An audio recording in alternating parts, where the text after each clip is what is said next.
And we are live. What's up? It's number 5 out of 14 lives till 2026. And again, it's Yuri with iSpeedToLead. And we have today Sub 2 Club in the building. So they're What gonna up?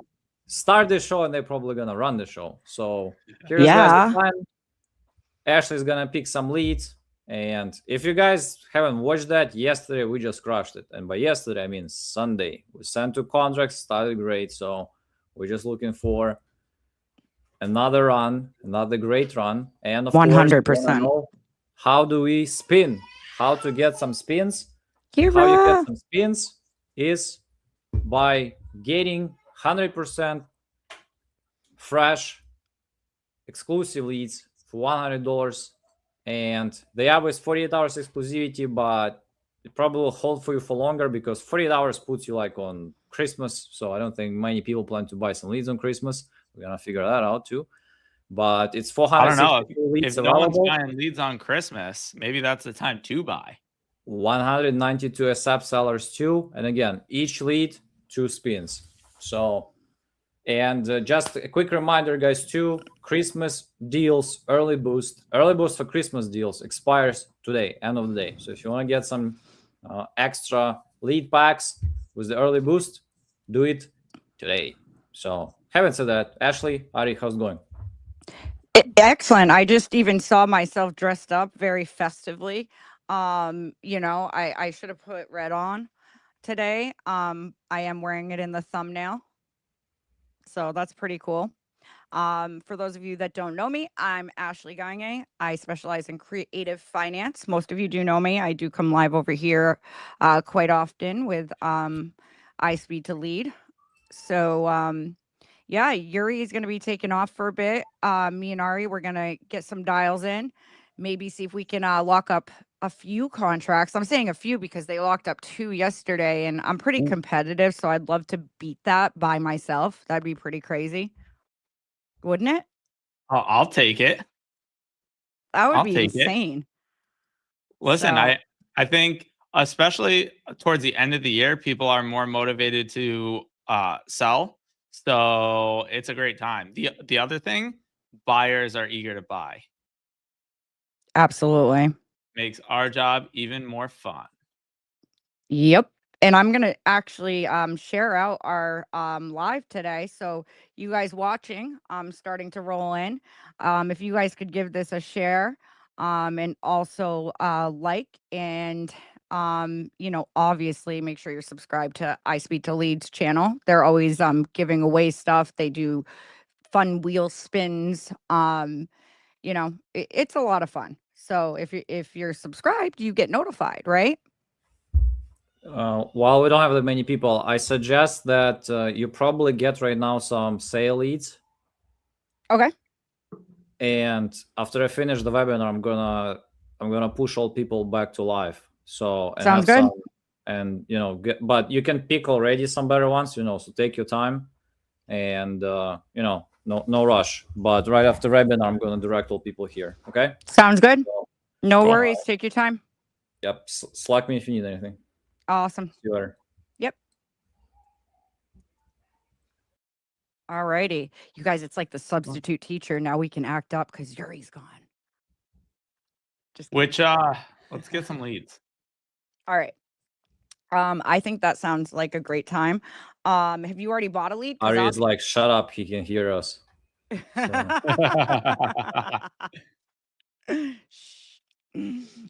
Did you already get a couple? Because I'll start dialing. No, I haven't purchased any yet. All right. Let's see. So okay, sale leads. Let's get some ones that are. Could do available. active as well too. You could grab a couple active. I did buy some leads yesterday. I'm not sure if I hit all through them, so let me go check and see if they're in our hot box. No, I think I talked to one of them. Okay. And the other one, I don't remember. Okay. But called both of them. Alrighty. I see a New Britain, Connecticut one. I'm gonna buy Ooh. that one. Yeah, that one. Can I call it? Abso-freaking-lutely. Let's go. Oh, it's on the. Oh, wait. The property in this lead has already been listed, so we could still give it a try, or we could try another one. What about Pittsfield, Massachusetts? Do you want to still get it? And I mean, maybe they're pretty eager. It says, I mean, I don't know. What do you want to do? We could just Sure. keep Let's get going. it. The Wanna get it? Pittsfield Alright. one. The Pittsfield one, I think we already talked to. Got it. Okay, so I'll I get that. think we purchased that one. Okay, I'll get that New Britain, Connecticut one. It's coming through right now to our CRM, Cool. so keep an eye on that. And I'll while you're getting that call on, I'll look through some more. Sweet. Oh, there's a Hartford, Connecticut one too. It's a condominium. How do those do? Depends. Super varied. Okay. But might as well go for it. All I'm right. gonna call Lori. So we got the Hartford one coming in right now.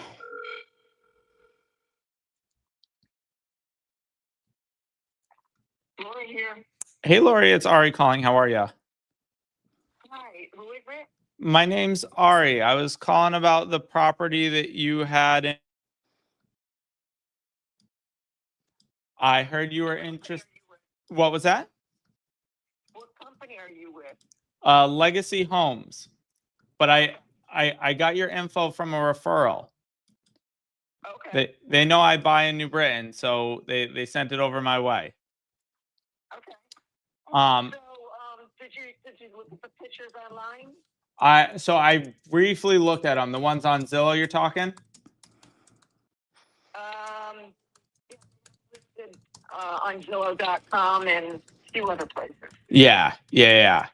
So Okay. so I looked through them briefly, but what's the deal with it? Why hasn't it sold yet?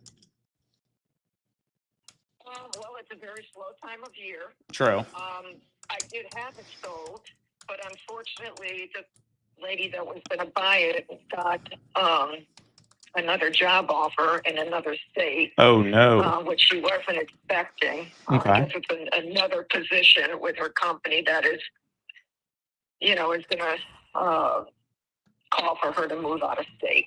Got it. And so she obviously, just to buy a house out where she's going to be working. So that one kind of fell through. Okay. And any other decent offers that you were considering? Well, I was going to get my 289. I just lowered it 10,000. It's the MLS says it's worth 299. This is for both buildings. There's another building on the lot, right? Yeah. I'll 6-bay garage that I rent out. I rent out these storage bays, so I get money from that, and it's a rental property. I also get money for the rent. How much is the rent on it? $2,200. Okay. And is that tenant staying or have they moved out? I'm assuming they've moved out. They're gone. The place is completely empty. It's in turnkey condition and ready to be bought. I love it. How much did the garages rent for? Different prices. One is $165. One's $155. One is $150. I had to negotiate with people. You know what I mean? Some you can get a little bit more for. So, but they're all in and around. I'd say an average price would be $155. But their rent hasn't gone up. Mm-hmm. And I've had a lot of these tenants for a while now. Their rent hasn't gone up in quite a few years, so they're all due for increases. If I was keeping the house, everybody would get an increase. Okay. Yeah. Why aren't you keeping the house? Pardon me? Why aren't you keeping the house? I'm getting out of the business. Uh-oh. I've been, doing this for too long now. I'm tired of working 2 full-time jobs. I still have a corporate job, and I just can't do the work. Yeah. I need to rest. I need, I want to travel a little bit, that type of thing. How long have you been in real estate? 20 some odd years. Man, Lori, I want to be in your shoes. Okay. I have other properties to sell too. So like I said, I'm getting out of the business. Are they all in and around New Britain? No, Manchester. I have 2 4-family houses in Manchester. Okay. Are those on market? Not yet. Gotcha. Well, I'll be perfectly honest. We tend to buy off market rather than on market, but I do like New Britain, so had seen this come through and knew it was on market, and honestly, Wayford back and forth. I was a little was like, I don't know, but I figured I'd give you a call and see if we could work something out. Maybe. So for this one in particular, I guess, what's the net? So there are 6 bays, 6 garage bays. Yes. So call that, it brings in, I don't know, like $900 for all of them. Are they all rented? One I keep for the house. Okay. So that one is not rented, but the next person can do whatever. Yeah. But I do keep one for the house, so they'll have storage. Okay. So it sounds like you're bringing in about $3,000 for when everything's rented. Something like that. Yeah. You sounded hesitant. Well, 2 of the bays, they just moved out, Okay. and I'm advertising for 2 more people. Yep. And then, like I said, it's not rented right now, so it's not making anything right now. That's why I hesitated. Yeah. It does, when I had everything rented, it does make good money, and my tenants were good. But So I can't complain. it's just the pain in the neck of continuing to own. Yeah, I want to get out of the business. Yeah. I get it. I don't want to do it anymore. I've been doing it too long, and I'm tired of working 7 days a week. Yeah. So I just want out of the business. Makes sense. When were you hoping to close? As soon as possible. Okay. Because once I get this sold, I'm going to start looking at the other 2. They're on the same street, side by side. Yeah, you're talking about the 2 in Manchester? Yeah. Got it. So I'll start looking at those. So, the sooner the better. Yeah. No, makes sense. Well, I'll tell you about how we usually like to buy properties, because there are a couple things that we do. One, obviously, is kind of did you buy these cash when you purchased them? Yes. Okay. So that's the first way we buy, which we can consider doing here, but I know I'm not going to be at 289, because when we buy cash, obviously you've bought in that way. It's got to be at more of a discount than that. So we can go that route. I'm not sure if that's something that would make sense to you. Just quick close, and get it done with. The other way we like to buy is creative, which obviously allows us to come up in price, even to that 289, but basically we'd have to do some kind of terms that make sense for us. Okay, let me guess. I wonder if I've spoken to you before. If you can't sell it within a certain amount of time, you're going to give the house back to me? Is that it? Nope. You haven't spoken. Go for it. You haven't spoken to us yet. What was that? Okay. I said that I cannot do. Yeah. No. I So sell the house, I sell it, and I want to move on. Yeah. No, I get it. I think what you're probably talking about is someone that wanted to wholesale the property, right? That's possible. Yeah. Which, I mean, that's something we do, but not for a house like this. That would be like for a flip. And this obviously is not like come in, put 50 or 100 grand into it to get it looking good and then resell it to a retail buyer. Yeah, well, like I said, this is completely remodeled. There's nothing, and I mean nothing you have to do. It's got appliances in there. It's got a washing machine and dryer in there, new flooring, upstairs bathroom. It's got I did a lot to it. I also, the second and third bedroom, there was just a partial wall. I put a whole wall up and separated the second and third bedroom completely. That was a few bucks. Yeah. It's got 2 bathrooms, 2 full bathrooms. It really does look nice. It's really pretty. I don't know if you saw the pictures of it. Yeah, no, I mean, it looks like you did a really nice job. Yeah, it's spotless and ready to go. Very nice. Very And nice. so the thing of it is, because I did put all that money into it, and I did already lower the price $10,000 from MLS, I don't want to go much below that. Okay. Okay. That, I mean, that's What fair. would you tell me. Yeah. What's the highest you can go? For cash wise, we'd have to be significantly below that. Oh, okay. What about, would you be willing to hold the note for a little bit? Hold a note? Yeah. Why would I want to do that? You mean I finance it? Yeah, I mean, so what I would propose is seller finance it for some length of time. Let us get some renters in. You make money off the loan and the interest. That way, you said that you didn't like the headache of being a landlord, but I assume the cash flow is pretty nice. So if we could create something where you were getting residual cash flow, but not the headaches. No, I really want to take the money and put it someplace else. I really want the cash. Did you have an idea for where you wanted to put it? Yes, passive income. Passive income better than lending on real estate? Passive income. You got to tell me more about this if there's something better than lending on real estate. Well, that's all I'm going to tell you. I mean, this is, it's my business.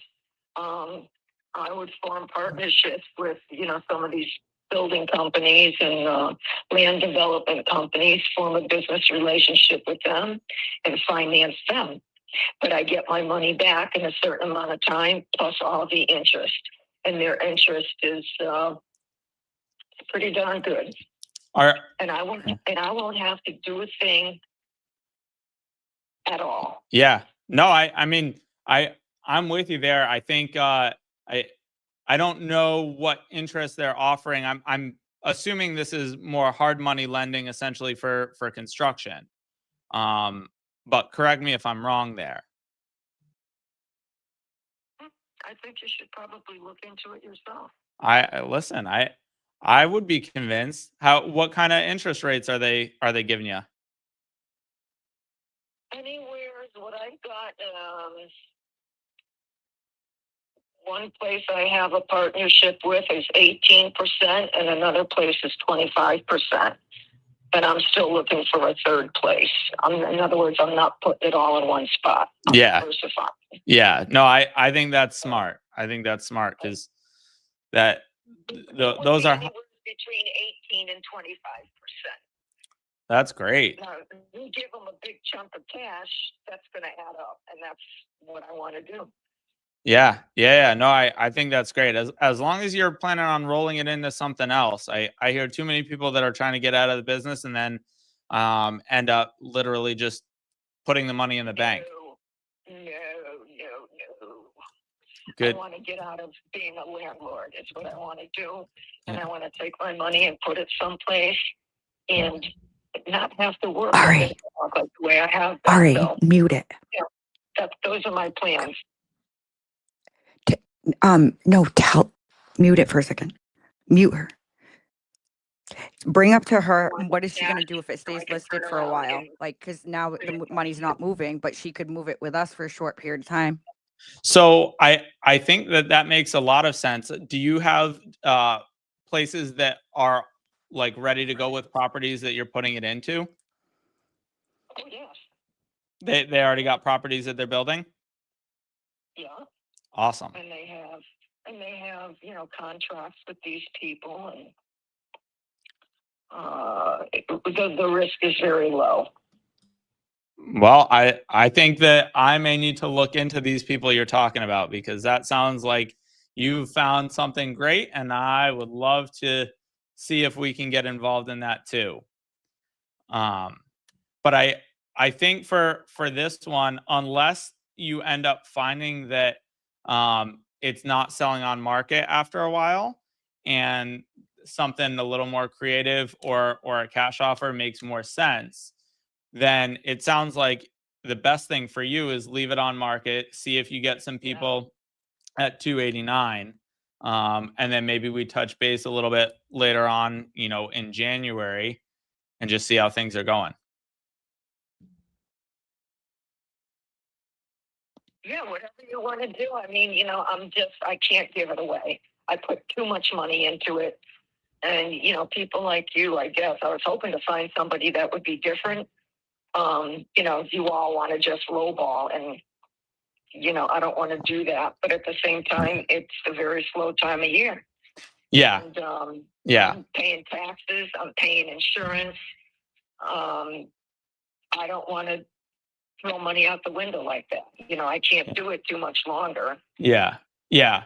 I was hoping somebody would come along and give me close to it. Yeah. Well, I think anyone that's going to come in with cash is going to need to be lower than that, unless they were coming in with cash because they were living there. But most of those people want to, get some kind of mortgage on it.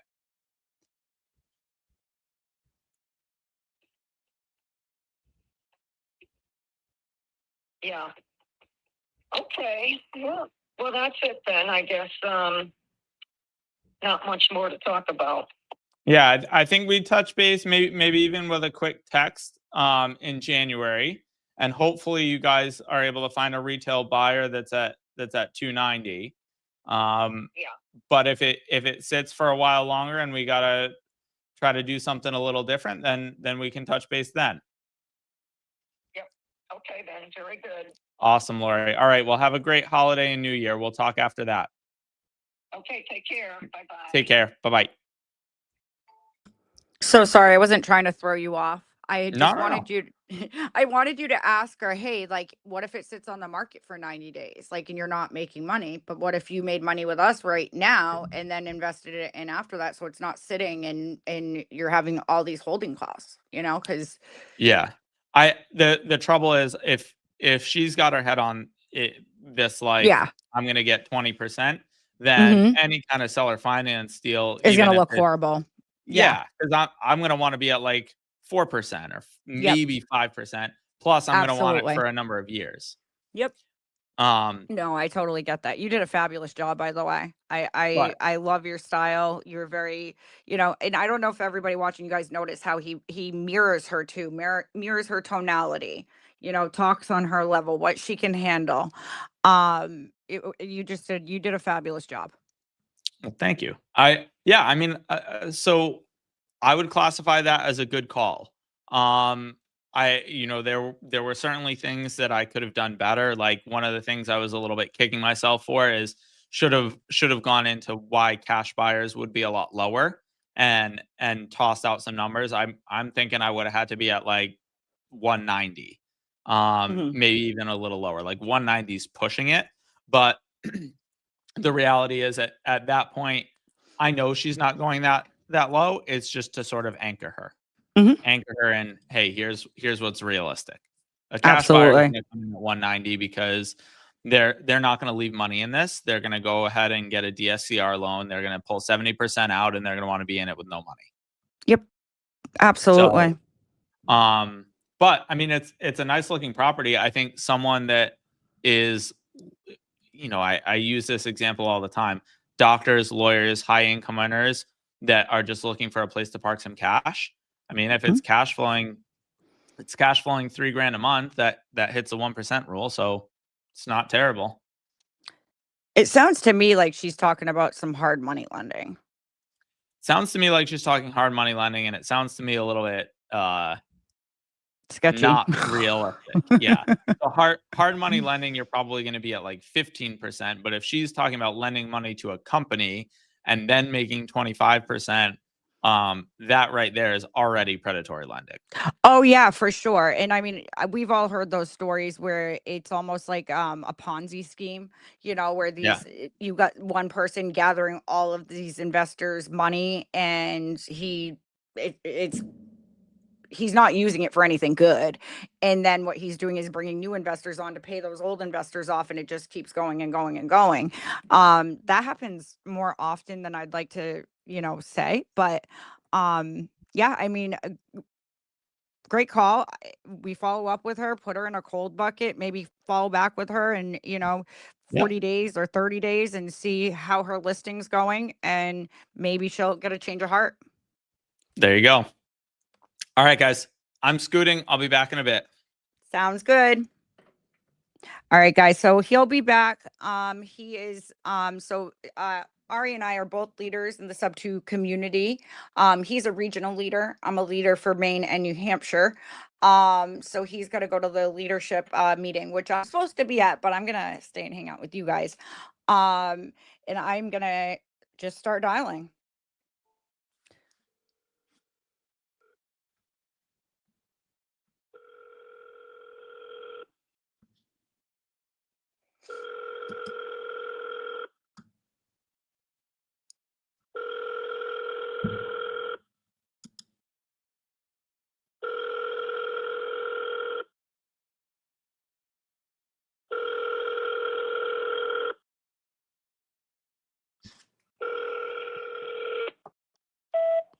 We're gonna double dial, obviously, right? You know what I say.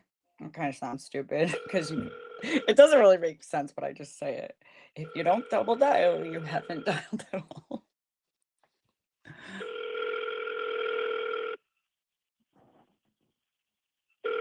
Come on, let's get an answer, please, because this one seems like a pretty good one.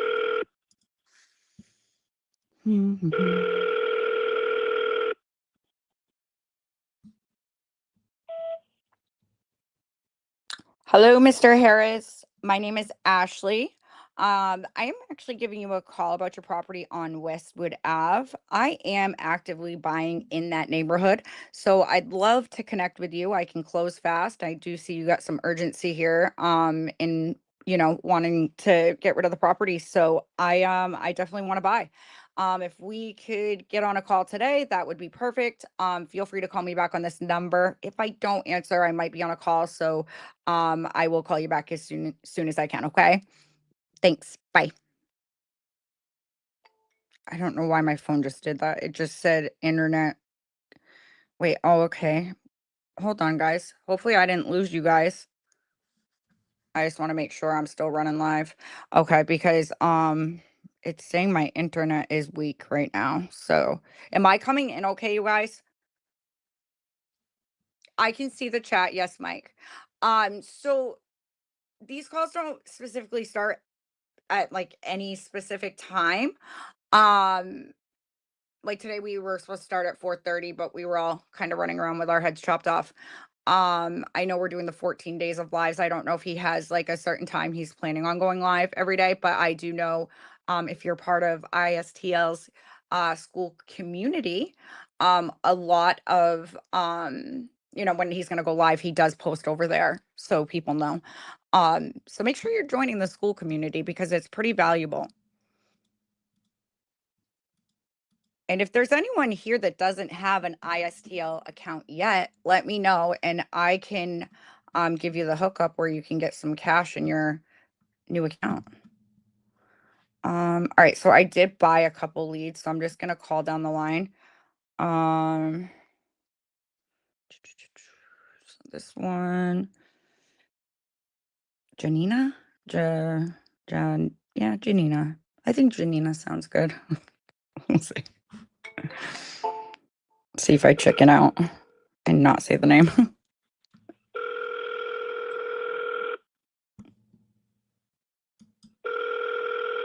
Hello. Hi, Janina.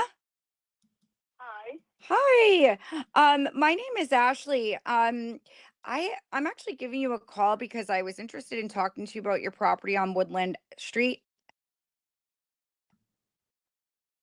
Oh, Are you interested in selling? Adam? Are you interested in selling your property on Woodland Street? No, on Woodland Street, no. Oh, okay. Absolutely not. Okay. Do you have another property you're interested in selling?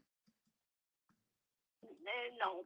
No. Okay. Well, I will make sure to get your information off my list so I don't call you back. And if you change your mind, feel free to call this number. I am buying in Hartford, so would love to chat with you about that if that changes. Not now, maybe for next year or somewhere, because decision is hard to take decision now. Yeah, of course. Well, I do buy properties, so whenever you're ready, do you mind if I follow back up with you next year? I don't know, better not,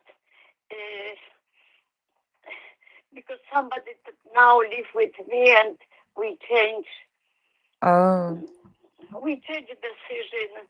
okay. But many people in this building sell apartments.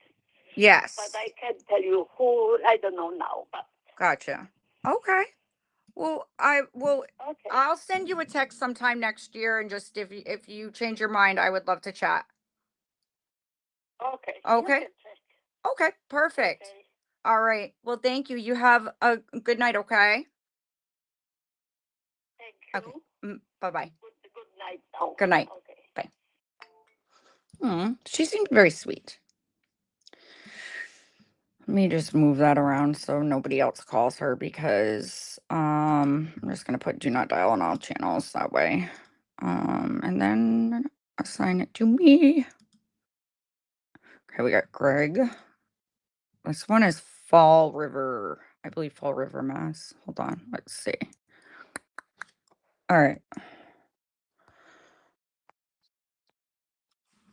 Yeah, and you guys, I can see the chat, so if you guys have any questions, please feel free to type in the chat. I will be responding to you guys. If you guys could give this a little share, that'd be awesome. Don't forget to like and subscribe as well. Hello. Hi, Greg. Yeah. Hi, Greg. My name is Ashley. I'm sure you're getting a ton of calls, but I was calling to see if you're still interested in selling your property over on South Main Street. Yeah, it's like the third call. I keep saying yes, and I keep getting other calls. So. Okay, gotcha. Well, maybe I could be your last call. You never know. Because I am buying in the area. So, would love to know more about the property, what you have going on there. Well, like I keep telling everybody, I mean, they're thinking it's an apartment. It's actually a beauty salon. Okay. Gotcha. Yeah, so. Okay. That's what we're selling. So. Hey, works for me. Yeah, I mean, if you're looking for an apartment, that's not it. So No, I buy businesses as well. Okay. So it does work for me. So is it being currently rented by a beauty salon, or is it vacant? Well, it's vacant right now because my wife retired, and then she had the girl who was renting from her, and she retired. Okay. You know, so it's been for like about 6 months. It's been, you know, I mean, we've been taking care of it, heating it, and all that. You know. Gotcha. It's been vacant. Okay. So. Is it listed? We had it listed, and then I had someone who was interested in it, and he said he'd rather not go through a real estate because he had someone he wanted to use. So we took it out of the real estate's hands, and you know, it's been a couple of weeks now. We haven't heard anything, so it's like I guess that was a bust. So Yeah, it sounds like it. That kind of stinks that he had you guys do that. yeah, absolutely. Wow. And it's someone I know too, so that makes it even worse. That does make it even worse. Damn. Right. Well, yeah. okay. So do you have a price in mind that you're trying to get? Well, we had it listed. The last listing was 159.9, but we're open. Okay. You know, we're open to negotiating. Yeah, I mean, personally, I do think it's a little high. I'm not saying it's not doable. I basically buy looking at comps. I mean, most people do, right? They'll look and see what things are selling on market. And I'm getting things are a little bit lower than that. So I mean, if you're open to a cash offer, I can buy and close right away. I wouldn't be able to be at that price. Right. I mean, Yeah. thinking? I mean, So retail, and you can tell me if I'm wrong. I'm just seeing what I see over here. I see retail's about $60,000. So am I looking at Oh, something yeah. wrong? yeah, because you know what? Like about 8 years ago, we had the whole inside and outside, brand new roof, brand new siding. I mean, brand new windows. I mean, Oh, the whole thing is like brand new. The whole thing is turnkey. You know what I okay. mean? So it doesn't look like what I'm looking at online, probably. No, You don't have not like at the all. sticky tiles? No. Okay. Okay. All right. Well, with that said, then I mean, if it's all redone, I mean, I'd love to see pictures for sure. I don't see, well, there's got to be some online, right? Since you guys had it listed. Let me double check. Well, I would think so. Yeah. Let me go Definitely. look. I mean, when we were going through the real estate, they were. Yeah, I use something different where I run all my comps and everything, so I didn't see new pictures. So let me just go and see what I see online. See Yeah, if it I mean, shows it right up. the whole front is all done with all stone, actual stone. Yep, I see that. Okay, so that's the building. That's the way. Yep. That's the way we're selling it now. Okay. So the inside's been redone though. Oh yeah, the inside is all done. I mean, all the electrical, all the piping and everything is all new. Okay. I don't know why I can't find any pictures. Hold on, let me see. I usually don't have any issues. Like even when I go to Zillow, I'm just seeing like a satellite view. Yeah, right. That No, is super weird. Pictures, well, I mean, like I said, through the real estate, it was pictures inside and outside. So Let me just confirm this address with you real quick. Is it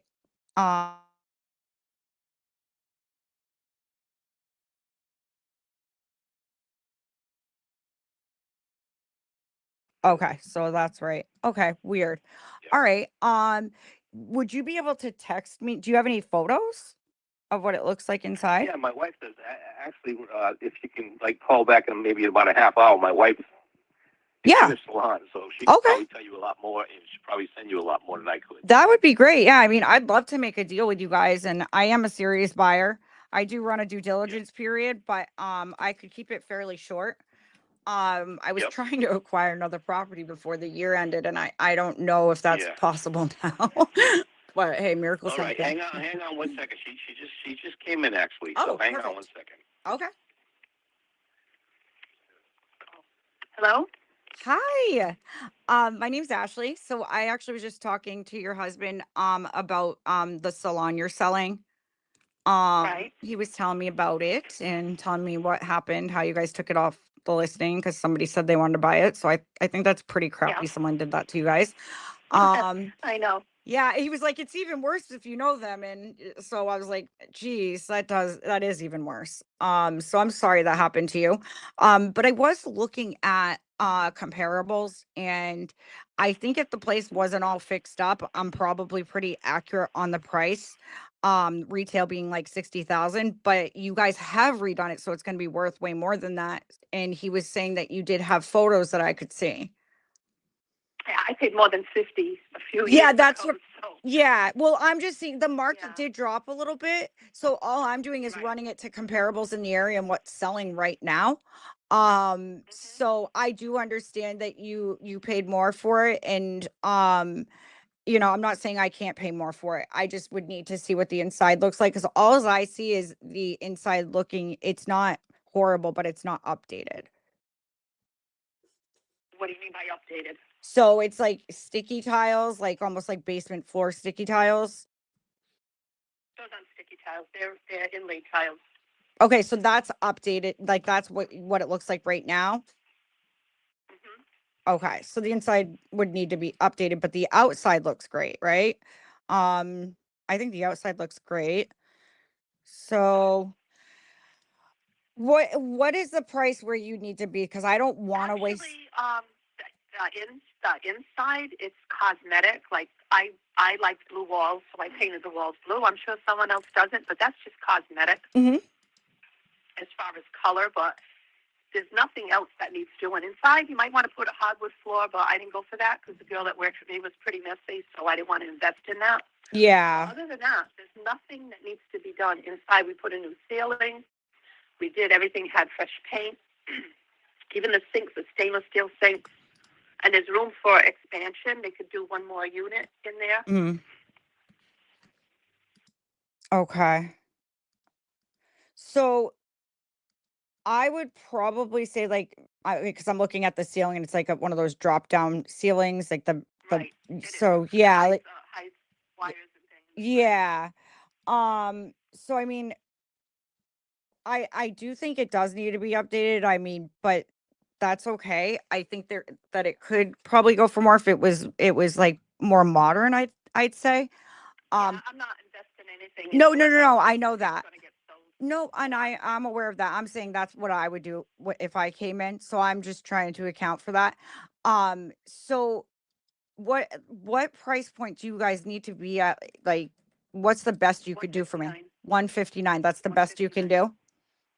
Right.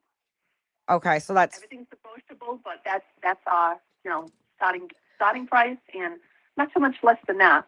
But yeah. How's that neighborhood? I've never had an issue. I've never had a problem. Okay. Yeah, I think that we're gonna be too high at that price. Like I was telling your All right, well, I don't want to waste any more of your time. Thank you.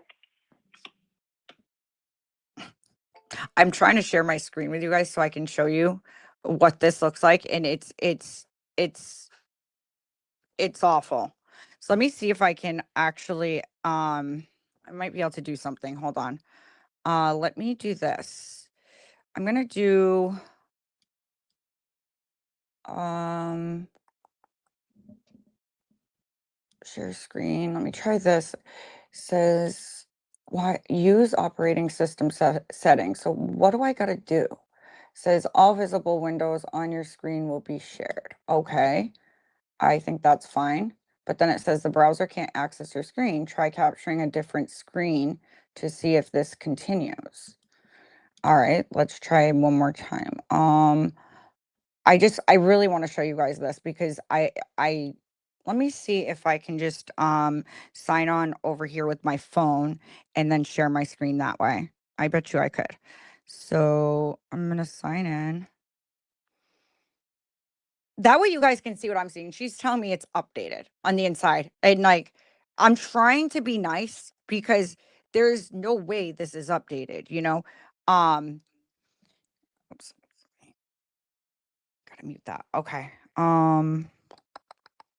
Me.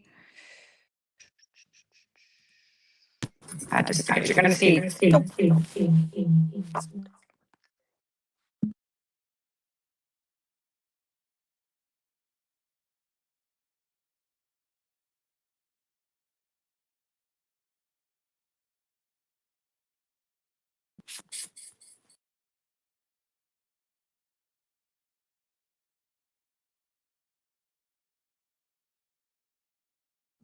I tried. I really wanted to show you guys this too. Let me see if I can just hold it up. You guys have to see this, like, just so you guys can be as shocked as I am when somebody tells you this is updated. And like, and I wasn't necessarily saying sticky tiles, but like, I don't know how else to explain it, right? Like, all right, look at this, you guys. Can you guys see that?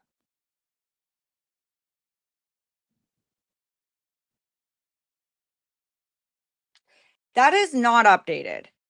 Like, I don't care what anyone says. Like, even the bathroom is not pretty at all, you guys. Like, you're not going to get 159 for this. I promise you. And I was going to talk to her. I was going to say, listen, like, I can close fast. I was going to pull out the closing costs and everything. And she wanted to like immediately hang up on me. So the husband seemed pretty cool, but look at that bathroom, you guys. Like, it almost looks better showing it to you guys on my phone too. Like, it looks awful, but it is what it is. Yeah, I could do that. Well, no, because it's not even, these pictures aren't even on Zillow, you guys. Like, I have these under my software. If you guys want to see if you guys can find the photos, I'll give you guys the address. Here, let me put the address right here in the chat. That was a good idea. See if you guys can find photos for this. But it's utterly insane, you guys. Nope, not doable. Not freaking doable. So we're going to call the next lead. We're not going to waste our time either. So we called that one. We called that one. We called, let's try that first lead again that we originally called, Mr. Harris, because that one I was really excited about. Like, I think that one's going to be, I don't know, just by reading like the description, the AI description on it and everything, it sounds like it could be a one call close.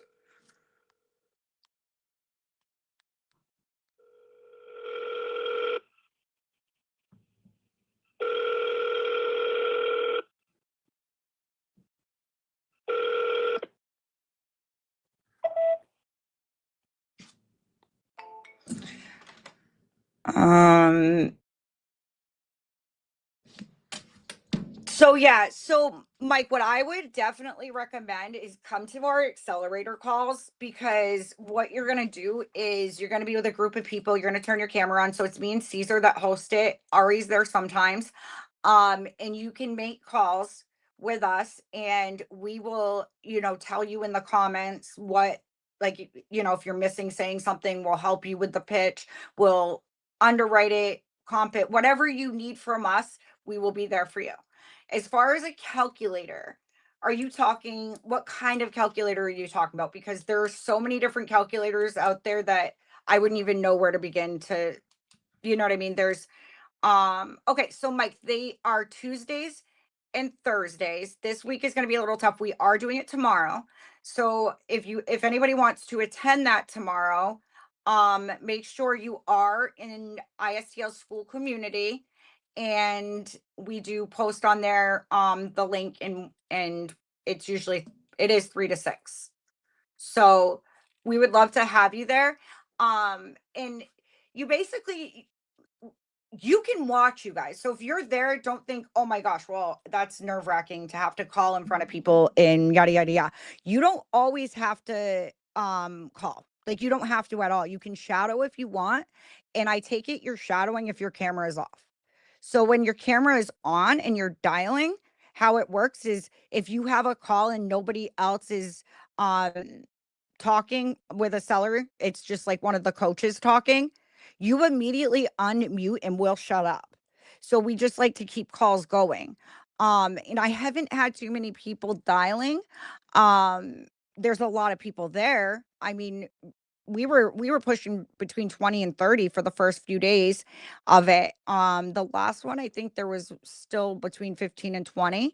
But I had maybe the most, like 3 to 5 people calling. So, ISTO's school community, let me share the link with you. I'm going to give you my link, okay?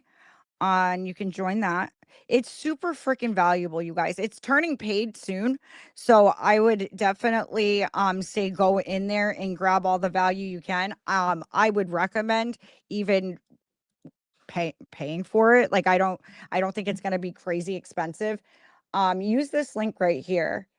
So in ISTL school community, you guys, if you go to the classroom, like right here, so you'll hit classroom up at the top, and over here, power sessions with REI Giants, that's the classroom. There's so many courses that you guys can take from RJ Bates, Jerry Norton, Novations, Creative Finance with myself and Justin Tumanowski, Sean Sandville, Ari, Charles Hernandez. Like, you guys, there's so much value in there. It's not even funny. And then, yeah, I mean, I'm not announcing it fully. So if you're here right now or rewatching, you're only going to hear it. Like, I'm not going to be re-saying this at all.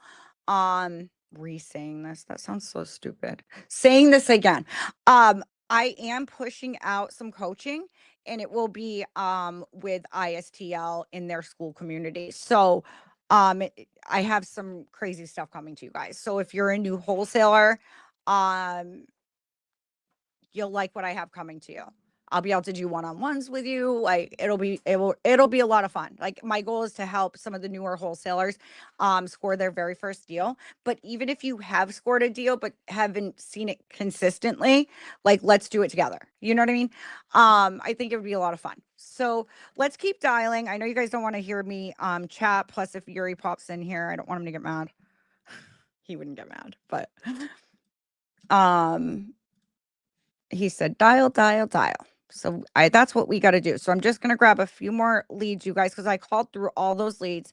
Ari will be here very soon. And if he's not, then guess what? It's just us. Party. So go ahead and put any questions in the comments, you guys, anything that you have, anything that you need to know. And I'll see if I can help you. So let's see. This looks like Van Buren, Maine is almost to Canada. So I'm not gonna do that. Let's do this. Trying to think. Does anybody want to recommend an area of where I should call? Like in the comments? And Mike, are you saying you want to come up on stage and like do live calls like this way? Or do you want to, maybe it'd be better to try it on the accelerator too? Because one thing that ISTL does ask that you have a good setup, you have a good mic, you have a good camera, good lighting. So, you know, they are pretty picky about that, but as they should be, right? Because this is for you guys. They really do strive to push out the best content for you guys. So we're gonna get some sale leads, okay? I personally love sale leads. And if you're not part of Coupon Club, again, I will say, why not? What the heck are you waiting for? Because it is very I mean, think about it this way, right? So let me just pull up a sale lead just to see what a sale lead looks like. When you're part of Coupon Club, you don't know how much they are. So normally, like I'm looking at them, they're around $200. I see some 225. When you're on Coupon Club, it's 39 a lead. If you have been part of Coupon Club for a while, guess what? You pay $29 a lead like I do. You get grandfathered into that. And as long as you don't miss, your Coupon Club doesn't go away, you stay on that price. I remember, and I think, guys, don't quote me on this. Don't come at me. I believe their Coupon Club leads started at $17 a lead. So there are grandfathered people in to the $17 a lead. I think, but I'm pretty sure, but I don't know for sure. Okay. So let's see. I don't see the comments right now. So let me see what you guys said. Did you guys put, so yeah, I mean, that would be great, Mike. Come in and so join the school community. You guys, that's my link.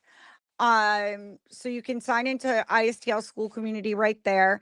And then if you want to participate in the accelerator calls, you guys, it's freaking so valuable. Like when I first started wholesaling, I wish it would have been available for me. I truly do. Because, babe, what are you looking for? Oh, gotcha. Yeah, and I don't have yours anymore. So it would have been so valuable. Because you're dialing and you're having coaches help you through the call, underwrite it, tell you where you need to be. We pretty much tell you everything you need to do.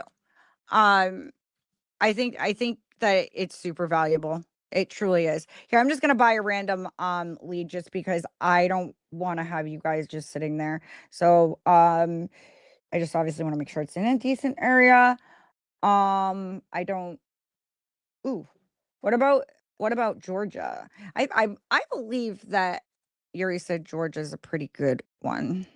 So let's just pull up Georgia and see what they have. And again, I'd be sharing my screen with you guys, but I don't know why I can't. If I signed in to like what is this called? Sorry, StreamYard through Google, but you guys would just see a pink background because I can't get it to go away. And some of you might remember that because I don't know. It's on a permanent pink background And no, there's nothing I can do. I've changed settings. I've deleted it and re-downloaded it. There's literally nothing I can do to get it to go away. So when I'm not under Google, I don't have the pink background. So it's just really weird, you guys. So Georgia. There we go. Right there, Georgia. All right. Okay. Cartersville. Atlanta. Coming. I don't know if that's a good place, but I know there's a lot of people that buy in Atlanta. Who is familiar with Georgia that's watching? Help me. Help me. Help me. Sugar Hill. Albany. That's a pretty good one, right? No? Yeah? Yeah, no? But that's land, so I don't really know. There's Temple, the Columbus.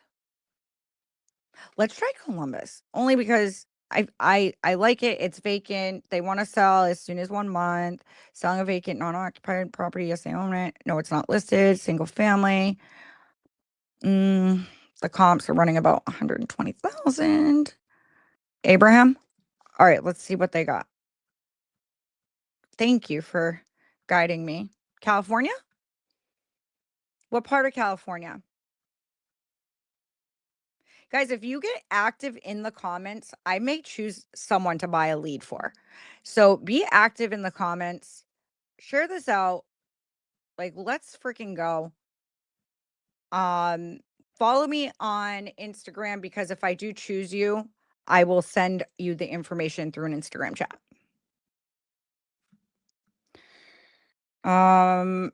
McDonough.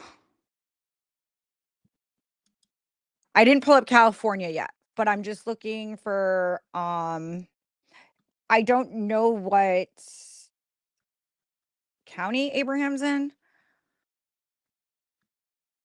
So if you could tell me that, I could look by the county. I mean, I guess I could look it up too, but I'm really just looking because I really should be making dials and not having you guys sit here and just stare at me, because that cannot be fun.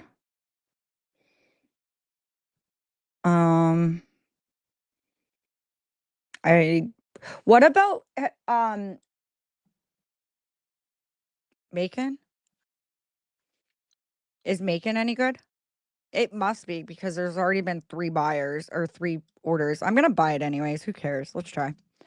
And then we will get a California lead or something. And then let's just go over, you guys, I do call from my CRM. That way everything's always recorded. That's really the best way to do it.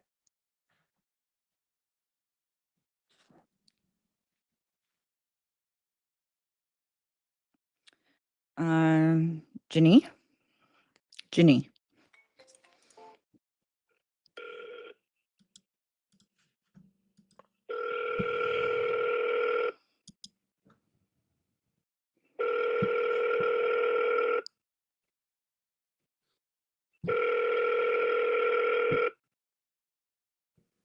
Atlanta.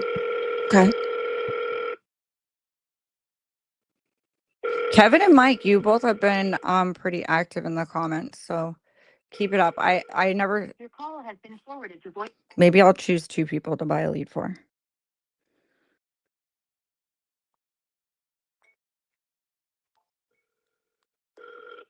And if I buy you a lead, yeah, obviously it gets bought under me, but I will make sure to tag it under my team so we don't call it. Like, it's for you. And if you want a JV on it, we can. Hello. Hey, Ginny. Hey. Hi. My name is Ashley. I'm sure you're getting a ton of calls about your You're like a fourth call. I bet. Yeah. Yes. Interested. Everybody. I want more for than that. Okay, so you're interested in selling it, right? Oh. I'm gonna call her back. I don't care.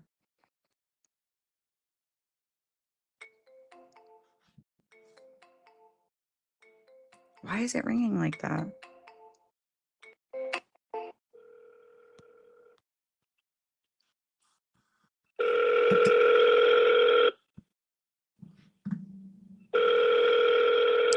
Wait a second, you guys.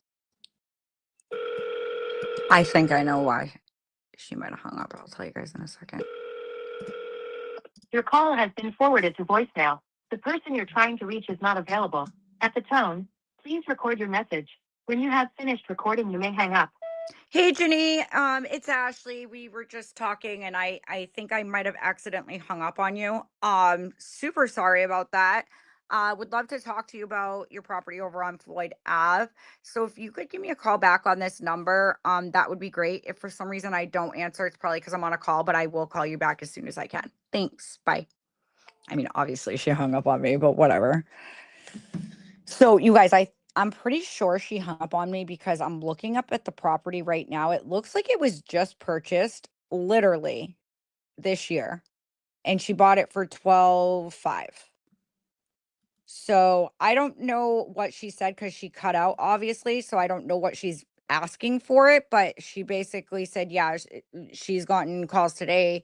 And what I gathered from what she was saying is people are just giving her low ball offers. So yeah, Mike, I am a leader for Maine and New Hampshire in sub two. Where are you from, Mike? Because we're having a huge meetup this week. Well, yeah, this week. Holy crap, you guys, it's almost Christmas. It's almost Christmas. Oh my God. I still got a lot of wrapping to do. And not like freestyle. I'm talking like wrapping gifts. You guys don't want to hear me freestyle. Okay, so here's an Atlanta one. Let's do this one. Oh, it's land. Gosh darn it. Well, gosh darn it.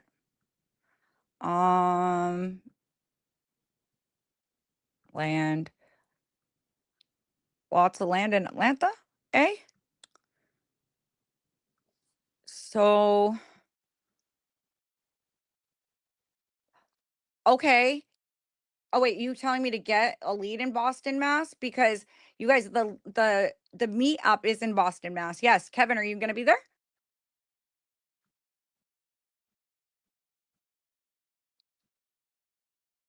So, the leadership, New England leadership, me and Ari and a bunch of us, we're the ones putting on that meetup. So, if anybody's in the Boston area on the 30th and you guys want to attend, Pace Morby will be there. It's going to be a good time. Yes. So are you going to go? You are going? Is that what you're saying? Yes to? Sorry, I think I feel like I asked you more than one question. So, all right, here's one, you guys. A vacant property, 1 month, tired of being a landlord, selling a vacant non-occupied property. Yes, they own it. No, it's not listed. Like, let's go. I don't know what's really exciting about that besides the fact that it's I don't even know if it's in a great area, you guys. Rossville. Population about 68,000. Whatever, let's give it a try. Well, awesome, Kevin. I will be there as well. All right, we're just gonna try this one because again, I should be dialing. I should have bought more leads while Ari was here. Okay.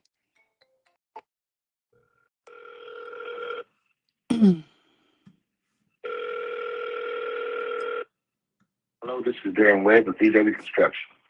I'm probably on. I feel like somebody's talked to this one. I don't know why it sounds familiar. Like, I feel like I remember hearing that voicemail before. Hello, this is Darren Webb with DW Construction. I'm probably on the phone with 2 other people right now, or I may be too busy to answer the phone. Well, If you maybe. leave me a text message, I'll call you back as soon as possible. Well, then I'll just do that. Okay. So let's just shoot him a message real quick. Message. Hey, Darren. Calling about your property.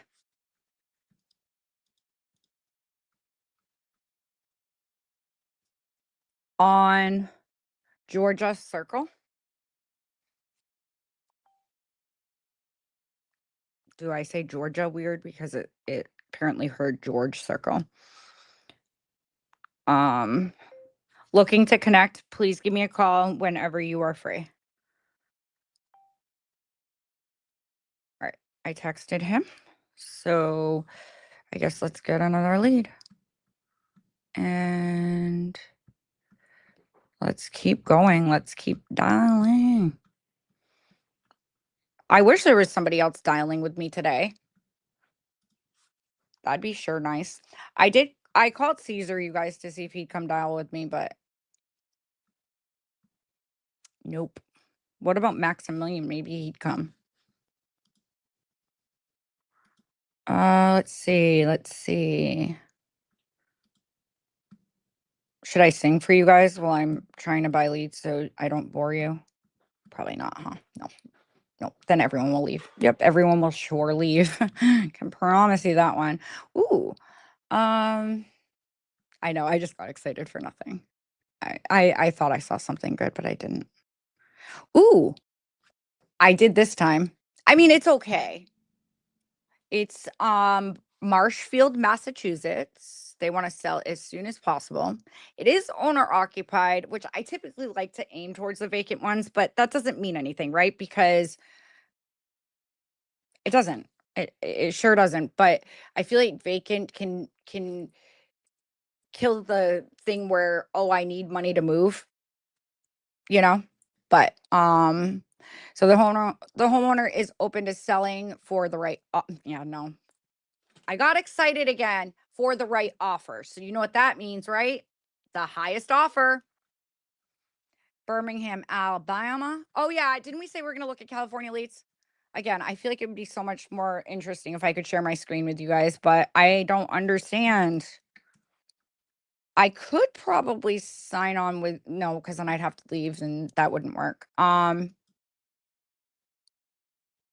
right, California. Let's grab sell leads. That way, so take that one off. More filters. Is there anybody here that struggles like picking leads? Like, is it a difficult task for you? Because it can be a difficult task for me. So there's an LA one. It doesn't seem that exciting though. Oh, and it's on a first buyer hold. But there's Hercules. Wait, let's see what you said. You said California and then Pasadena, I think. I don't know what Modesto. Isn't Modesto good? No. I'm trying to pick something decent, right? Like I don't always listen to the AI predictor score, but that's where Yuri will like literally come after me and he's like, "Well, you should read it." Like, okay. So I do now. Hemet. Michael, if I pronounce any of these wrong, you guys, you can laugh. It's okay. I can handle it. I can definitely handle being laughed at. Citrus Heights. I just got one in Citrus Heights. Oh yeah. Well, it does save you details there. 29 Palms. Does that one sound good? No? Yeah? Yeah, no? Well, we could try it. I just want to get somebody on the phone. That's what I want to do. I just want to have a conversation. So let's do that.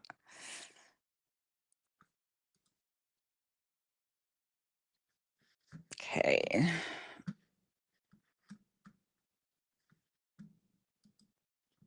My CRM.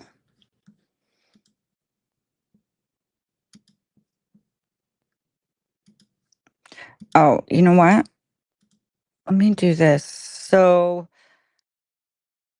let's just dial so we can get someone on the phone. Dion or Dion? I don't know. Whatever. This one's on El Paso Drive. I don't know why it's not showing up on my phone yet. It's a little slow. All right, we'll just search for it. Dion. No? Why is it not here? Well, where is it? Oh, there it is. Okay, just took a minute. Calm down.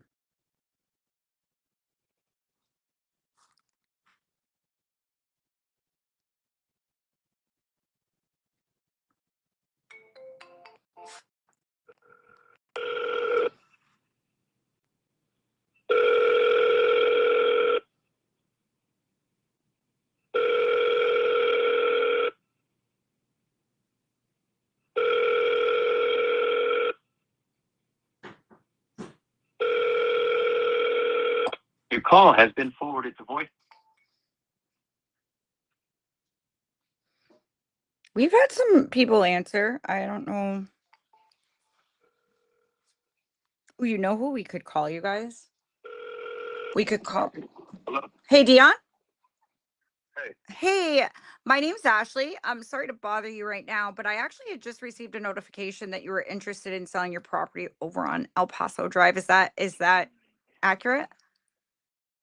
I was interested in what with the property? Selling your property on so do you want the full property address or just the street? It's El Paso Drive or El Paso? El Paso Drive. Yeah. I was inquiring around on some pricing, but I didn't. Was that what you were talking about? Yes. El Paso. Okay. What were you thinking? Well, yeah, no, I just need a little bit of information on it. I got a notification. So I'm a buyer. Are you just looking to get a price, or are you wanting to actually sell? No, I was not really wanting to sell. I just wanted to get a price. Okay. And, Well, I could give I you. was actually kind of in the middle of fixing it up a little bit before I can go too far into the pricing, but I was Gotcha. trying to figure out what was going on in the area. Okay. Yeah, sure. Let me pull that up for you real quick and see what I can do for Okay. you. So is this like an investment property? Do you live in it? Is it vacant? Yeah, it's like a fixer-upper property. It's kind of being lived in now, so I'm working on it, getting it cleaned up right now. Okay. Just bear with me. For some reason, my internet is running so slow. It's like insane right now. Because normally it is already loaded. There we go. Oh, yep. Okay, now it worked. All right. Just putting address in. How long have you owned it? For quite a while. Yeah. Okay, so. Probably Okay. about 5 or so years. Oh, okay. Not that long. So what'd you buy it for? Like 60K, it looks like, or? Something like that. Yeah. All right. So there's definitely equity in the property for sure. If you were. Can I let me give you a call back? Sure. Really quick. Okay. All right. All right. Yep. Bye. Weird. Okay. Whatever. I don't really want to waste my time anyway. So it looks like he bought it for 65 years ago. And right now, if he was to like wholesale it to an investor, he would need to be at, I would need to, if I went in to buy it, I'd need to be at probably about 90K. But still, that gives him equity in 5 years, right? But all fixed up, it looks like he could definitely get maybe about 170. And again, people need to know like the time you're selling really does matter. Not sure about California, right? I mean, there's parts of California that are hot all the time, but there's also parts like Maine. But again, maybe it depends on the area. I know like in New England right now is not a good time to sell your house. That's for sure. You guys got to know your market for sure, because it really does matter. We'll see if he calls back. I don't really know. Maybe if he heard that he could make what, so I think it said he bought it for 60. So if he sold it to me for 90 and made 30K in 5 years, maybe he could just move on to something else. I don't know if he'd be open to doing that, but I would definitely buy it for 90. But it also depends how much fixing up, because if it's like, he said there's people living in it, so I would need a lot more info. So if it was like more of a medium to heavy rehab, we'd probably need to be in the 50K range. So again, I don't know. We'll see what he says. And let's see if Ari's going to come back.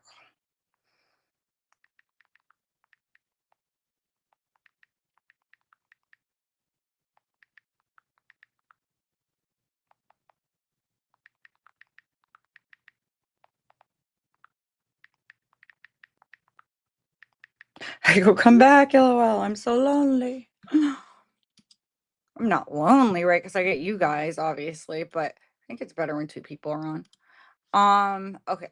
So let's go back to, I know that, so Yuri is in a webinar right now, and I know he's going to bring people back from the webinar to watch the live as well. So we'll get that comment section hopping. Get it hopping. Get it hopping. Hip, hip, hip, hop, hip, hippity hop, hop, hop. Okay, so.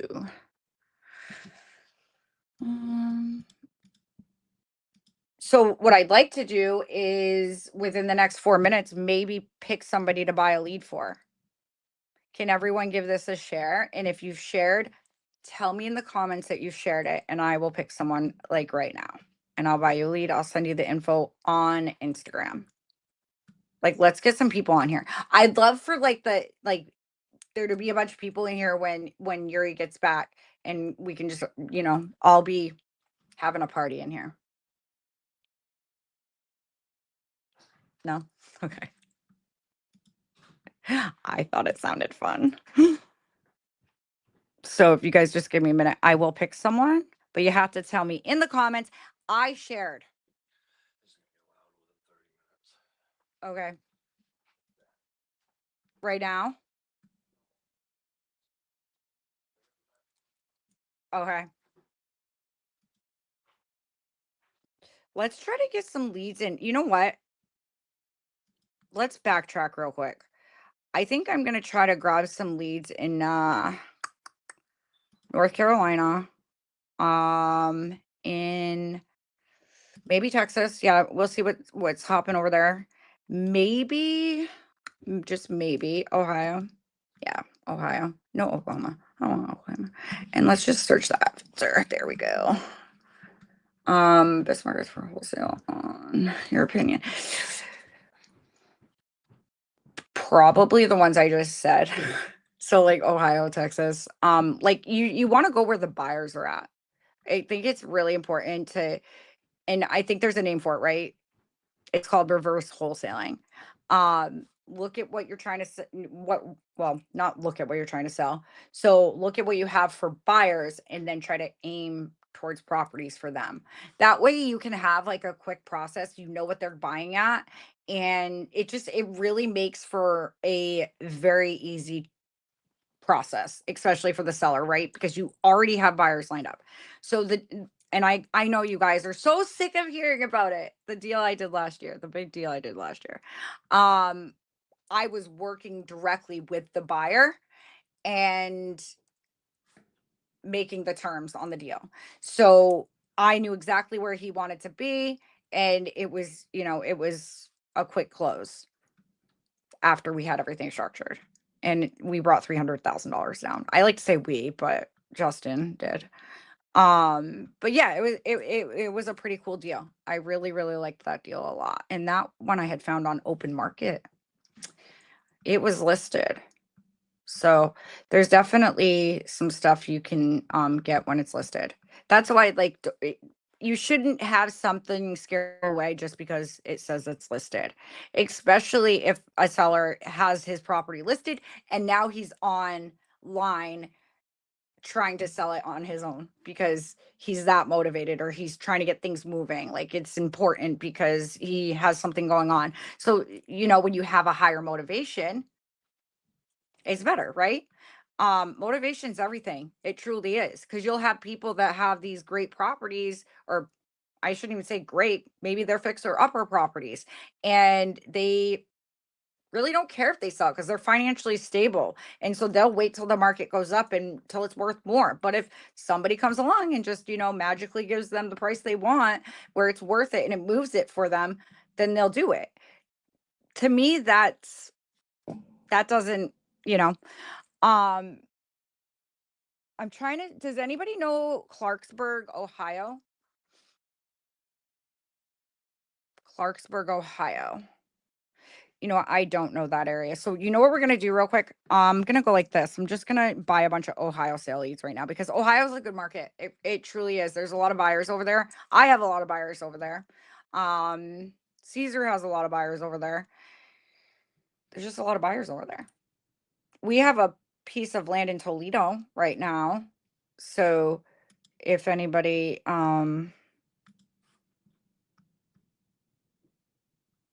knows anybody buying land out there. So that was the one that I think we bought that one by mistake and we ended up getting a good price on it. But again, when it's land, your buyer's pool is definitely going to shrink down a little bit. But again, it might not be a significant amount. It's not going to be as big as, if there was a house on it. There are land buyers for sure. There's land flipping. So that's cool. I wanted to learn that. But another thing, you guys, shiny object syndrome is a real thing. And I'm not kidding. So focus. And I would say focus and master and then expand. Focus, master, expand. Yeah, that makes sense to me. Okay. University Heights. Isn't that a good? No, that's good, but I don't really care for the description of it. Columbus, Ohio, right here. There's been 4 orders. Doesn't scare me away. I've actually closed one that had 5 orders on it before. So it doesn't scare me away, but it's not something exciting for me right now because I'd like to give you guys a good call, like where. That's why when Gary gets back, I'm just gonna go in and buy exclusive leads. He'd like me to wait till he gets back, so that's what we'll do. You know what? We'll sneak one in. I feel such a rebel. Let's get one exclusive. Why not? So we want exclusive. Let's see what they got. Exclusive. Columbus, Ohio exclusive. Columbus, Ohio. Columbus, Toledo. Hey. Deal predictor score is a B. And it's a PPC. So why don't we do it? Let's just try it. I'm going to try it. So you guys, spin 100. You get $100 exclusivity leads today. So spin 100. Oops, that says spin 1,000. I don't want to pay 1,000. There we go. All right. Let's call.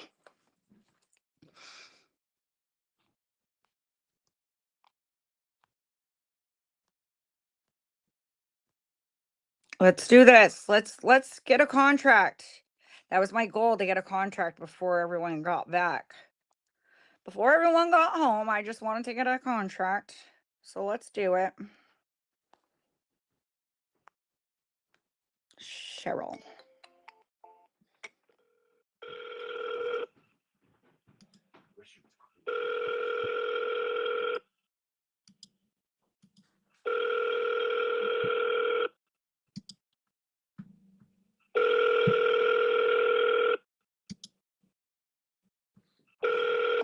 Your call has been forwarded to.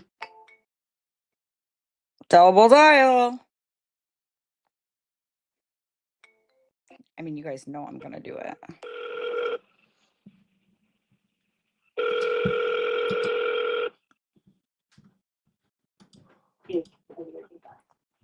Hello. Hey, Cheryl. Yeah. Hey, Cheryl. Sorry to bother you. I actually had just received a notification that you were interested in selling your property on Heatherwood, and I am looking to buy another property in the area. Okay. So I You just know Jessica Friedman. no, my name is Ashley Gagne. Okay. Are you waiting for a call from someone named Jessica? Well, yeah, I thought, she was the one, okay, with the property. Oh, gotcha. Okay. Well, no, my I name's haven't sold it or anything yet. okay. My husband recently just died. Oh no. And yeah, so my sons will be cut, so that's why I'm selling the property. Okay. Okay. So it's something that's probably pretty urgent. You'd rather sell sooner than later, huh? Yeah, Okay. as soon as I can. Yeah, okay. Well, I mean, the good news about me, Cheryl, is a lot of people will choose to work with me because I can close fairly fast. So, as long as we can come up with something that works, I think we could move forward. So let me just do this. I'm just pulling up your property right now. Can you just tell me a little bit about what's going on over there, the condition and everything? It's in pretty good condition. I have hardwood floors throughout Okay. and a nice sunroom, 3-bedroom and a bath and a half. Okay. And 2.5-car garage, a real nice big sunroom. And I think there's a shed in the back, an old one. And about 1.9 acres, Okay. a front porch. That's real nice. That's kind of new that we put on. And the house is all been USA insulated. It's you get really good gas on it. It makes me wonder why, Not like, expensive. we got to find out how urgent this is because And it really lowers it's the kind of prices crazy a that lot. she's going to sell this nice of a A house heated with garage, an investor. 2.5-car, which I already told you. Yeah. And a big backyard. It's fenced in. Okay. Nice little place you got there. Yeah, it is. It is really very beautiful. Yeah. It's a ranch, all brick ranch house. Well, first of all, And Cheryl. It's an older. Oh, go ahead. It's an older people's neighborhood. Yeah. Mostly older people that live here. It's Okay. real quiet. Well, that's good. But I wanted to say something, Cheryl. So first of all, my condolences to you. That must be extremely, extremely hard to deal with. Yeah, it is. Yeah, and I know there's nothing I can say to make anything better, but I just wanted to at least let you know and send my condolences and let you know my prayers are with you during this challenging And I times. have a huge big kitchen, and it has a gas fireplace on the other side of the counter. There's Okay. a counter with 3 chairs, Okay. and it's a nice dining room. Okay. So I think so I'm going to give you just a little bit of advice, okay? So I am seeing that there is a loan out on the property you refinanced out in 2022. Is that accurate? I don't know. We refinanced a lot of times. Okay. I'm just trying to figure this out because and see what makes the most sense, okay? Because Okay. selling with an investor, you're not going to make anything. Because if you have out a loan that is a little bit more than what an investor is willing to pay, you're going to just get all these calls that are going to be wasting your time. And I don't want you to deal with that right now, especially with what you're going through. It just doesn't make sense. Yeah. So there's a couple of things you could do here. Sounds like your house is in pretty good shape. I personally think it would be better to list with an agent. I know that, I mean, it wouldn't be my first like plan for you in a different situation and in a different scenario, but it's really the only angle that makes sense right now. Or if you don't want to deal with that, I do this for a living and I'd be more than happy to come in and take care of everything and hold your hand for you. Like I know during this challenging time, it's probably not something you want to deal with, having showings or open houses and stuff like that. But if you could just deal with one person with me coordinating everything, I think it could be a lot easier for you. And it's the way you're gonna get the most. Because most wholesalers that are going to call you or investors, they're going to come in and their offer is going to be about 140. And your property on open market right now is upwards towards 2, a little bit more. Depending on like if I got to see how updated it is as well. So it might be a little bit below that. So what I think we could do, if you're open to it, I do work with a couple people that's really close to you. I'd like to reach out to them and have them just look up something for me, and I'd like to see current pictures of what your property looks like, or be able to actually see it. I know that was a lot of Well, I think information. it's online, but I'm already kind of with another agent. Gotcha. So I think, I need to make, two, 2,000 or more, about 2,250 or something. Okay. And I probably still won't have any money. So you mean this one. you'd like to at least get 200,000?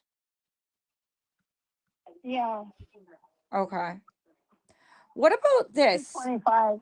So the other option I could see for you, let me ask you this, Cheryl. So what are your plans once you get paid out for your house? Are you going in getting another house, or do you have plans? Yeah, I'm getting an apartment. Okay, are you turning to renting, or Yes, I am. I'm already finding one. I already have one. So I'm going with another real estate agent, and I'm just going to sell it to them, and then I won't have to go through anything. They'll take care of it all and give me what I want. I might Or- have a better option for you. What So is that? I do see that you have a refinance on. And again, we'd have to run numbers just to check and see exactly what you have, so we could get some hard numbers and give you a legit offer. But it would be something like this, and I think this would be fabulous for you. You'd make the most amount, and all right, let me tell you about it, because so it's called seller finance.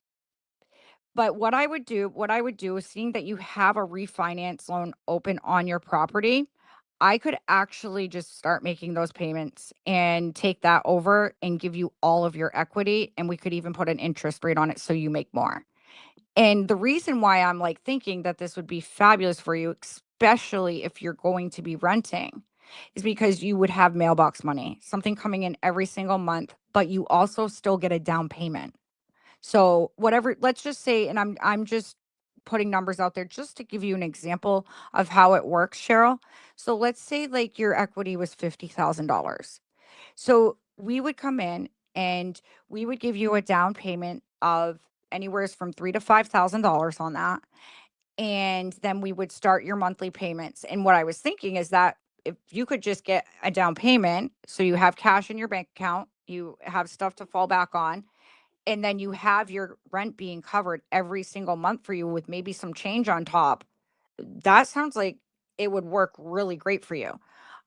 Because if, let's say you go ahead and you sell tomorrow with a real estate agent, you're going to have agent commissions.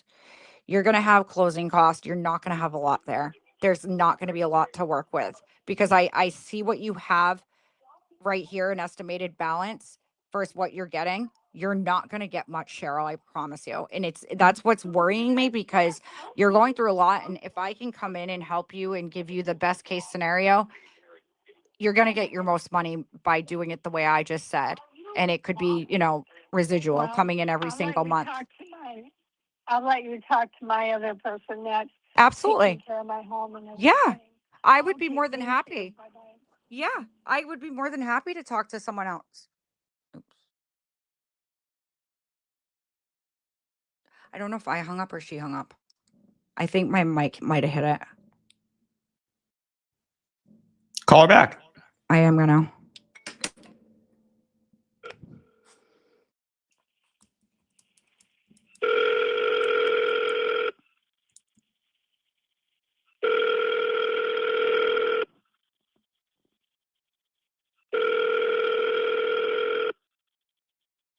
She must have hung up. Your call has been forwarded to voicemail. The person you're trying to reach is not available. At the tone, please record your message. When you have finished recording, you may hang up. Hey, Cheryl, it's Ashley. I think I might have pressed the end button. I just wanted to try to coordinate a time with you where I could talk to the person who's in charge of making some decisions. No pressure at all. I was just trying to figure out the way I could get you the most money in your pocket. So if that might be something you're interested in, feel free to text or call me back on this number anytime, okay? Thank you. Bye. Was I too push could have I explained it a little bit better? Probably. But I'm I very confused on what she has going on here. Like I'm yeah. looking and it shows that she refinanced out 175,000 in 2022. Okay. So It also shows me that she's not even on the deed. It's just her husband. It's not on any type of, well, it would go to her, right? It's her husband. So, but it would still have to go through probate. yeah.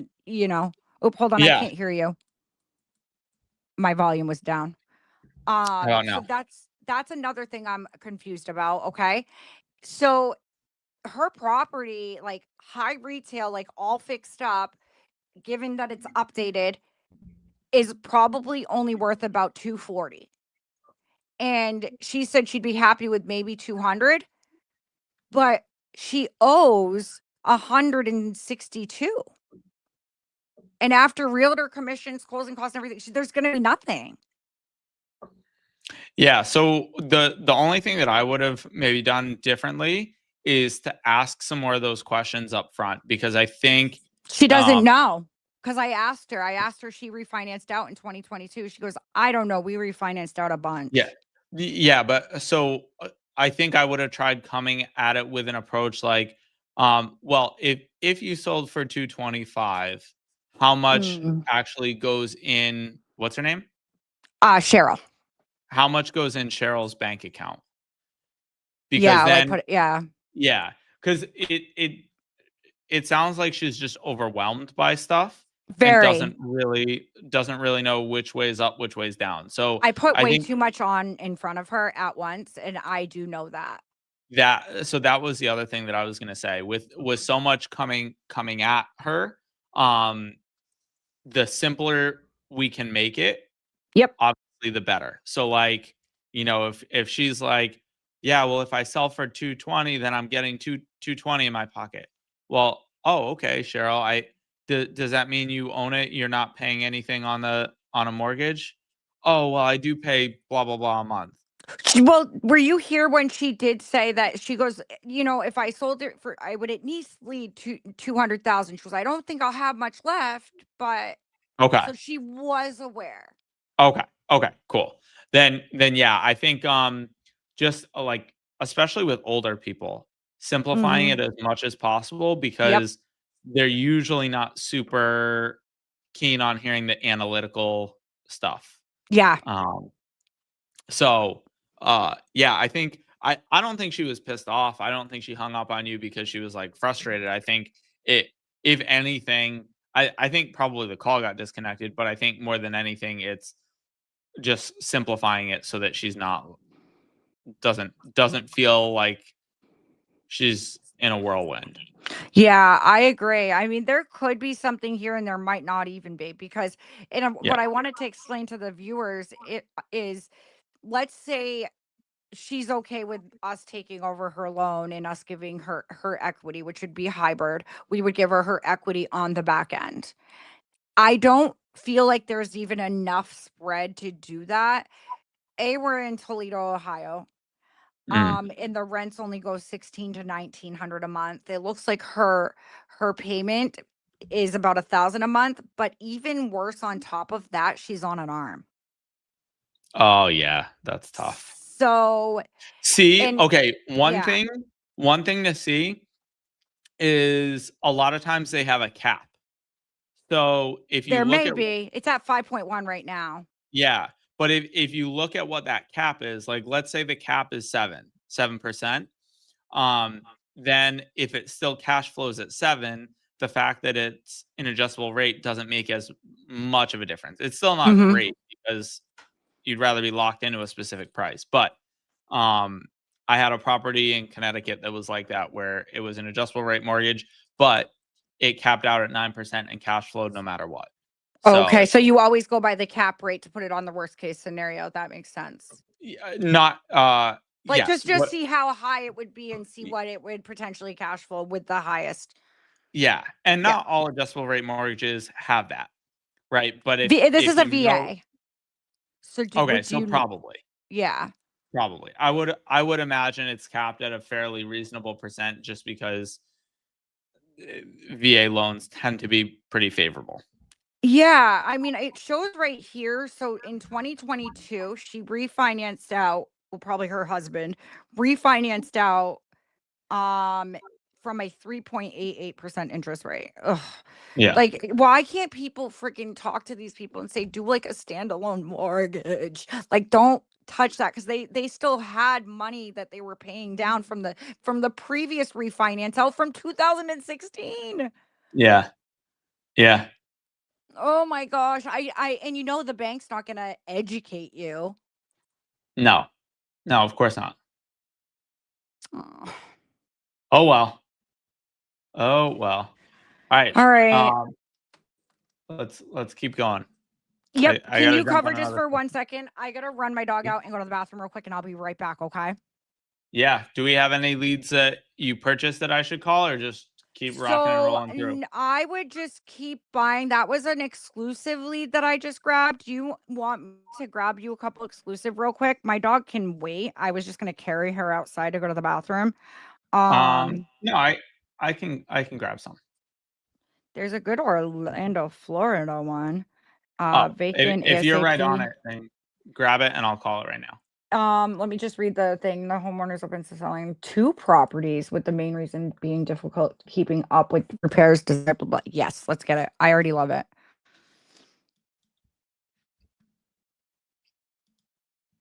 Okay, coming in right now. Okay, I'm just putting the thing in. It's been $100 exclusive leads. Sorry, got excited for a minute. All right, it's in. All right. Okay. And I will be right back. Sounds good. All right.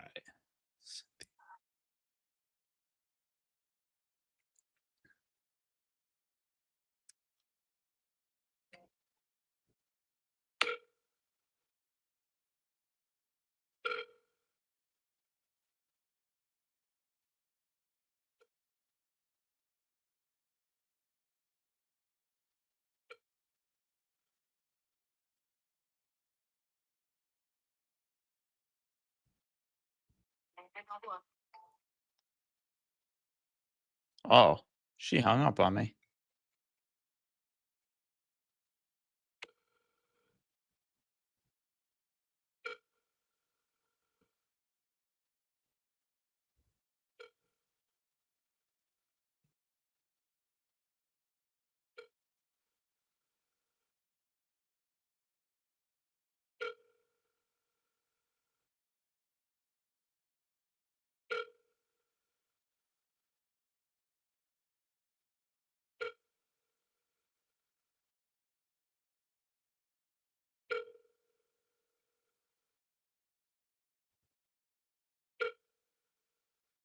Four zero 7 3 7 6.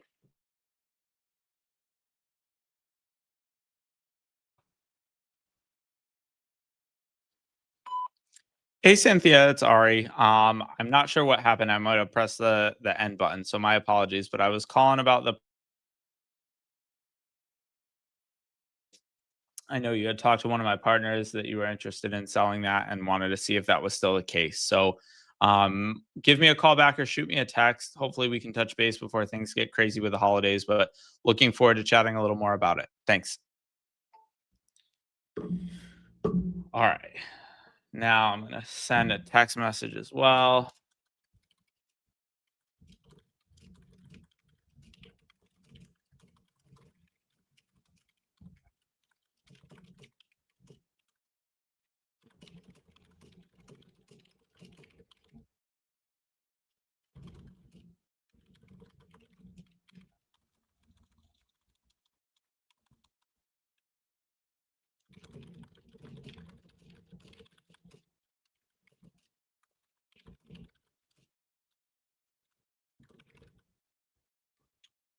All right, send that.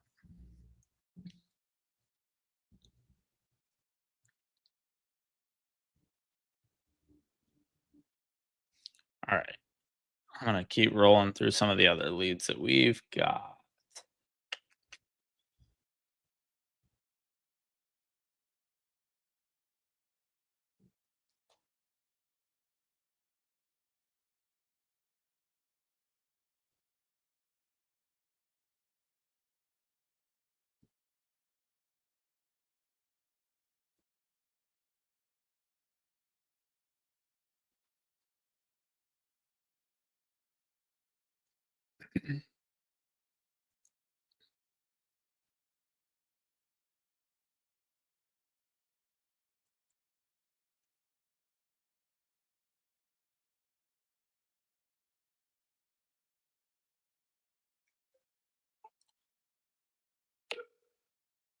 See if we'll get lucky today.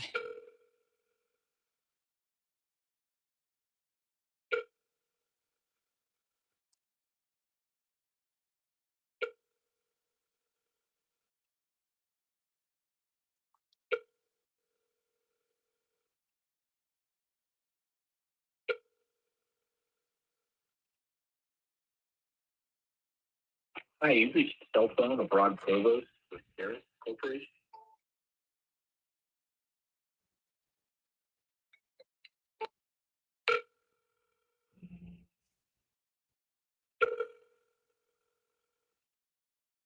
Hi, you reached the cell phone of Ron Provost with Harris Corporation. Please leave me a detailed message and I'll get back to you as quickly as I can. Thank you very much. Have a great day. Hey, Rod, it's Ari calling. I was calling about the property. I know you're interested in selling that a little bit ago, and I wanted to see if that was still the case. Definitely interested in purchasing that. So give me a call back or shoot me a text. Hopefully we can touch base before the holiday. Thanks so much. Take care. All right. Send him a text.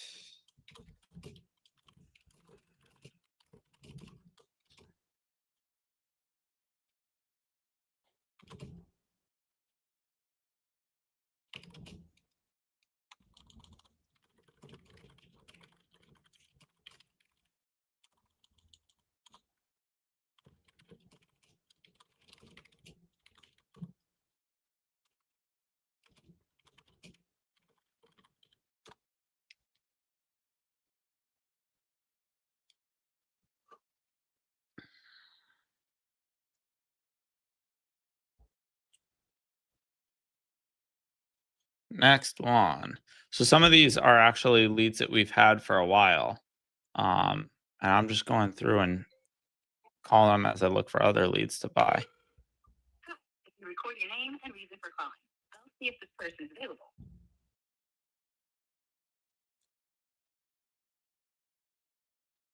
Ari Girelli about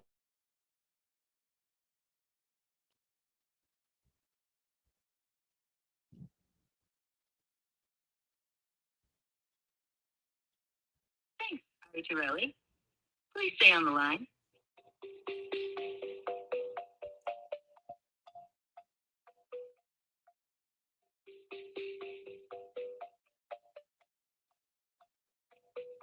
They said, do not call me again. You can leave a message after the tone. Hey, Kathy, it's Ari calling. I heard from the automation AI that you weren't interested in having us call again. I wanted to confirm that. Last I had heard that you were interested in selling the property on 15th Street. If that's not the case, can you just shoot me a text to say, nope, not interested, so that we know for sure? Thanks so much. Take care. All right. Hey, Kathy. Just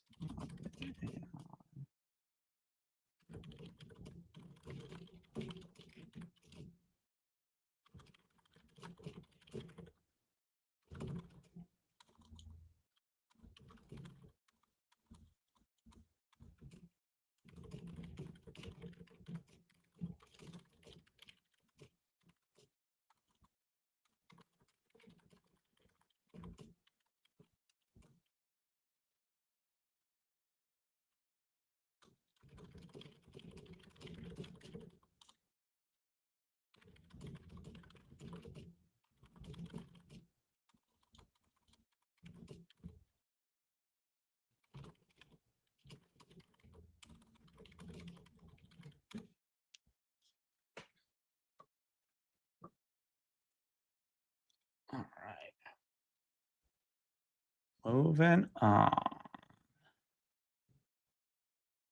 Didn't give me very much time to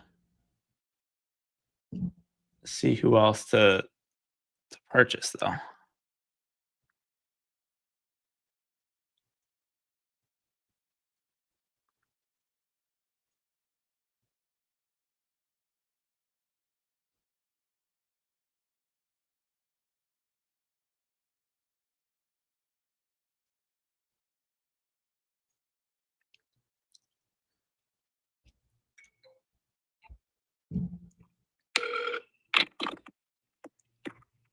Hello? Hey, is this Mike? No, hold on. Hello? Hey, Mike, it's Ari calling. How are you? Who is it? My name's Ari. I was calling about the property on Finley Court.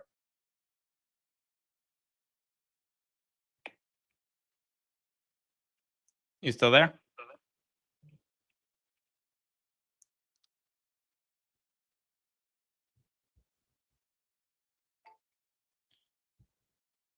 All right, we'll give him one more call.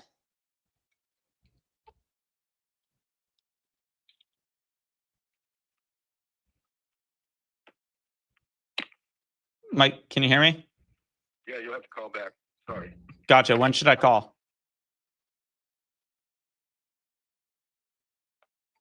Interesting. All right.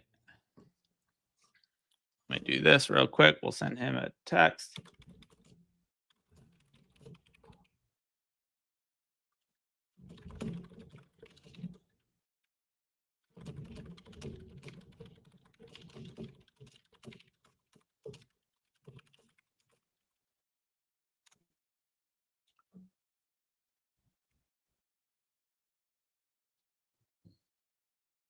Interesting.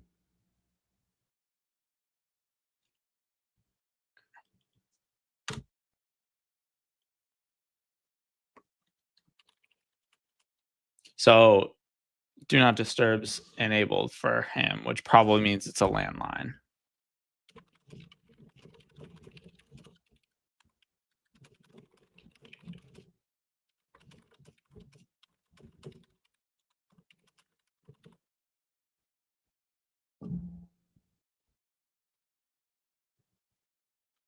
All right, let me see if I can grab a lead real fast.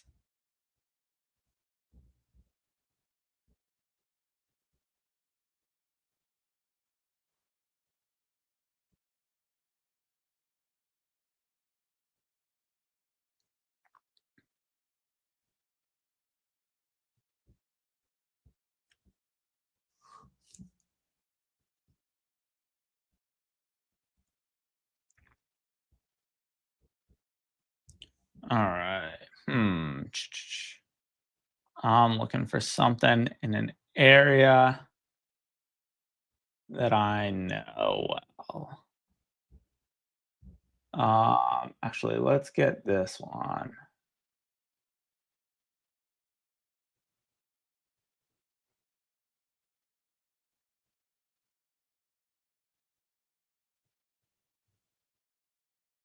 All right.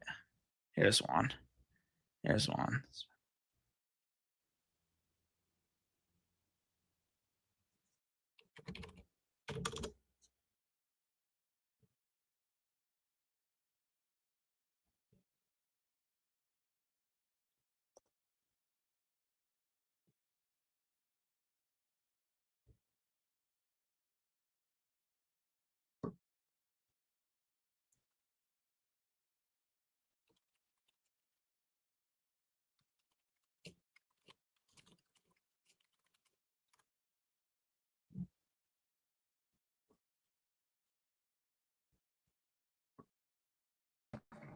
All right.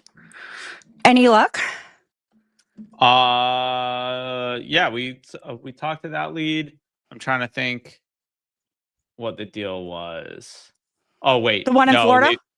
yeah, it picked up and then hung up. So called back, they didn't pick up. I sent him a text message, but we just been Okay. rocking through some other ones. Cool. Well, but now we both can dial. We'll see who can get on a Yeah. call. I had a few calls while you were gone. None particularly great, but a few of them. All right, let me see if I can. Perfect. All right, we got more people in here. So it looks like Yuri's webinar ended. Hey everyone. Yeah, Oh, let's there go. he is. Let's speed up the process. We will. When do we get our winnings? Support Hi, is is this uploading Nir? it. Yeah, who's this? It's Ari calling. How are you? How are you, Ari? I'm doing quite well. I was calling about the property in Park Heights Ave. Did you call me before about it? You sound like you're super far away. Can you say that one more time? Did you call me before about it? No, we haven't talked about it yet. Nope. Okay. So can you call me in about half an hour right now? I'm moving. Oh, wow. Okay. Yes. Half an hour from now. Perfect. You won't block this call, will you? No. Okay. All right. I'm just making sure. I'll give you a call in half an hour.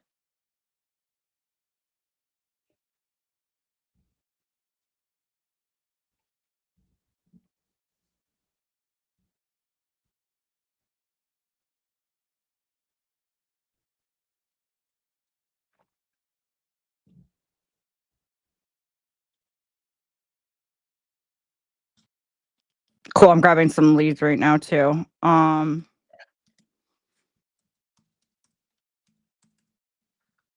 I was just thinking, I was like, oh my gosh, I had a lead I was supposed to call back to in 30 minutes, but then I remembered the wife got on the phone and hung up on me. Oh, nice. Yep. You know, one of those.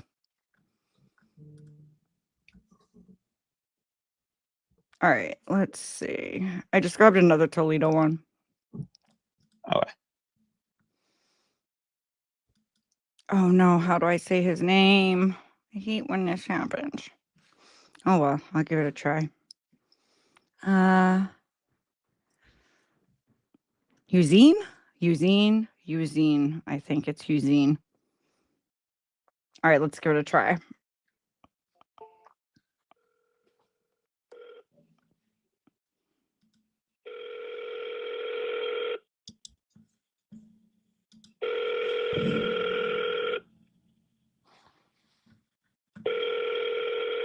It's Hussein, by the way.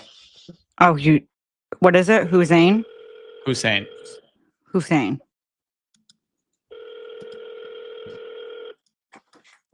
I'm glad you corrected me. Your call has been full. Oops.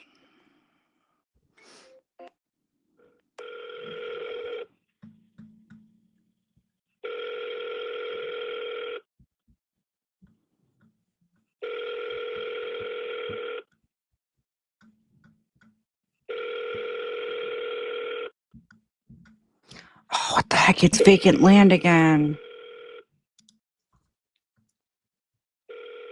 Why do I do that? I'm going after Yuri. Yuri.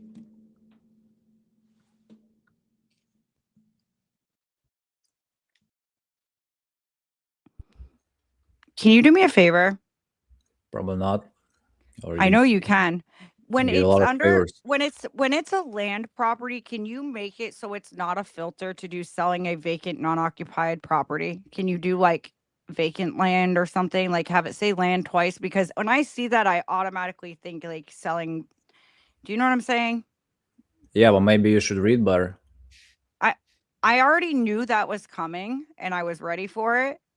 But when I'm live, And I'm ready trying to to what? do this And- quick for content.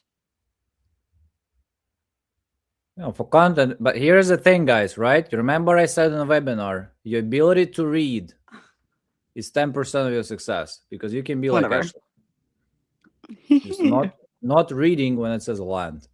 That was a good one. That was a knee Oh. slapper. Call it. Who cares?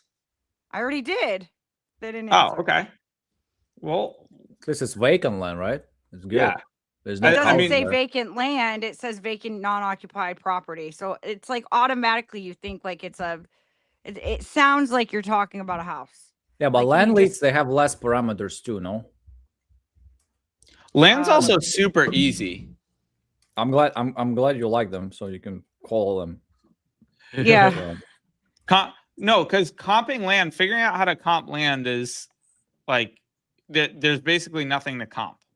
I actually struggle with that. So what do you go under and find it? I usually will like. So best thing is obviously land that's comparable, right? Same, essentially same number of acres in a similar area. That's obviously the best thing to do.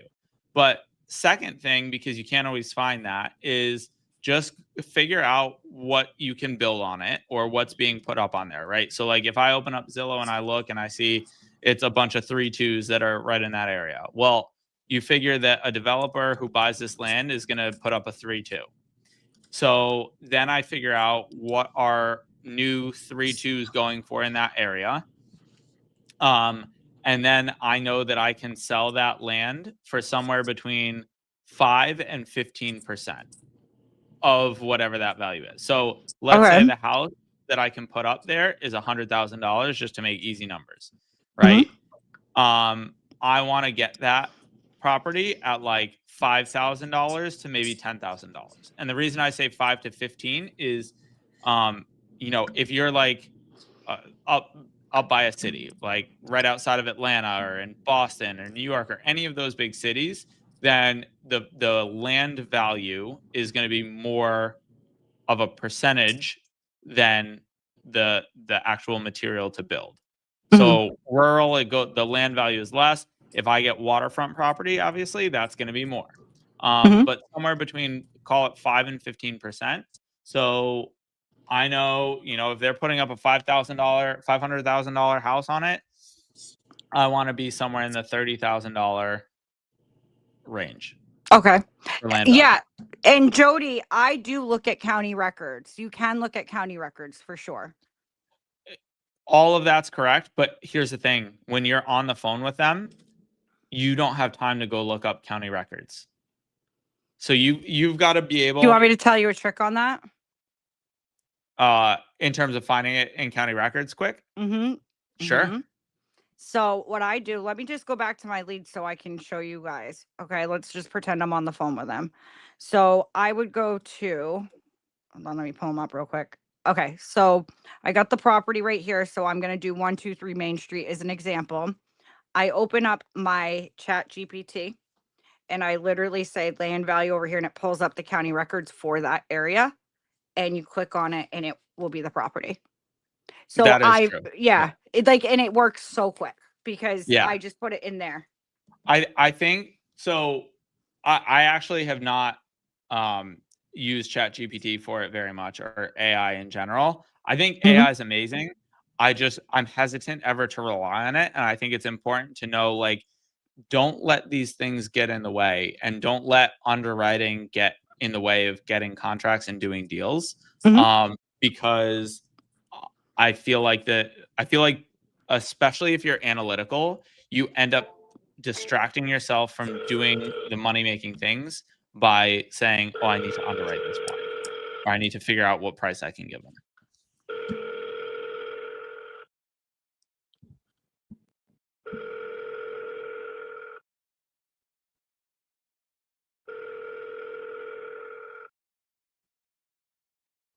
Hello? Hey, Charles. Yes. Hey, Charles. My name is Ashley. I'm sure you're getting a ton of calls, but I just got a notification that you were interested in selling your property over on Keenan Ave. Is that accurate? Yes, sir. Oh, nice. My apologies, man. My apologies. It's okay. Not a problem. All right. Well, great. I actually am buying in the area, so I would absolutely love to hear more about the property. Yes, the only issue is it just needs the furnace, just needs a little fixing, but the roofing, the installation of the house, all that's good. New house, basically, besides the furnace. Oh, wow. Okay, great. So are you living in the property currently? No, that's where I'm Stella. It's one of my houses that I don't really use because I originally bought the house for my cousin because she needed somewhere to stay. So I was just doing a good deed, but That's so nice. yeah, but she eventually, she got her stuff together and she was able to buy an apartment. There you go. Okay. I love that. All right. Well, that's fabulous. So I'm trying right now. When did you purchase the property, if you don't mind me asking? I purchased it last year. Okay, so all right. That's what I thought. I just wanted to double check because I didn't see any photos, but obviously there must be some. I just wasn't looking in the right area for them. So I'm going to try to pull them up real quick. All right. How far do you live from the property? Only an hour away. Oh, that's not too bad. Okay. Yep, I think there are photos. Okay, perfect. It's a cute little house. I Very like nice. it. I actually like the yellow kitchen personally. Yeah, the yellow kitchen, she said she liked it too. I only looked at it once, so if there is like stuff that's wrong with it, my apologies. I'll pay for any issues Well, that's wrong with the house. it's okay.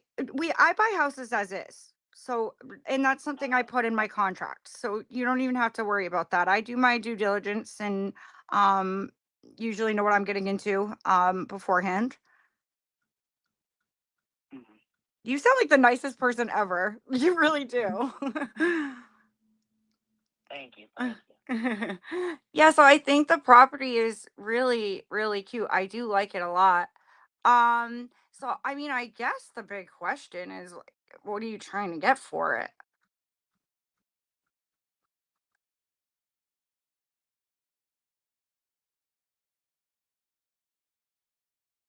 Charles? Hello? You might have muted yourself because I can't hear anything. Hello? Hello? Charles? It says I'm still on the phone. Charles, are you there? Hello? I always like to wait a minute just in case you muted yourself.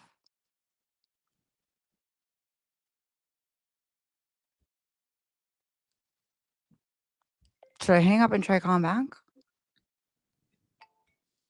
Yeah, Like don't. it said I was on the phone. Like it didn't say.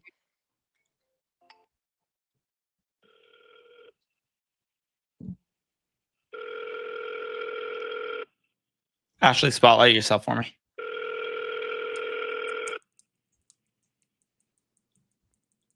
You want me to? Hey, Ashley, the Hey. call was disconnected. Oh, Was disconnected. I was wondering what was happening because like it still said I was on the phone with you, but like I couldn't hear you. So Oh, okay. It's Well, okay. I'm back now. Oh, good. That makes me happy. Okay, so I was asking you what you were trying to get for it.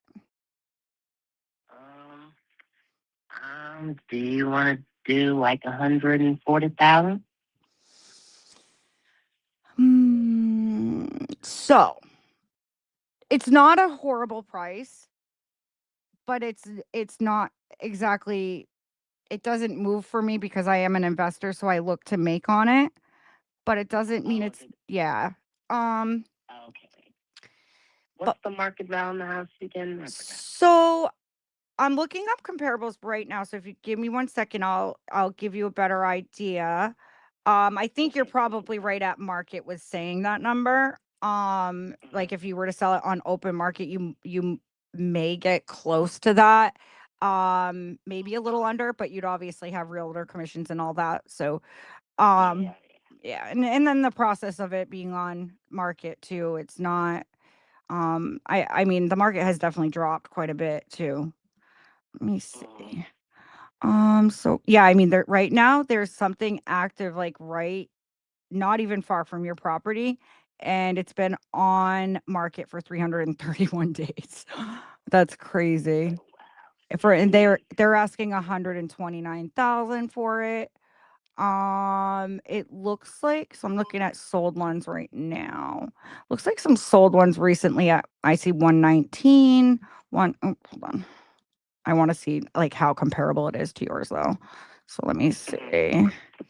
Just I can just give you a better idea. I mean, so I'm an investor and you're going to get like investors calling you that are going to offer you cash prices, and cash prices are significantly lower than, retail, right? Because we come in and we either hold it and rent it out, or flip it, and it definitely could use some updating, so it wouldn't be a horrible flip. Let me see. But it looks like it's in very clean condition. So, Oh yeah. When we do, like, once we finalize everything, I will go over there and check and see, just to make sure everything was how it was when I left it. yeah, no problem. I would love that. So there is a couple things I could offer you. Do you are you creative? Are you a creative person? Yeah, sure. I'm creative. So, all right. So I could get super creative with this and to get it to the finish line for you. So you're not sitting there, paying for an empty house. Would you possibly be open to me? I could give you more than I could give you on a cash offer, so you make on it. Would you be open to me? It's called subject to. So it's subject to existing mortgage. So what I would do is I'd come in and just take over those payments the day we close, and then I could give you the equity. Now, depending on how much equity you want, at closing, I could give you a down payment and then payments every single month, or I would just give you, let's say 10K just to take it over. But if you'd want something a little bit more than that, because I heard you say 140, which I don't think was an unreasonable price. You're at right like peak market price. I'm looking right now. So like that would be like very high, on the higher side. So I mean, if I could give you close to that, and you'd be open to working with me, and I could give you that on monthly payments, that would really be helpful. Because I mean, I personally would love to turn this into a rental. You know what? Honestly, just so I don't have to pay for it, the 10K right now sounds good. You even have to give me the monthly payments. Yeah. Yeah, it sounds perfect. We could do that. Okay. Well, yeah, I mean, I think that sounds amazing. I'd love to do this deal with you. I really would.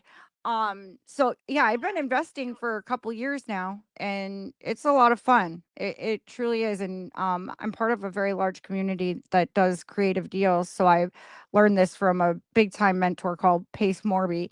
That's his name. And he has his own show, Triple Digit Flips. So we learned so much on getting creative to get these deals to the finish line. And I think that honestly, that's going to be your best case scenario anyway, because you're honestly going to get investors coming in and offering you probably about 80,000, and then you'd have to pay out of pocket. So that doesn't, to me, that makes zero sense. So yeah. So what I could do, how soon do you want to close? Wait, let me see what that. So, if we could possibly, let's do this after Christmas. Would that work for you? I could absolutely do that. Yeah, I could close after Christmas. Okay. Here, let me see something. Today's the 22nd.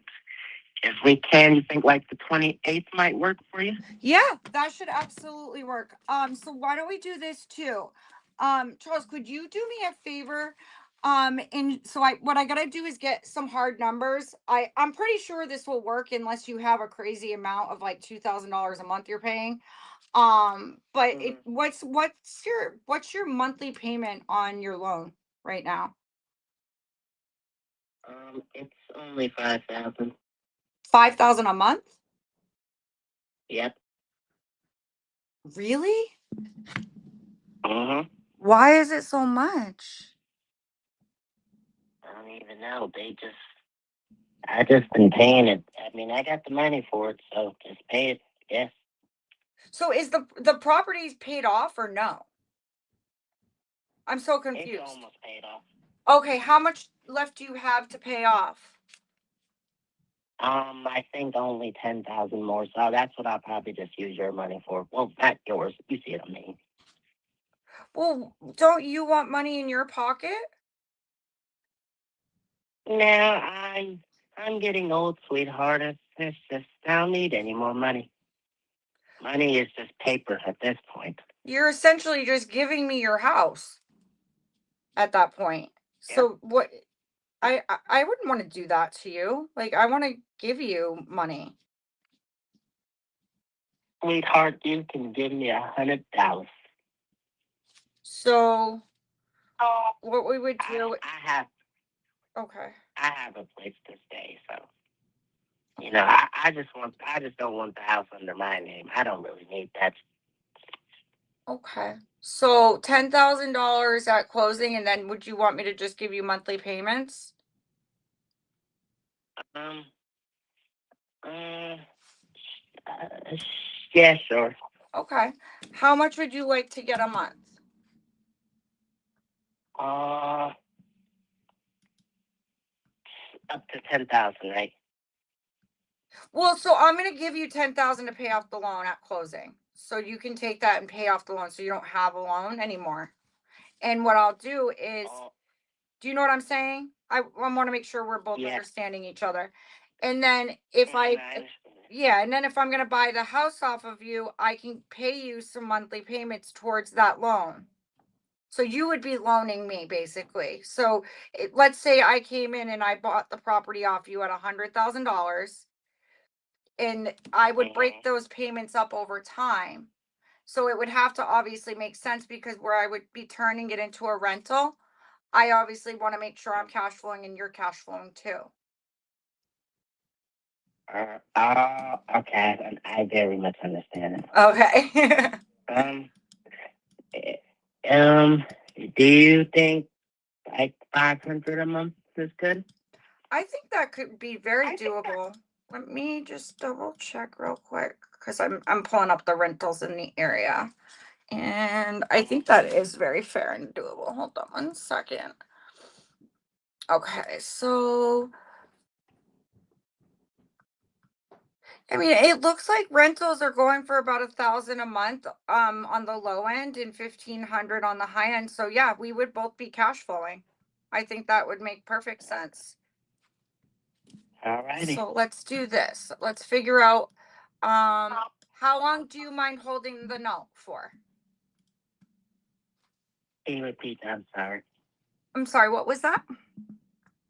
Can you repeat that? Oh yeah, no problem. So when we do a deal like this is how it works. So we already got our purchase price, right? You told me what you wanted. So I'm going to give that to you for payments over time. And then how long would you be willing to let me make those payments until I would have to pay you like the rest, like all at once? It's called a balloon. Honestly, I'll give you like 6 months. Would that work?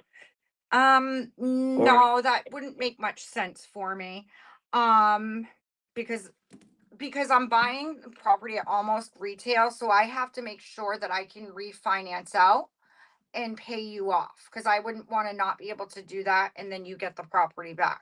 So I don't want to invest all this money and then lose the property.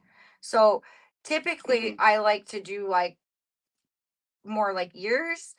Obviously I want it to make sense for you. So in order to go forward with this, I mean, I would probably at least need 7 years. 7 years. Okay, that will work. That will work? Okay. You're very easygoing.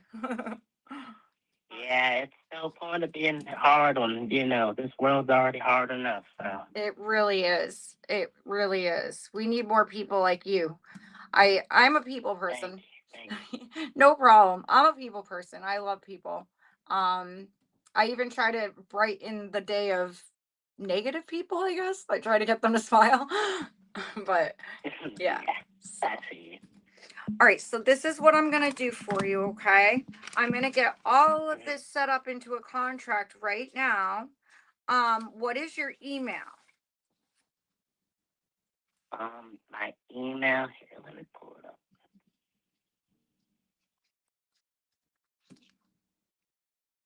You can do it's V. Yep. F.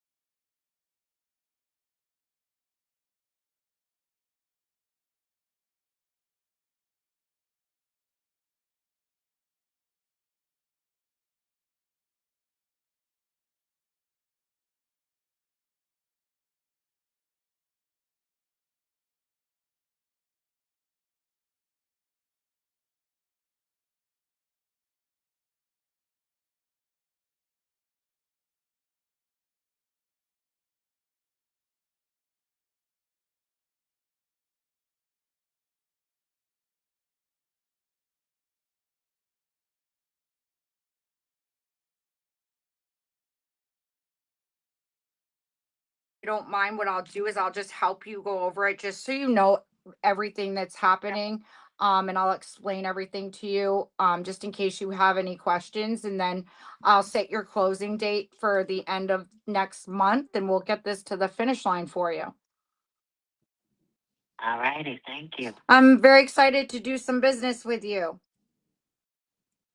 I'm excited too, Ashley. Awesome. I will talk to you soon, okay? Okay, have a good one. Thanks. And a good Christmas. Oh, thank you. You too. Oh, is it okay, Charles, if I call you back this evening? Yeah, I should answer. If not, just call me back in the morning around like 11 o'clock. Will that be okay? That's perfectly fine with me. All right. All right. Thank you so much. Have a good night. Thank you so much. You too. Thanks. Bye-bye.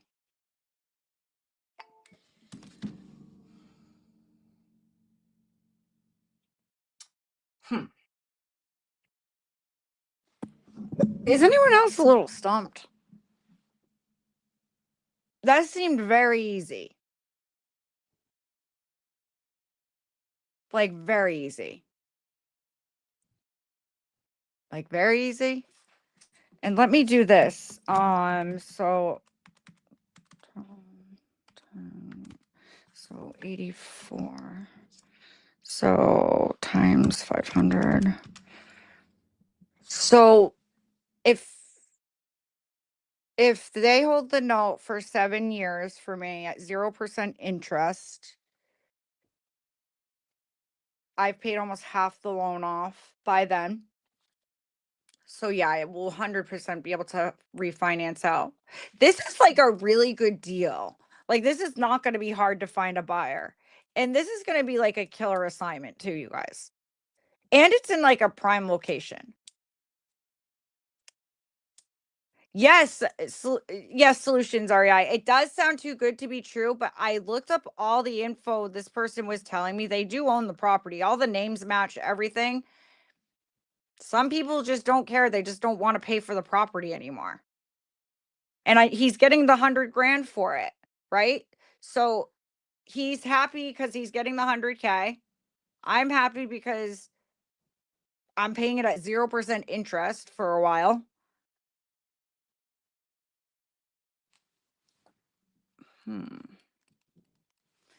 What did Ari say he had to go? What happened to him? Hey, are you coming back? Because I have to talk to you about this lead.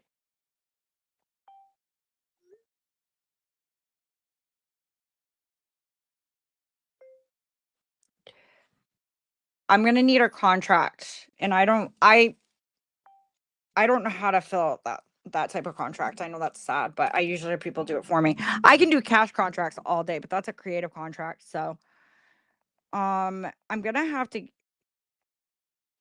I just locked this deal, so we need a contract.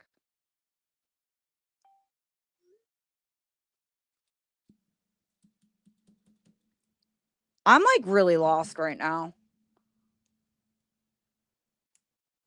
Yeah, I know, right? Like he should have definitely stayed. That was like really good. Could you guys imagine all the leads being that gosh darn easy? I would be living like a queen.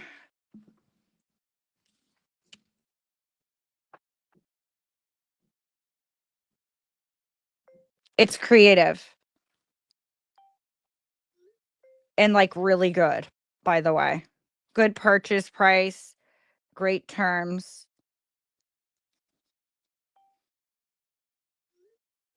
I'd like to get it filled out and sent as soon as possible. That way I can call back and go over it with the seller so we can get it signed. It's going to be a killer assignment.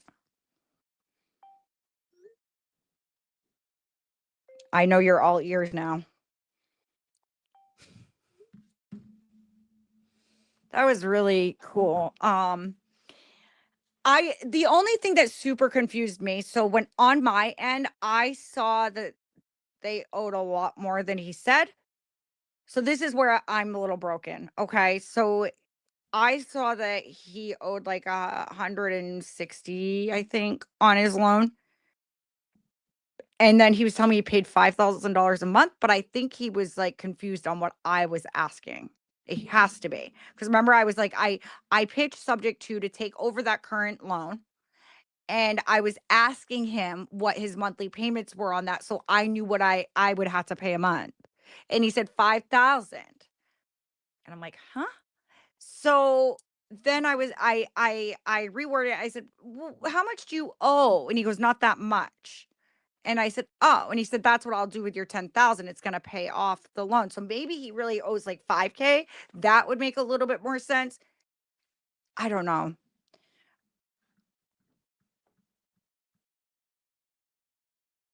Yeah. I mean, it sounded like we were on the same page when we hung up.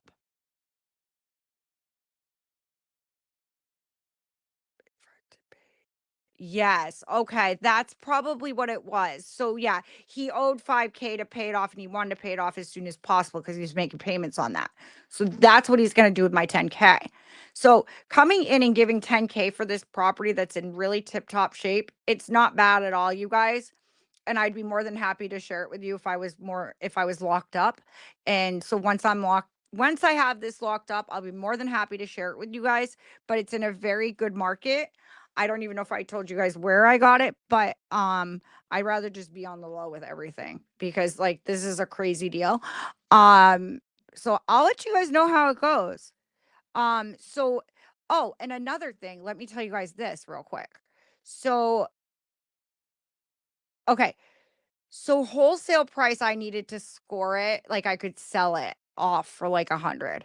Okay. So I would need to score it at like 90, 80 or 90, to get an assignment on it. Retail on it's about 160 to 180. So I'm getting a pretty heavy duty discount on it already, but yet he's going to hold the note for 7 years at 0% interest. What? Guys, I'm like, that might be probably one of the best deals I've ever scored, like in that quick. And like, they were a very nice person. I mean, they bought this house for their cousin. Guys, that was shocking. Like, I'm really shocked. Oh, gotcha. Yeah, right now he's in a meeting. He said if you can get me over the terms, okay. All right. So let me just. Can I voice text you or do you need me to type it out? Not sure if you are hosting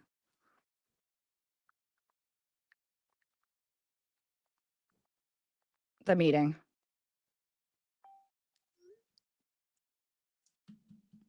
That was like a killer deal. Like, you guys, that's really shocking. Like, I want another one. Give me another one. Give me another one. Let's fucking go. Woo! All right. I'm not going to get too excited until it's signed. But I'm looking like everything's matching up. So it's gotta be real. It's gotta be. Someone's like, nope, it's as real as Santa Claus. Don't kill my hopes and dreams today. Okay. We're going to get another one. We're going to get another one. Let's get a freaking another one. You guys, that was an exclusive lead. That was an exclusive lead. That was an exclusive lead. You guys hear me?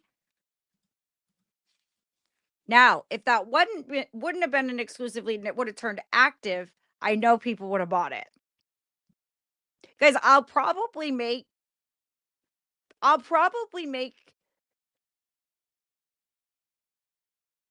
trying to think what I would be able to do on it. I mean, I probably can't do more. Well, I mean, it's really good terms, but so I would be comfortable putting a 20K assignment on that, and I think it would sell for sure.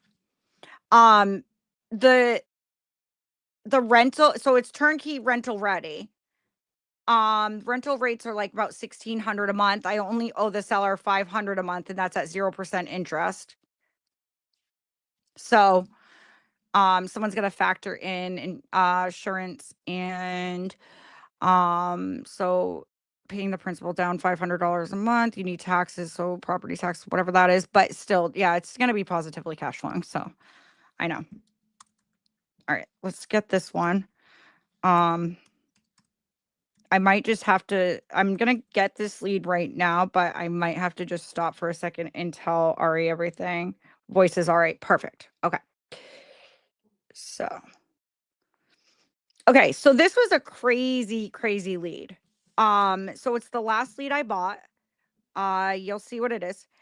And so the purchase price is $100,000. It's going to be $500 monthly payments to the seller. They're going to hold the note for 7 years. And, after that, the property's already halfway paid down. We're getting a pretty good discount on it already. Retail, like on open market, it would sell for 160 to 180. And what else? There was something else I had to tell you.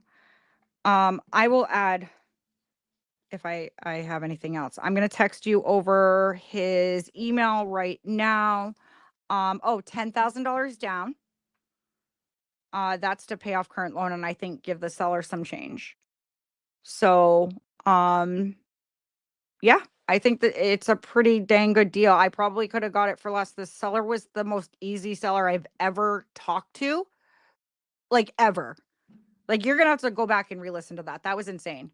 So I'd love to get this sent so we can get it signed. So we got a contract before 8 p.m. tonight and I'm about to go get another one. Yes, let's effing go. Someone freaking tap dancing out there? Gee, what? Oh, it's my dog. Uh-oh. Babe? Can you go see if Bella's okay? I hear flopping around in Zoe's room. Thank you. Sorry, guys. Okay, so I just got another lead, you guys. Let's give it a call. I'm still like a little in shock. Like I need to call this seller and go over the contract with them and just have them sign because I'm not going to be like, I need to feel really super good about this.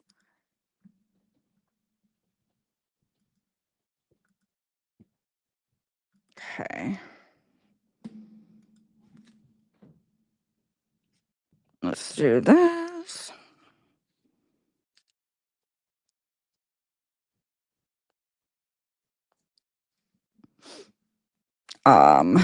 Let's see. So this lead, Lashona.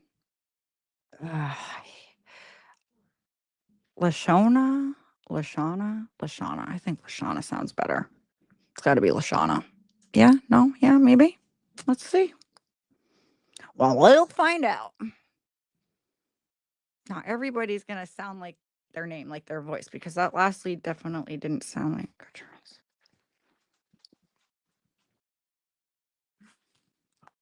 Caulfield. Guys, that was nuts.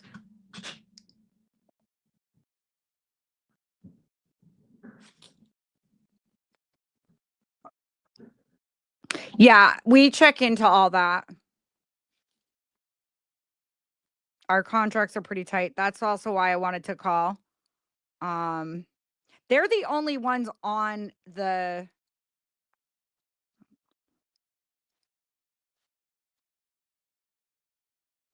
Hold on, I think I need to exit out of this and go back in because it keeps saying call failed, you guys. No, and that's a very good point, you guys. Typically somebody would have a power of attorney. So again, very good point, and I will be careful. Our contracts are very tight as well, so like, like, you're not on anything, no one's making you do this, stuff like that. So we'll see. I just got a contract, we're sending it, Yuri.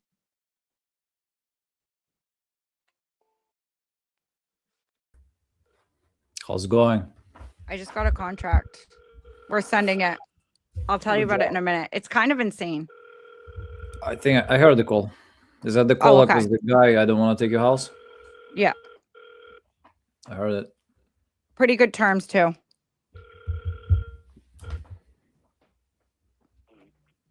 Hello. Hey, Lashana. Yes. Hi.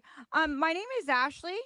Sorry to bother you right now, but I actually had just received a notification that you were interested in selling your property on Alicia Road. Is that accurate? Yes, ma'am. Oh, perfect. I'm looking to buy in the neighborhood. So let's see if we can work something out. All right, can you tell me a little bit about the property? It's a 2-bedroom, 1 bath, 1 basement, 1 garage. Just got the garage redone and a new door put on Okay. and a new opener. So the opener is there at the house. Perfect. I got a lot of updates on the inside. It's hardwood floors. The bedrooms has carpet, but you can always pull that up if that's what you choose to do. Yep. I got ceramic tile in the bathroom and ceramic tile in the entryway. All of the fixtures are updated. Even the ceiling fans are updated. There is no central air, but I do have air conditioner units with remotes, and the remotes are there in the house. The furnace is 1 year old, and the circuit breaker box is 2 years old. Okay. I didn't get a chance to do a lot on the outside of the house, but what I did do was get all the bushes from around the house. Okay. And the tree cut in the front yard. So Okay. I got that gone. The roof is about 15 years old. That's the oldest thing, because I think that's the first thing that I got done when I purchased the house. And I lived in there for 27 years. Oh, wow. So, okay. Yeah, so it has good bones, and I'm taking great care of it, and it's a good neighborhood. It does look like it has good bones for sure. Yeah, it's 1,100 square feet, and it's a bungalow, so the garage is up under the house. Okay. Yeah, I saw that, and you said there was a new garage door on there? Yes, ma'am. Okay. Okay. So is it vacant right now? Yes, it is. All right, perfect. Yeah, I just cleaned everything out. Okay. So what do you think rents go for over there?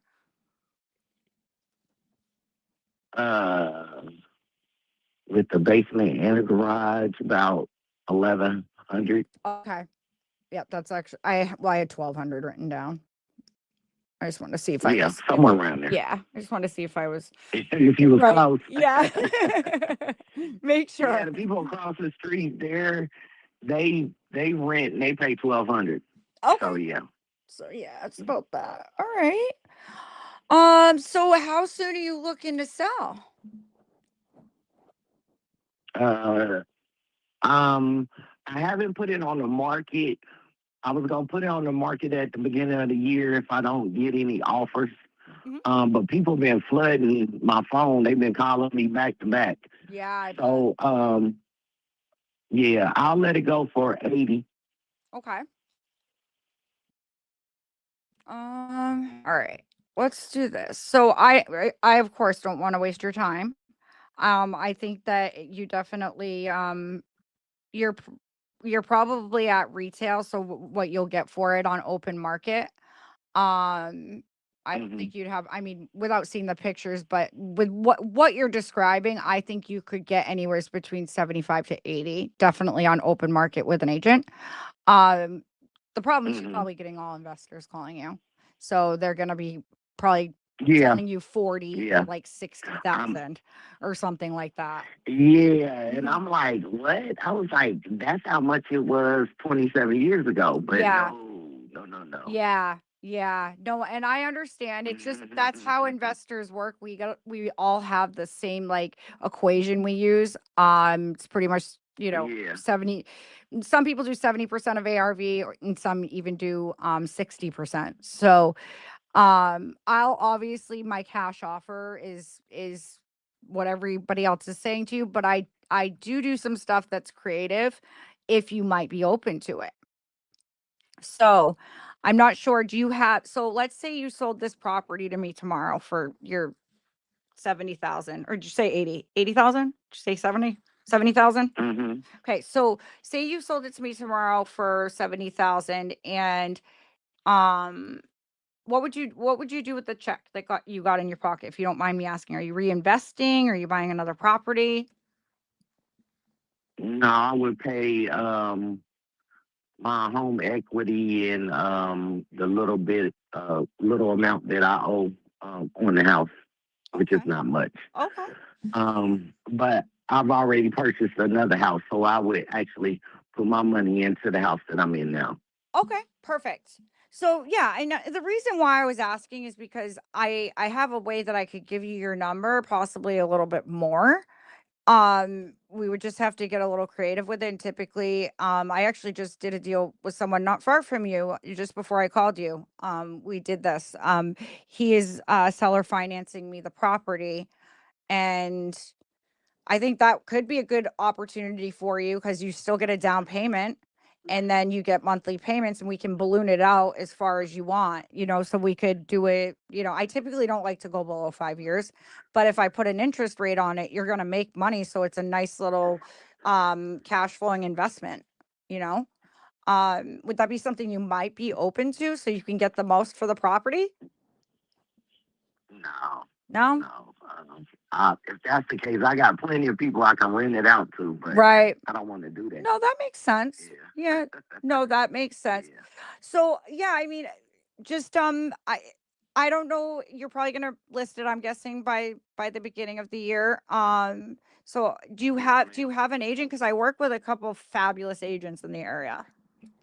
Yeah, I have an agent. You do? Okay, perfect. Just wanted to check Yes. in on that. Well, what I'll do, if you're okay with it, I'll follow up with you next month just to see how things are going and see if maybe the market's changed, maybe we can work something out. I can give you another offer, but right now I'd have to be at creative because I know you're not going to accept the cash. So, Yes, ma'am. You're okay. right. Yeah, I already know. Okay. Okay. Thank you All so right, much. Merry Christmas. Merry Christmas to Th- you too. Thank you so much. Take care.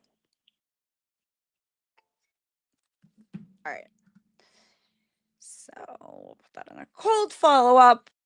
Cold. It doesn't hurt to ask. Always try to get that agent referral.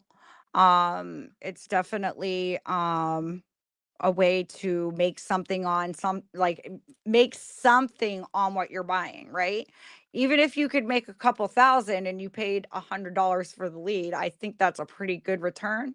So, just always, try to squeeze what you can out of it, but without wasting too much time, y'all. You don't want to waste too much time. And I'm just putting this I don't know what's up with my English today. It's horrible. Yuri talks better than me. So we're gonna put this in a cold follow-up. Cold. There we go. So cold follow-up. It's cold follow-up 60 days, but all right, let's do that. So let me see. So no, that would not be a refund lead.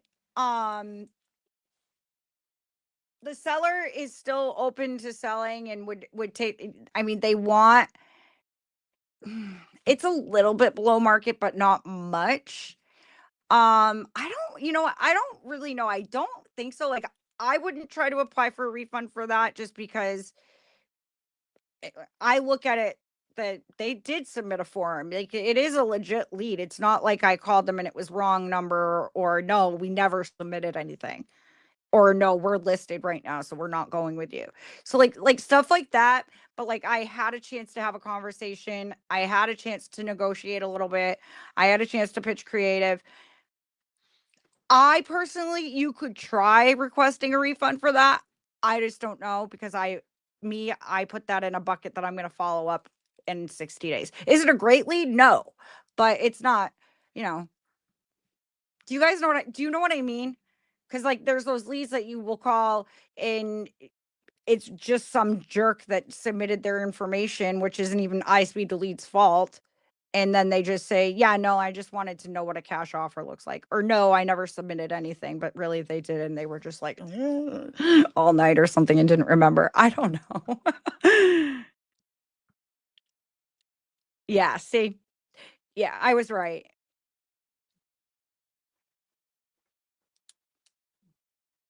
Yeah. So I don't know if you guys just read what Yuri said. And it's, if you couldn't agree on a price, it's not just you. I don't agree with that part. I think it's them. You put the options in front of them. They know what they want. Could you maybe renegotiate something and try to get something out of them? But no, right? I already knew she wanted to take that money from that house and put it in her new house. She just said that, right? So there's not much wiggle room to negotiate anything, but I think it would be we had an okay conversation. It wasn't, like I said, it wasn't a false lead or something that didn't make sense. Yeah, I'll quiet down. You got it. Sorry. I always want it to make sense, because I know some people do get confused on that. And I can understand where some of it can be confusing. I truly can. So this one looks good. Let's see. It's not listed. It's a property with a house. It's not land. Okay. Homeowner is open to selling the property as soon as possible. Ooh, I like that. And does not have an asking price. I like that too. The property is in, it's a single family, with 3 bedrooms and bathroom. When asked about the condition, the homeowner indicated it likely needs some repairs. I love that. Those specifics were not detailed. There is no mortgage. I like that. On the property, blah, blah, blah. So just remember this too, you guys, because I've had people ask me, how do you know whether to pitch a subject to or a seller finance? It's pretty simple. I know people who are asking me that question are probably fairly new and don't understand, like, because I remember being in that spot, and I just didn't know enough to, I guess, have the awareness of which way to go, because you got to look at it this way. Now I know there's no mortgage. This is most likely going to be a seller finance or cash offer, right? If it was something that was purchased less than 5 years ago, that's going to be possibly a great subject to, as long as they didn't buy it fully in cash. So subject to, if they have remaining mortgage balance, usually a significant amount, but not always. I've done a subject to with a $50,000 remaining balance. So mortgage balance, subject to. Seller finance, clear, nothing. They own nothing. They own it outright. So when you own something outright, you can be the bank. When you still owe the bank, you would have to, Okay. Let's see. So spin 100, you guys. I'm still going in for these exclusives. Like them. Okay. Probably do one more and then we'll call Yuri back up here, and I'm probably gonna head out. I do got some stuff to do tonight. All right, let's see. But I would like to have one more quality conversation. I would also like to call that Charles guy back up and go over the contract with you guys listening, so you guys could see how that goes. Hello. Hey, Ellis. Yeah. Hi, Ellis. My name is Ashley. I'm sure you're getting a ton of calls, so I'm probably calling for the same reason. I heard you were interested in selling your property on Seneca Street. Is that accurate? Yeah. Oh, perfect. Okay, well, I'd love to hear more about it because I am looking to pick up a property over there. So you're right in the neighborhood I'm looking in. Okay. So there we go. I'm just pulling it up. All right. Yeah, tell me a little bit about the property. It's 3 bedrooms. Guys, is it low says Needs wait, some no. work done, but it's still got good bones. Mm-hmm.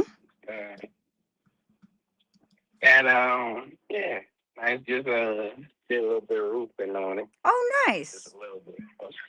I've been working on it, but it's a good investment property. Yeah. Is that what you got it for? Well, I had it for a while now. I was in the family. Okay. Yeah. So you're just ready to sell and cash out on it?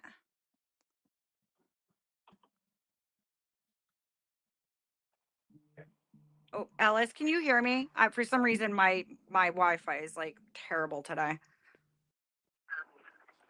Yeah, I'm just ready to sell now. Okay, perfect. Can you hear me? I can hear you. I think it's me, like, because my phone is actually saying my internet connection is unstable. That's what it's literally saying. So if you have a hard time hearing me, just let me know, okay? Okay. All right, perfect. So yeah, it hung up. So that's probably been me, you guys. I don't know why everything's coming in terrible. I'm gonna try calling back.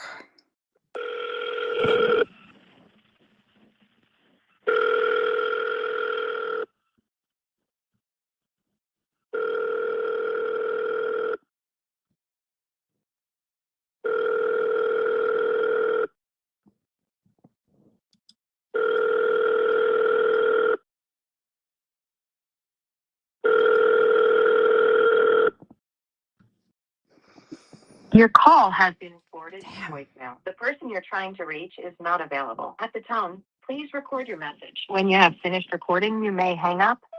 Hey, Ellis, it's Ashley. I'm so sorry. I was losing service for some reason. So I really do apologize about that.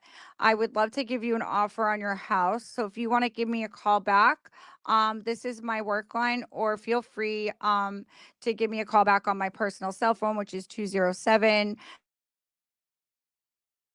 Thank you. Bye. Okay, guys. Well, who is in here? Who is in here watching?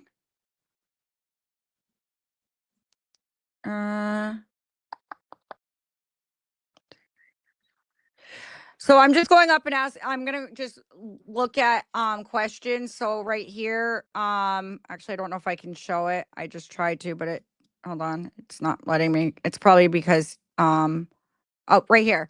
So what's a rate a seller usually asks for?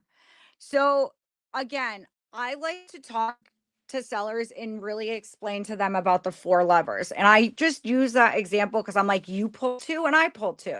It's like we get half and half. It's got to be a win-win situation, right?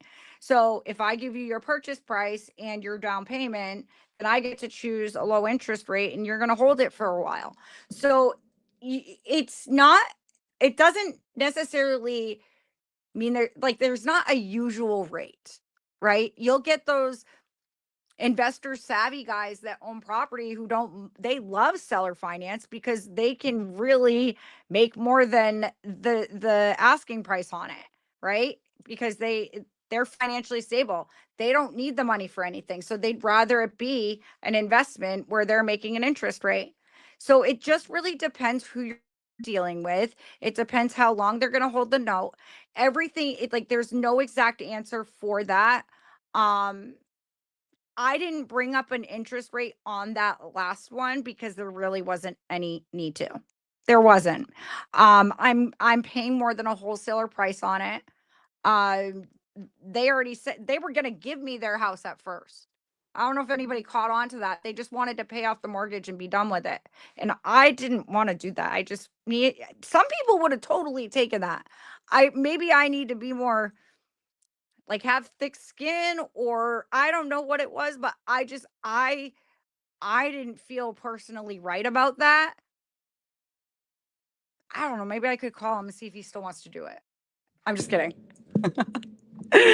But anyways, yeah. So there's no particular rate. What's the best and easiest? Oh, we got a question right here. So what's the best and easiest way to find an ARV on a property? So there's a couple different ways you can do this, right? So we had a whole class on this in school. So there is a little bit to look at, right?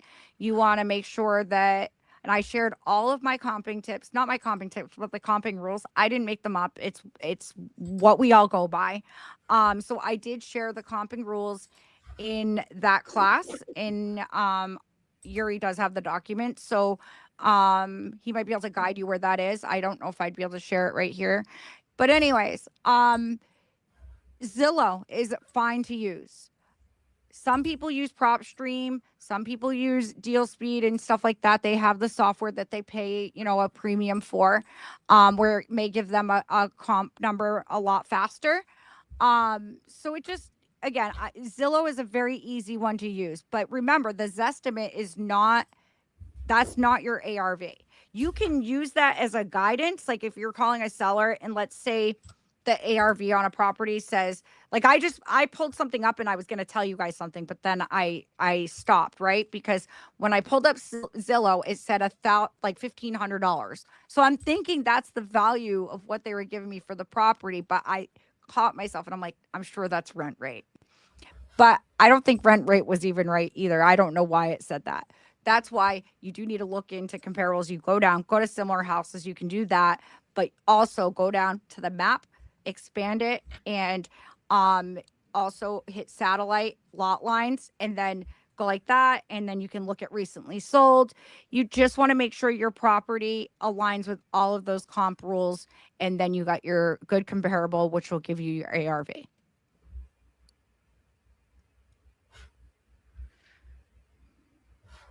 Go to school, by the way, not like like school community. Go to school if you want to learn.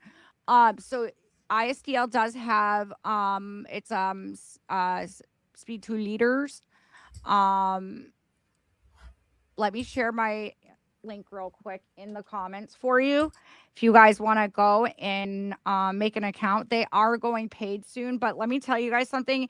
If it turns paid, I advise that you're probably saying it, and this isn't me just trying to sell you guys something. There is so much killer value in there, especially if you're not part of a community. That is now a community. And there's weekly coaching classes. There's so much value. You can watch back on the coaching as well. And it's insane what is provided for you in there. So there's just a lot. And I'm looking to, in an area, add a calculator, add a couple different things. And that'll be some stuff that Yuri will release to you guys very soon on what's going on over there. So let me do this. I'm just going to share my school link to you guys. So if you haven't signed up underneath them, it's free right now, but it is turning paid soon. And if you're not part of Coupon Club, you'll basically get the boot and then you'll be able to come back with whatever they're charging. Is that right? Is that how it works, Yuri? I just want to make sure I gave them correct info. What was the last thing?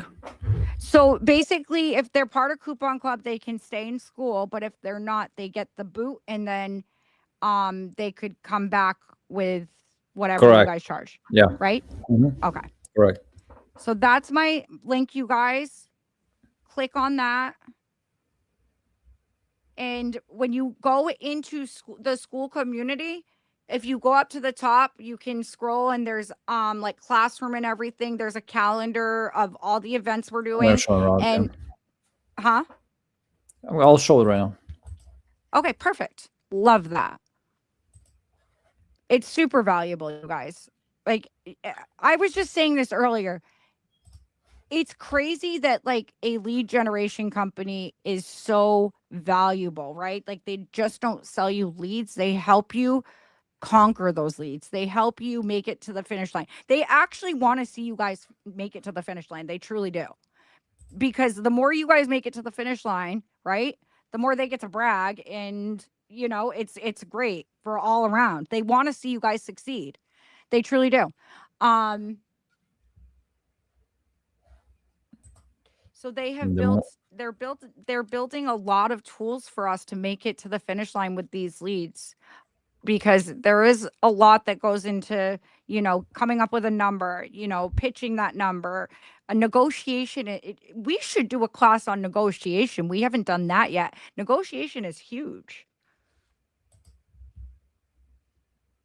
Oh, shoot. You know what? I didn't text Ari the working on the contract, but it won't be ready by 8 since it's all hand done currently with hybrids. There's no hybrid. There's no hybrid. It's straight up seller finance. Solar finance.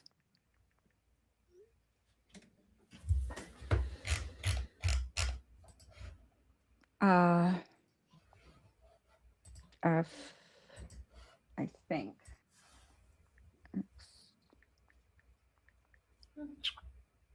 At gmail.com, at gmail.com. Okay.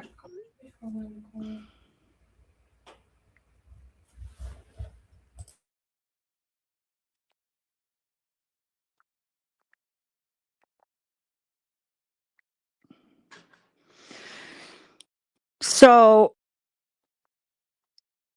oh, by the way, Yuri, so it'd be really nice to figure out how I can share, how to share my screen, because like I wanted to really show them share my a screen. property earlier. I don't know why it won't work for me. Did you click on it? Share the screen? Well, I can't really show you what I'm dealing with because I can't share it, but yeah, I try to share and it tells me that so what I'll do, I'll tell you what it says right now. So I'm clicking share right now. I say share screen, and then up at the top it says allow StreamYard to share your screen. I say allow, and then it says the browser can't access your screen. Try capturing a different screen to see if this continues. Yeah, I don't know what I have to do with that.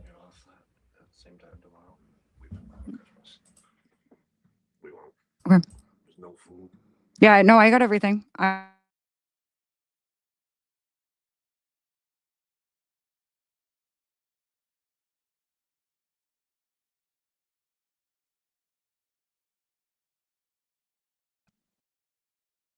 All right, guys. So if there are there any more questions or anything? So I actually do have to wrap it up. So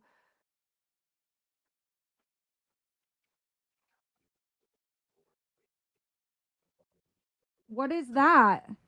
What is the achiever? I bought the achiever. What is that? Those are packages.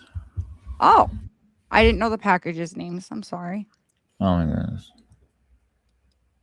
So honestly, Mark, I don't know what comes into that package. But I'm sure it's a great one.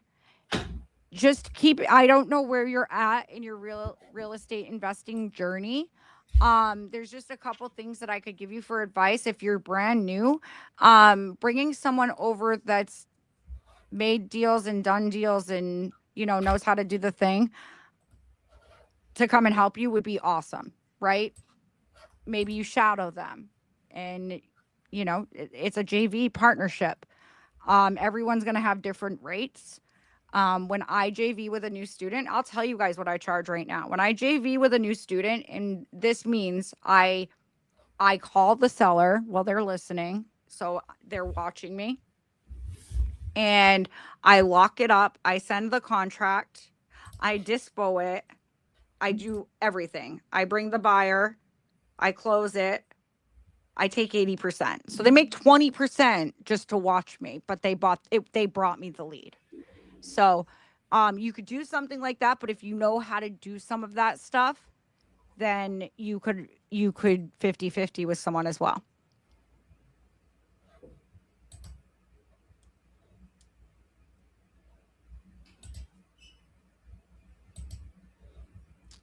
So Well, I don't think you need to really buy like 10K one. I mean, 20 like Maverick is like crazy good. So this person's saying Charles right here.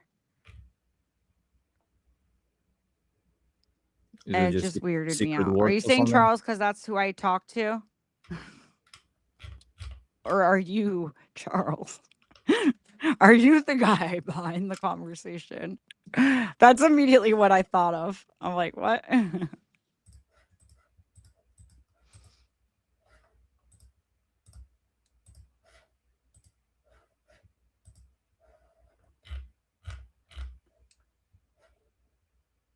Yeah, and Mike, like honestly, it's not bad to invest 10K into leads in your business, because what it happens is you don't have to choose all your leads at once, right? You have it in your account and you can spend it, slowly when you see leads you like, or they have, like fixed price mode where they'll send you leads every single month, stuff like that, or, every single week when they come in your area, whatever you choose for your market.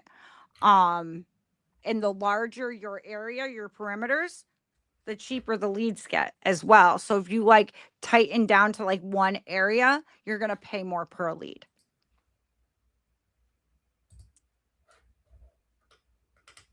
So. And again, guys, just a reminder, financing available, firm Klarna. Yeah, that's insane as well. They have, like, when you go to checkout, you can like pay Klarna or Klarna or whatever it's called. I know I said that wrong. It's whatever, but you guys know what I mean. It's like payments. You have to invest in yourself to get your business going. Like, it's just the way it goes. Just will either but pay you guys, money. Sorry, what? They don't go by your credit, Mike. They don't go by your credit. Anybody can get financing on that. Unless you've like screwed them over before. They can be interest rate. They might not give you like a 0%, but I just bought a Maverick package. How about that? Nice. And you all get 5 guaranteed speed, guys. Maverick gets. Mike, did you message me on Insta?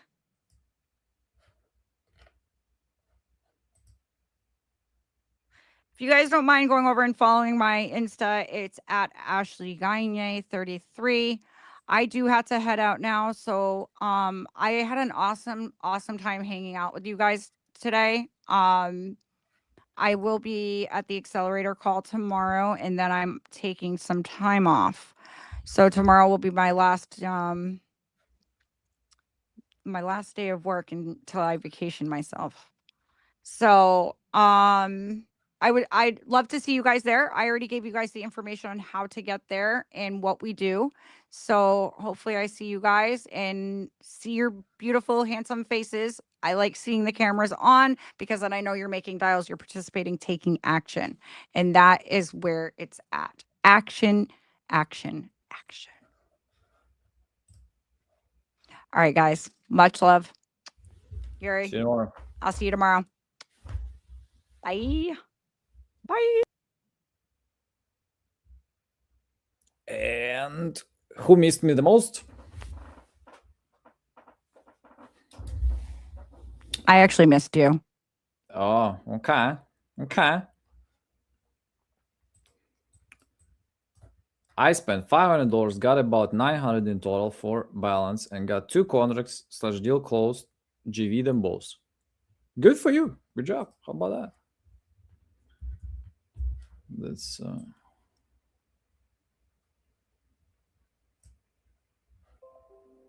And again, that's why you want to get packages. Simple as that. So 2 reminders. And again, if you guys have any questions about iSpeedToLead or platform or anything, how things work, just let me know. Again, just a quick reminder.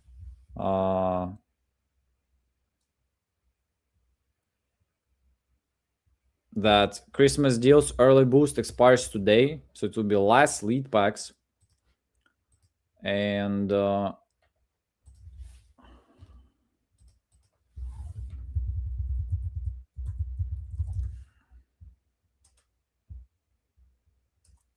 let me see who else.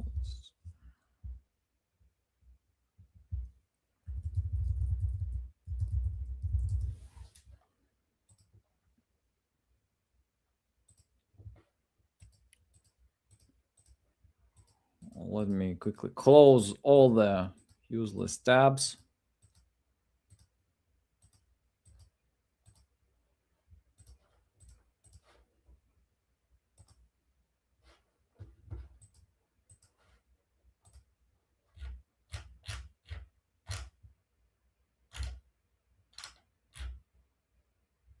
Hey, what's going on is Daryl Nickerson Jr., investor and wholesaler out of North Carolina, right? I started using iSpeedToLead about 2 years ago. My first month with no real estate experience, I made $70,000 using their leads, right? If you're thinking about using iSpeedToLead leads, I would stop thinking. I would take action. Their leads actually work. I've had students come through my mentorship and make $80,000 their first month using iSpeedToLead, man. Shout out to y'all. Shout out to y'all. And actually, he bought this lead for $10 and he needed to follow up 36 times, by the way. 36 times follow up.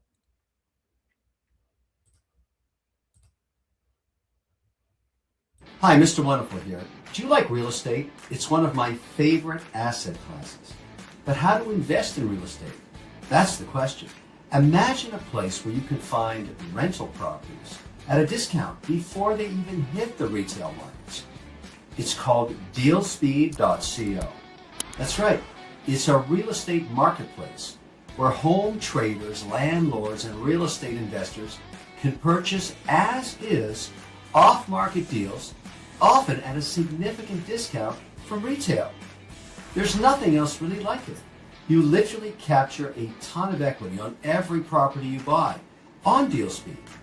Every property is already under an agreement, a contract at a significant discount, and every day there are new properties all across America coming onto the platform.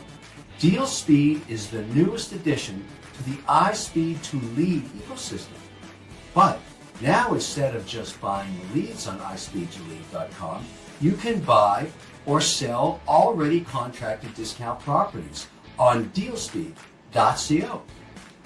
Wherever and whenever you're a real estate trader, landlord, or in fact, anyone who wants to buy or sell an off-market discount deal, you've got to be on DealSpeed. And to make it easier than ever to try DealSpeed, you can now create a free trial account and check it out. Some ideas are just that, good ideas. That's DealSpeed. Take care, my friends. I love real estate. What can I say?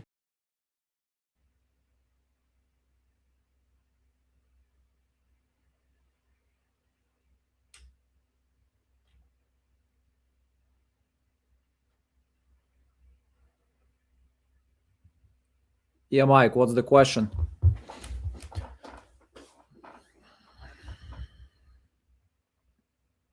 Same structure, better packages, actually. So, because we are trying to launch aggressively there.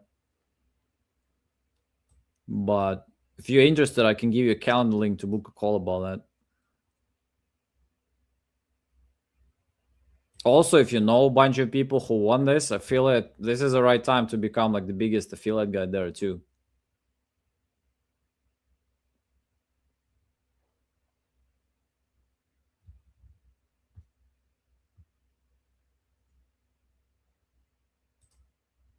How about that from Jason? The 400 lead pack I got, who is the cheaper package, was fire.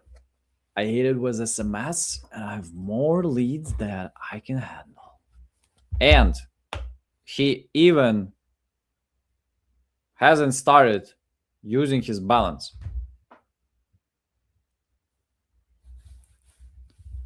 Is it kind of similar to REI iSpeedToLead? Yes, but those are more inspection leads. So we're getting inspections, like most leads in this category.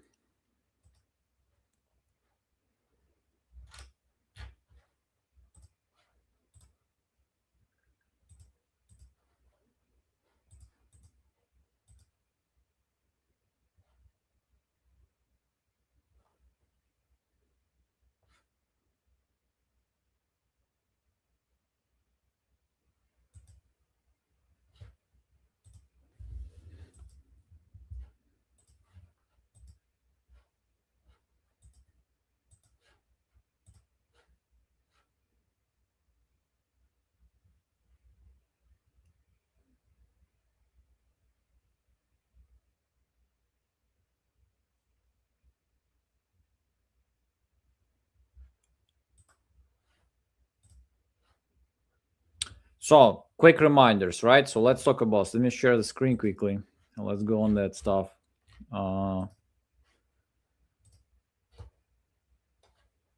Right away, just let's do quick demo.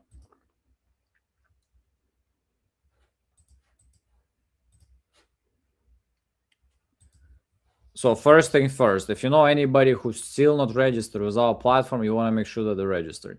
Okay. So this is the biggest thing. Again, it's completely free to check what's inside. 3 types of leads. Exclusive. So if you want to get exclusive leads today, we have a special code. How many is that? 513 leads.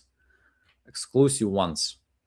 So all of them are waiting for you guys that you can pick and choose based on deal predictor score. Like this one. Facebook lead, vacant, remodel, A-, relocating. You know, I kind of like it. So instead of paying 268, I can get it with a spin 100 for just $100. So, and with spin 100 also is gonna give you 2 free spins on the bonus wheel. On this bonus wheel, you can win from 100, like you can win like $100 jackpot for bonus. This is the maximum price there, or 6 months of premium. There are also a bunch of other prizes there too. So if we couldn't sell the lead within 24 hours, all those unsold leads go into status active. So this is the first line. A lot of active leads, they have 0 orders like this one. And this is a cool thing, right? If we buy an active lead, there is still an option to buy leads, to buy them out. So let's say, I think I might have it right now in my system. So let's say I bought this lead, let's say in Rosenberg, Oregon. It's Google PPC lead. And let's imagine I really liked it. I signed the contract on the phone.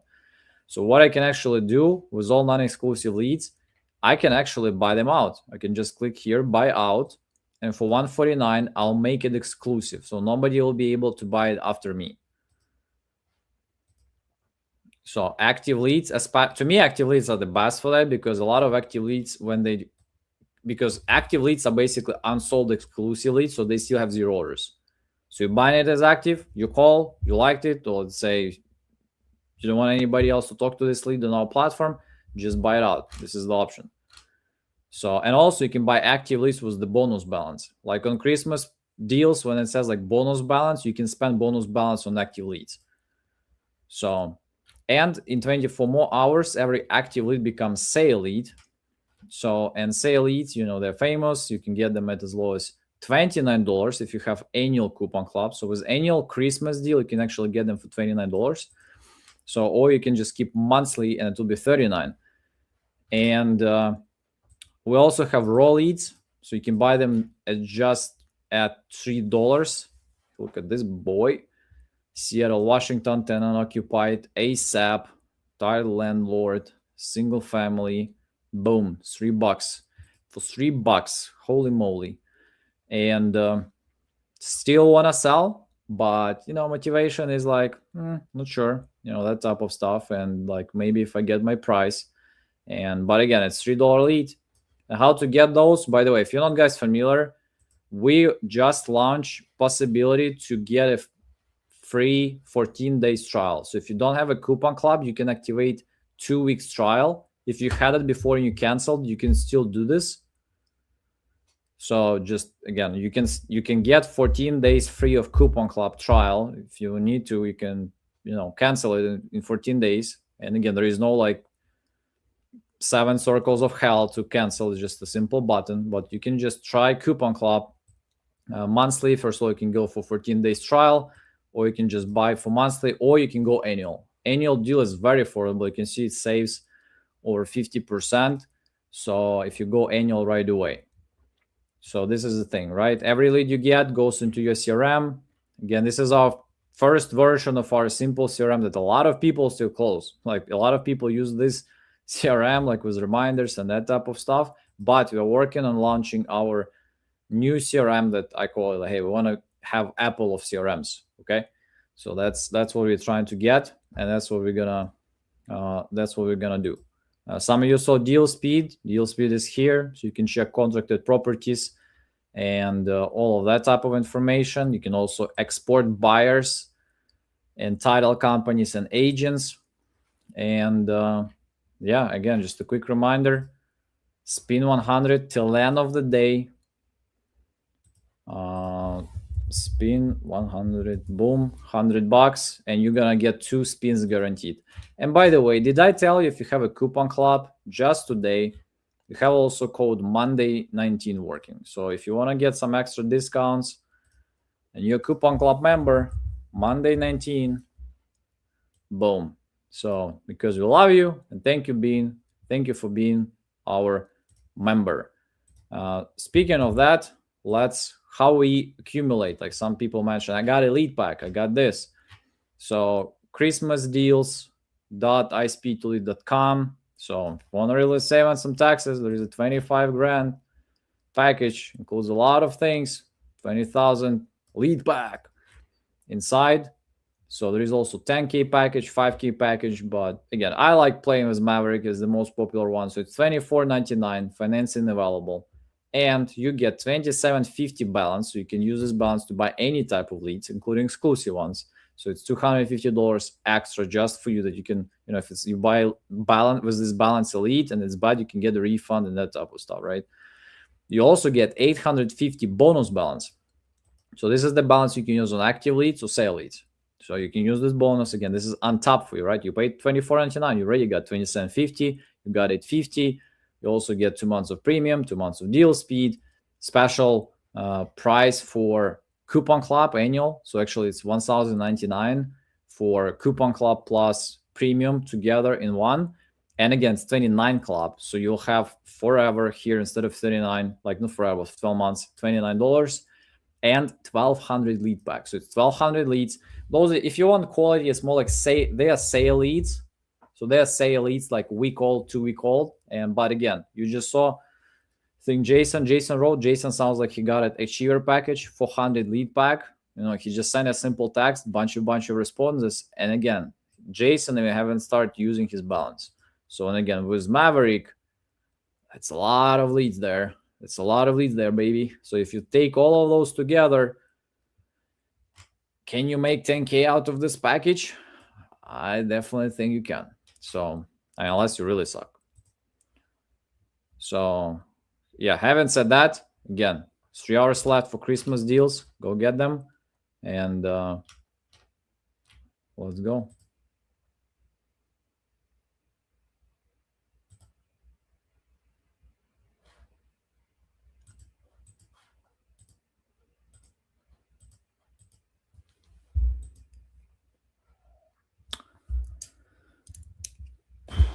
Mike, do you want to make some dials? Because I remember you were like, oh, I want to make some dials.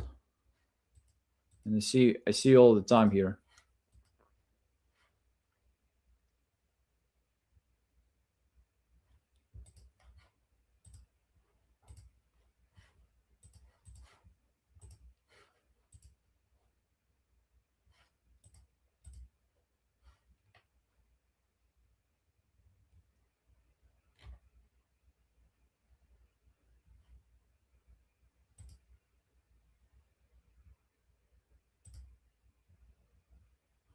And so the lead, you mentioned like you like some leads to get a little bit aged. Like, is there a particular lead or scenario for that? Because I know typically people want to like jump, be faster, which I'm not sure if it really makes sense. But what's your mindset on that? I mean, you guys also do a great job of putting on there like when they're intending to sell. So if like sometimes I'll filter it by, they want to sell ASAP right now, or they want to sell in 3-4 months. If it's one of those where they want to sell, a few months down the road, I typically may wait and see and pick them up a little later, because sometimes like when people call them and they're not ready to do anything for a few months, me personally, this is my strategy, is I kind of like to let them weed out the guys that need to buy right now.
And let's freaking go.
Will you sell me your house? I need to buy a house. Will anybody sell me their house? Will you sell me your house?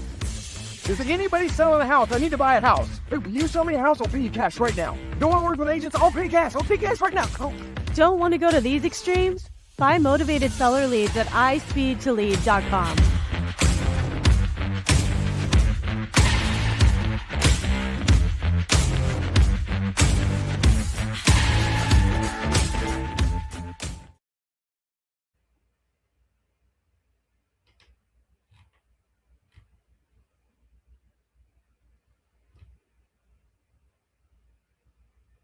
Average wage is $20 an hour.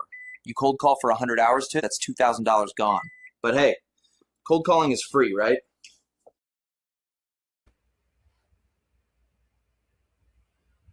I was like, I need to learn this. I need to dive in. And I wanted to find the best lead company to do it. And I think I found that. I started wholesaling on our first call. So after we got that first call done, is actually when I started. And I closed actually 2 contracts my very first day. I got an Odessa contract signed, Amarillo contract signed, Humble, Texas contract signed, Eagleside, Texas signed. And how much did you pay for a lead? I've spent only maybe $1,400 or $1,500. Okay, so and how many contracts did you get so far? 7.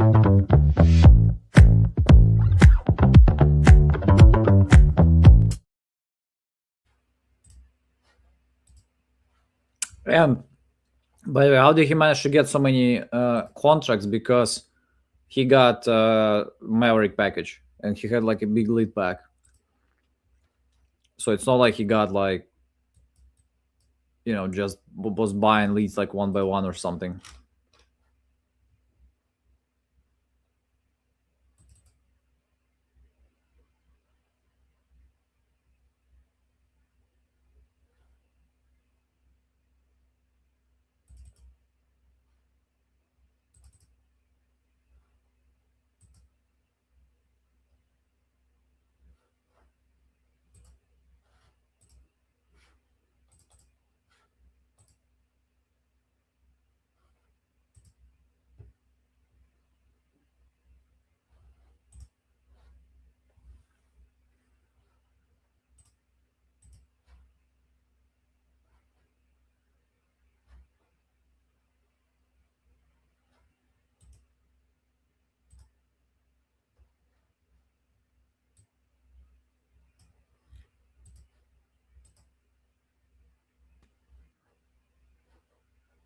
Let's get it started.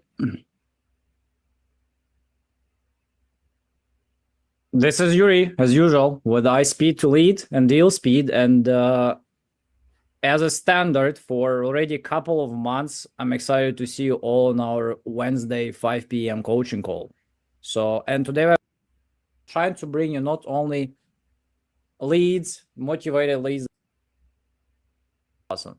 So you join. So on the real estate side, guys, and say a word real estate. So and you do lots of things and you have your unique way of, you know, finding your way with the sellers, which I would say is, you know, building rapport and a little bit more calmer way of doing things that I think everybody can benefit. And just excited to see you. And how's it going? Hey, what's up, Yuri? Good to see you too, bro. So I was trying to make sure I had the right link, and I guess I had the wrong link at first, but I figured it out. So, yeah. So hope everybody's doing well. So I love the stuff on your wall. Got look at you got Bon Jovi back there, and yeah, you like Bon Jovi? So, yeah, good stuff, man. So well, cool. Looks like we got several people coming in still. So yeah, we'll keep pumping and creating, doing blasts. Meanwhile, we do that. So would you like to tell a bit more about yourself? Like what do you think? Yeah. How long you've been doing this, and maybe what makes you unique? Where are you based? For people maybe who don't know you. Absolutely. So again, thank you, Yuri. Appreciate it on things. Thank a lot of you and Gene. And Gene and I go way back on things. In fact, Gene and I go back to the point where before he was even doing any of this. So on that side of things. But yeah, guys, look, as Gene or Jerry mentioned already, that my name is Jerry Green. I actually live in Ohio, live in a little small town. It's called Germantown, Ohio. Actually located around Dayton, Ohio area. And I live here with my wife, and we got 4 kids. So most of them are getting to the point now of all growing up and starting to get married and all that. So that's all cool. But on the real estate side, guys, so you guys understand a little bit about myself, as Yuri mentioned, I have been doing this a long time. I actually started in this business now 31 years ago. So it's been 31 years when I started in this.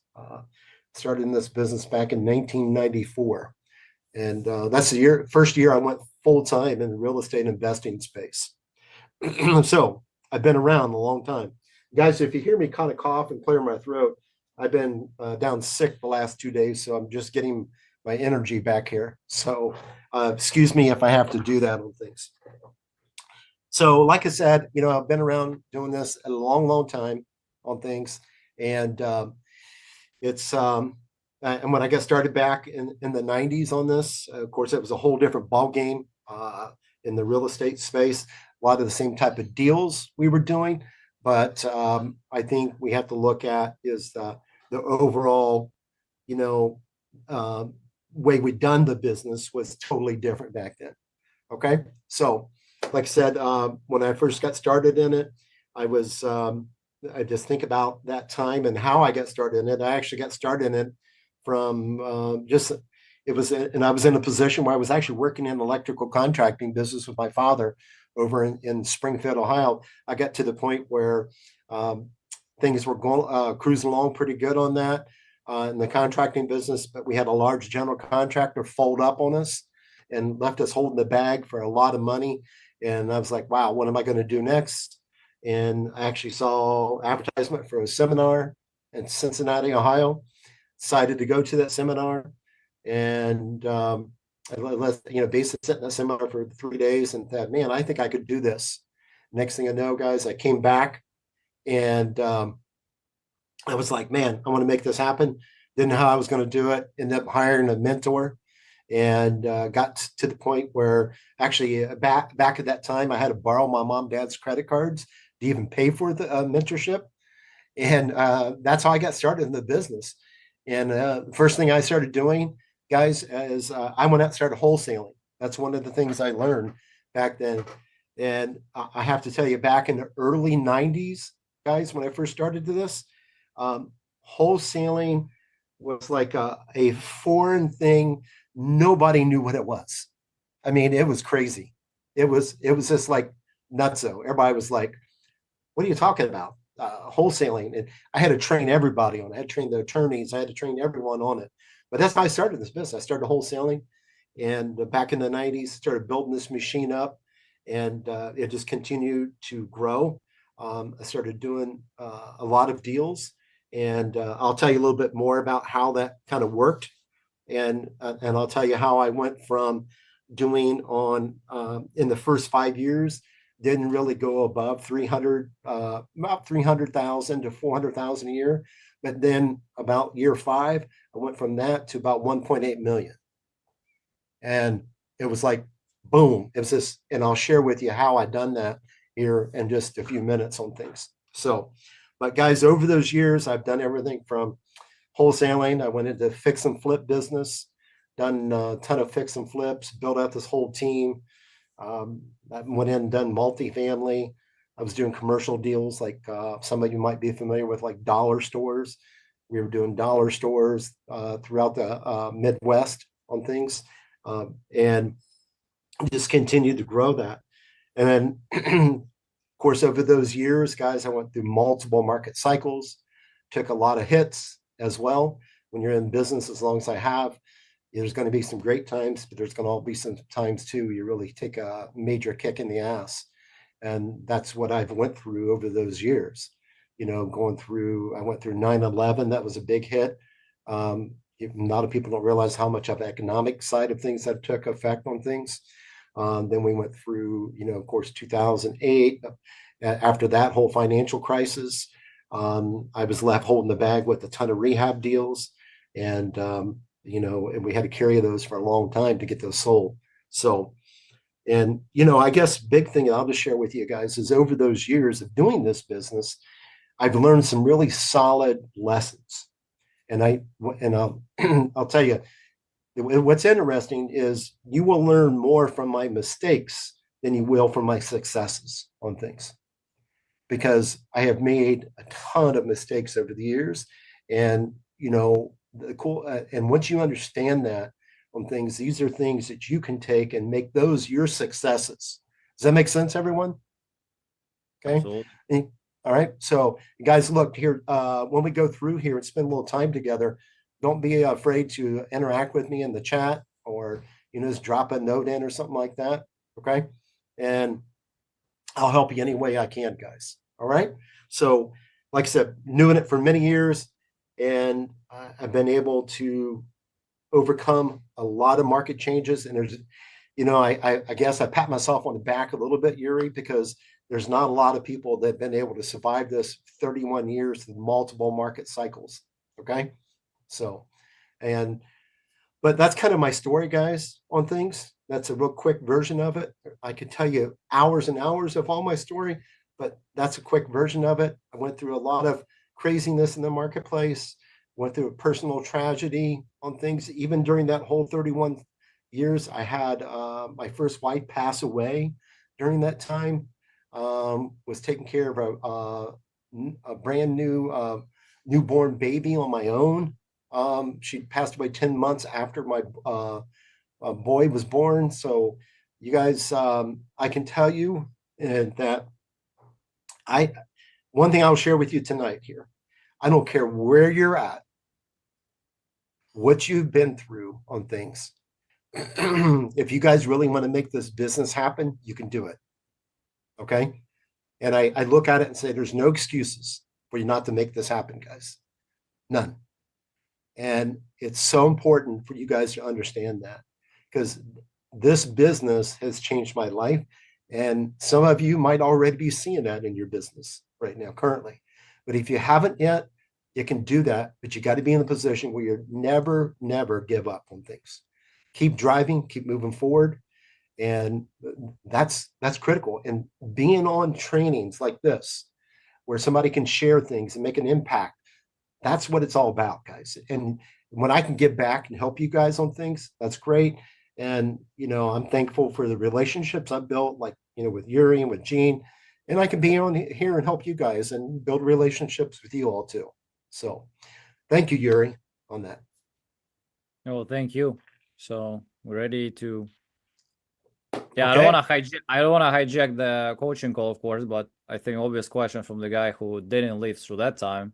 I'll be like, what did you learn from every market crash? But I would. Wow, that's a great question. But I would say, if you want to answer on that, you can answer on that, and after let's go into the topic. But well, I just tell you on that, from the different market cycles and things, Yuri, and the crashes and everything I've been through, is probably the number one thing is don't over leverage. Okay, don't over leverage yourself on things. And secondly, never shut off your marketing machine. Okay, because guys, when we get in crunches, a lot of times we want to shut off our marketing, and that's what feeds our business. So those are my two big things I think I've learned really heavily over the years, buddy. Okay. And okay, follow-up question. When you say don't over leverage, do you mean about like exit strategies, like don't just do flips, do also wholesale, don't stuck in one area, do multiple areas? Like, what you mean by that? And I think it really comes down to like properties you're buying, especially ones if you're going to keep and hold for rental portfolios and things like that. When people get into over leveraging those, or even the flips they're doing, they're maybe over leveraging those, paying too much for them on things. It just puts you in a really tough position. And when something goes wrong, the domino effect takes place, right? And it's hard to recover from that side of things. So that's really what it comes down to. That it's over leveraging. Don't over leverage your flips. Don't over leverage your rental properties or anything like that. Focus on that side of things in regards to staying away from the heavy leveraging. And if you do that and you never shut down your marketing machine, you're going to have leads coming in. You'll be able to work strategies to be able to convert those to cash as quick as possible. Okay, thank you for that. And speaking of marketing, I'm not sure, maybe you remember when the market was crashing, did marketing get easier? Did like more people just get out and maybe cost per lead was lower? Do you remember any things like that? Oh, yeah. Like direct mail thing or whatever you did? It was funny. You just talk marketing, guys. For the first quite a few, I forget, probably for about the first over 10 years, really. It was probably close to almost 15 years almost where I seen a big shift in the marketing. Back then, our biggest marketing strategies when I first started was like ads in the newspaper. That was our, back then, guys, that was our Google pay-per-click, our Google pay-per-lead. That wasn't around at that time. So, and newspaper ads, driving for dollars. Okay. Those are the type of things that we did during that time. And, when the markets shifted, of course, that stuff even blew up to a whole nother level in regards to the lead flow coming in. But that's what we saw during those times. And it was interesting because, it was just such an influx of leads coming in. But what we had to realize is during that time, we didn't buy them cheaper. Okay. We were buying them at a certain level before, but now with, you take like after the crash on things, you take a market there, whether it's oversaturated with deals on the market. Well, the only way you're going to be able to make money on that is you got to buy even lower on things so your product will sell quicker than the other products, because a lot of the product was on there that was your competition was bank-owned deals. So we had to get better deals than the banks even got. Or what was funny, Yuri, we bought a lot of the bank deals cheaper, and then we sold the bank deal for a little bit more money. So we were buying a lot of bank REOs during that time too. And that was my last curiosity question from deal side. I know I heard, you confirm, maybe I'm wrong because I'm not full real estate guy, but hedge funds used to buy a lot, when market crashes. Did you have any experience with, selling a relationship with hedge funds during that time? Oh yeah, absolutely. Now, when I first, for a good while, we didn't, the hedge funds and stuff, of course, you did, the only way you could really connect with them for a long time was pretty well, it wasn't anything through internet because nobody was really using that. So it was all connects. Okay. It was all connections with big buying hedge funds and stuff. And it was phone calls or fax machines that we would do this. And so that was some of the big deals. I had a buddy of mine I worked with out of California, and back in the early 2000s on things. Well, it was right after the crash, actually, on things. And he had an opportunity about buying a bulk of properties. We worked together and bought, actually, it was a tape, what they call tapes. And there was a bank from bank REOs. They would take huge asset management company would take over these huge tapes of properties, and a tape would just be a large inventory of properties. Okay. And it was this one tape was over 1,000 single family properties in one tape. Okay. And that whole, basically I worked with him and he took down the whole tape of 1,000 properties and then turned around and resold all those. Got such a discount, was able to sell them at a discount, even though it was in a still rough financial market. They were cheap enough that you could still sell them to everybody. Got it. Okay, so right now I'll shut up, like everybody will say, and we want to know how to get the maximum discounts from the seller without pissing them off. Cool. So first of all, I want to make sure everybody ready to go. You guys want to talk about how to buy deals at a lot deeper discounts? Anybody? Yeah, let's freaking go. Okay, cool. All right. Well, first of all, guys, let me let's talk about this. I want to see. Can I share? Okay, Yuri. Yeah, you should be. If you don't, let me know. I'll help you out with that. Oh, looks like you got to allow me to share. 1 second. Okay.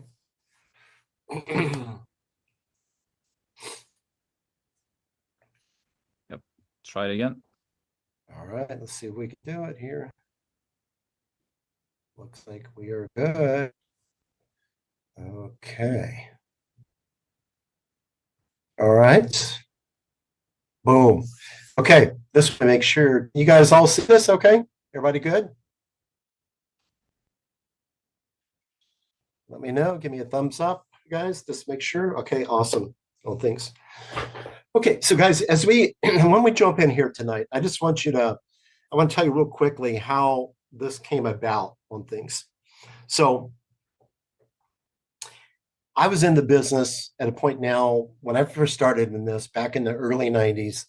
It took me about year 5 or 6, right around that range, before I realized that something needed to change.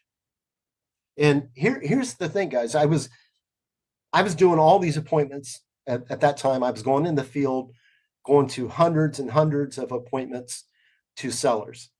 And, I was getting deals done, but I wasn't getting a volume of deals that I really wanted. And I wasn't getting the prices that I really wanted on things. So I realized that basically I was leaving a lot of deals on the table, and I was leaving a lot of money on the table. I don't know if any of you have ever felt that way before, but that's something I definitely was running into. Okay. So that's something I was going through. And then as I was going along, about year 5 or 6 into this, I had to start thinking about things differently. And I had a moment where I realized something. This is something I was studying, actually, Tony Robbins a lot back then too, in Tony Robbins' early days. And some of the things that really clicked to me was the human psychology and how we talk to people and everything else. So I just realized that I needed to go really figure this out. So I went all in on figuring out how to really communicate with people. And start looking at things of how I speak to these sellers. Then I went in and I started looking at, about the neuroscience and the behavior of human beings and sales. I started studying all that, guys. And, I realized something here, that just because I was a real estate investor actively doing deals, actively going to appointments on a regular basis, and I've been on hundreds and hundreds of appointments by that time. Okay, probably well over 1,000 at that point, 5 or 6 years into it. And I realized that just because I was going to all these appointments did not mean that I was converting the leads like it should be. And I realized something, that it's not about just doing something. It's understanding that you have to build a skill too. And I was really missing a skill because I never really trained for it. I just went out and started doing it. And some of you are probably that way now too, where you're out, you've been doing the business, real estate business, and you're putting deals together. Excuse me, but are you really closing on a high level? And I started studying this. And then, guys, what happened on this, I changed everything around completely. Okay. It was just like, oh, thanks, Ed. I appreciate that. Yes. I had my assistant put that together real quick, and she dropped the ball on that, I guess, a little bit. But yeah. So anyways, when it comes to this, guys, I want you guys to think on this here is, I look at this and thinking, how could I change this? So I decided to go all in and just go full blast into looking at how I could become the best at converting my leads. And at that point, guys, I was pretty well about year 5 or 6 into it.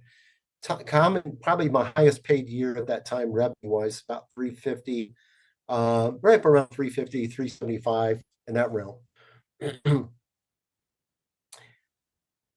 I started applying this, and the guys, in a very short period of time, it was a little over 12 months, we turned around and we shot up from doing close to about 375 a year, and we added some flips and stuff in doing it over the next year too. But our sales numbers went up to almost 1.8 million in that period of time, guys. Huge jump when it comes to that. Okay. So I realized that I was leaving a ton of opportunity on the table. And it was the same leads. So a lot of you are generating leads right now, but you're leaving a ton of things on the table. And I had to realize that the only way I could get in and really change this was I had to go in and master that sales skills, And that's what happened. And that's what transformed my business from me making right around 350 to 400,000 a year to doing over, $1.5 million in that period of time. That's what transformed things. So it wasn't something that was like a magical thing. It was a skill. And when I learned that skill, I realized then I could train others to do that skill. And then I was able to start building a team of acquisitions people to be able to do that for me. So let me ask you guys something here. How many of you guys flat out want to do more deals? Okay. How many more deals? Drop in the chat if you want to do more deals. Okay. Right? Yeah, absolutely. Okay. Obviously, you guys are saying, well, yeah, Jerry, duh. We absolutely want to do more deals. Okay. Well, the thing is, what if you could do more deals, but not being in the position where you have to work harder, and you can do it with a lot of the same lead flow you're already doing yourself. Okay. If you already had the same lead flow that's coming in currently, and you could start converting more of those leads, then you would feel comfortable to say, hey, now I can put more money into converting more leads, right? But you got to look at that side of things. Okay. So Allison, yeah, that's cool. You want to do your first one. That's good. But let's get good at converting so you can knock out that first one. A lot of people look at this, they say, well, I want to go out and do my first one. That's fine. But if you're generating leads, why not convert it? Would you rather be making a position where you get one deal out of every 30 offers, or would you rather get one deal out of every 5 offers you make? What would you rather have, guys? Pretty simple, right? So there's really 2 components, guys, to accomplishing this. Okay. And number 1 is marketing. The cool thing about marketing, guys, like if you work with Yuri and his team, see, with and then that's the other component to this is acquisitions. But on the marketing side, really the marketing side can be put on autopilot. That's the cool thing about marketing. If you set it up right, you can put it on autopilot. But what the missing component that I find most investors struggle with is acquisitions.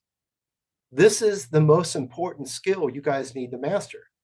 And it's not a matter of just going out there and just throwing out offers. Anybody do that. You want to set yourself apart from that. So how do we do that? We have to learn that there's an actual skill to this. Okay.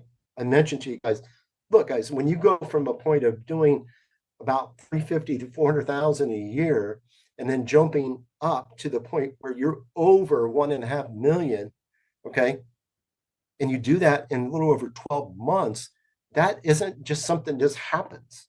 There's a reason behind that. And it comes down to marketing, but also it comes down to understanding you got really good at converting leads.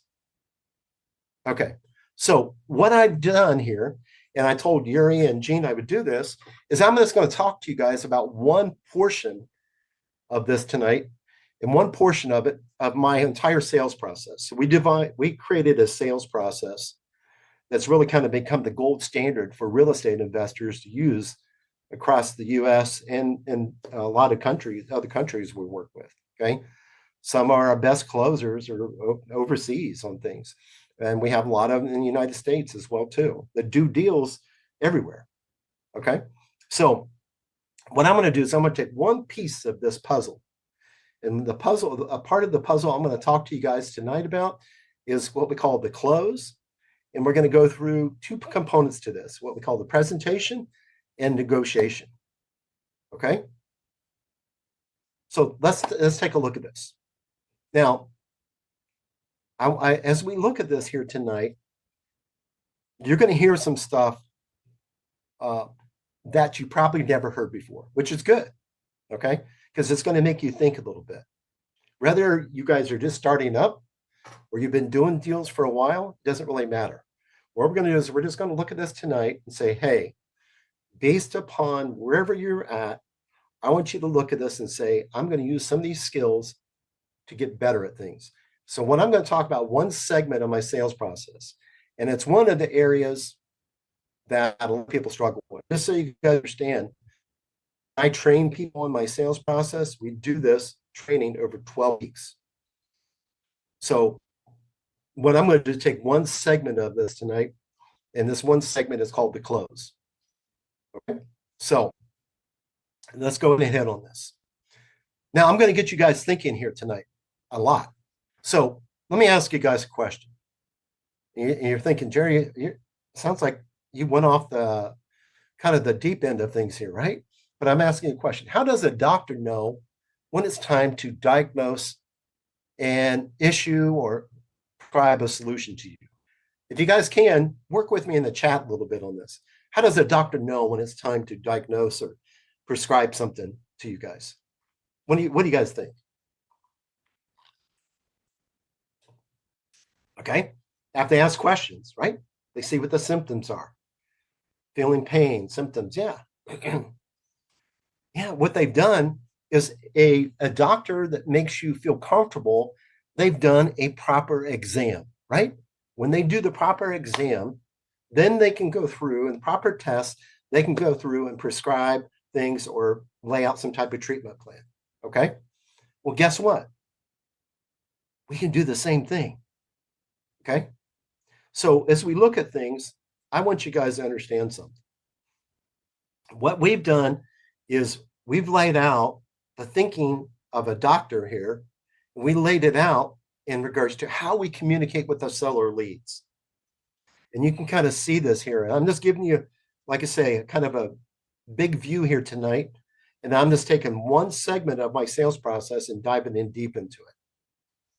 What we're going to, and if I look at this, I go step one, I set the stage. Okay. Let's think about the doctor. Doctor can do the same thing. Set the stage. Number two, they go through and they diagnose, right? Number three, they remove any deal killers. Number four, prescribe. That's how kind of a doctor does things on this side. They go through that side of things. Now, why couldn't we do the same thing when we work with sellers? We could do the same thing. We could help sellers out, and we could turn around and follow the same format to help out a seller and be able to get them to a position where they can give us a yes or no very quickly on things. And what we'll find out is that a lot of times when we have leads coming into our funnel, a lot of times, guys, we get leads coming to our funnel that we think are tire kickers. And we classify them as tire kickers because of simple little things, and we just throw them out for those different reasons. Like one, their price is too high. We might throw them out, other price is too high. Well, guys, stop focusing on price. What we have to focus on is what we're going to be talking about here, okay? And that is understanding how to go in, properly open up communication, remove their fears and anxieties, go through, diagnose by asking the right types of questions, creating urgency for them to act. And then we go through and we start eliminating some things that are basic deal killers, the objections. Then we go through and try to close. If we do it out of order there, then we end up with a lot of maybes, think it overs. I need to talk to my brother-in-law. You know, I got to talk to my neighbor because he said if I ever did decide to sell, that I need to run it by him first, or my tenant might be interested in buying. I need to talk to my attorney first. How many of you guys have heard things like this over and over again? Okay. Guarantee you guys have heard this. If you're hearing this on a regular basis, I got news for you. You're causing that. You're causing a big percentage of that because of the way you're communicating with your people. Okay. So with that said, let's go and take one portion of this roadmap that I laid out in front of you and dive deep into it tonight. Because there's no way I can do all this, because remember, I train people on this over 12 weeks. So there's no way I can do this all tonight. But what I can do is take one portion of it. And it's the area I see people struggle with more than anything else. And that is how to close properly on things. So another question. What happens if that doctor diagnoses prematurely, guys? We were talking about the doctor. What happens if that physician diagnoses prematurely? Drop in the chat what happens on that?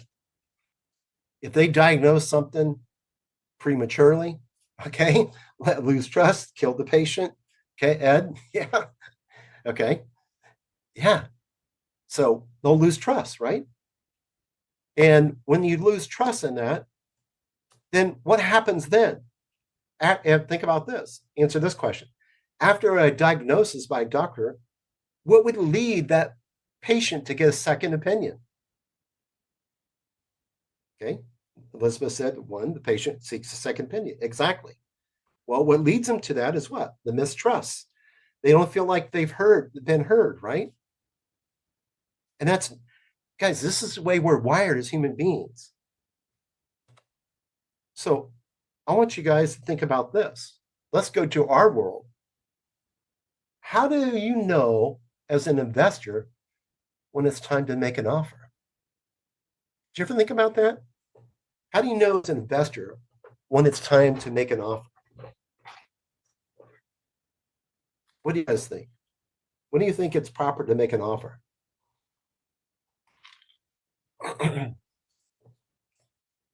What do you guys think on that? Drop in the chat. What do you guys think? Anybody want to throw anything out there? When's the proper time to make an offer on things? After it says, Alice says, after creating trust, our relationship and trust, okay? It says, they'll know when you understand their timeline situation. Okay, yeah. So what you're saying, guys, is when we can go in, just like a doctor, think about this, just like the doctor, if I do an exam with my seller, just like I would if I was a doctor, and I understand really what's going on, can I go in and then be able to properly create a solution for them and make and prescribe, guys? Absolutely. Okay. Guys, I appreciate all your feedback in the chat here on things.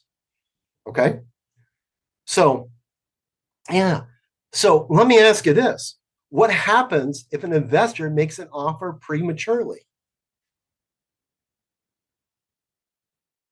What do you guys think? Here's the interesting thing.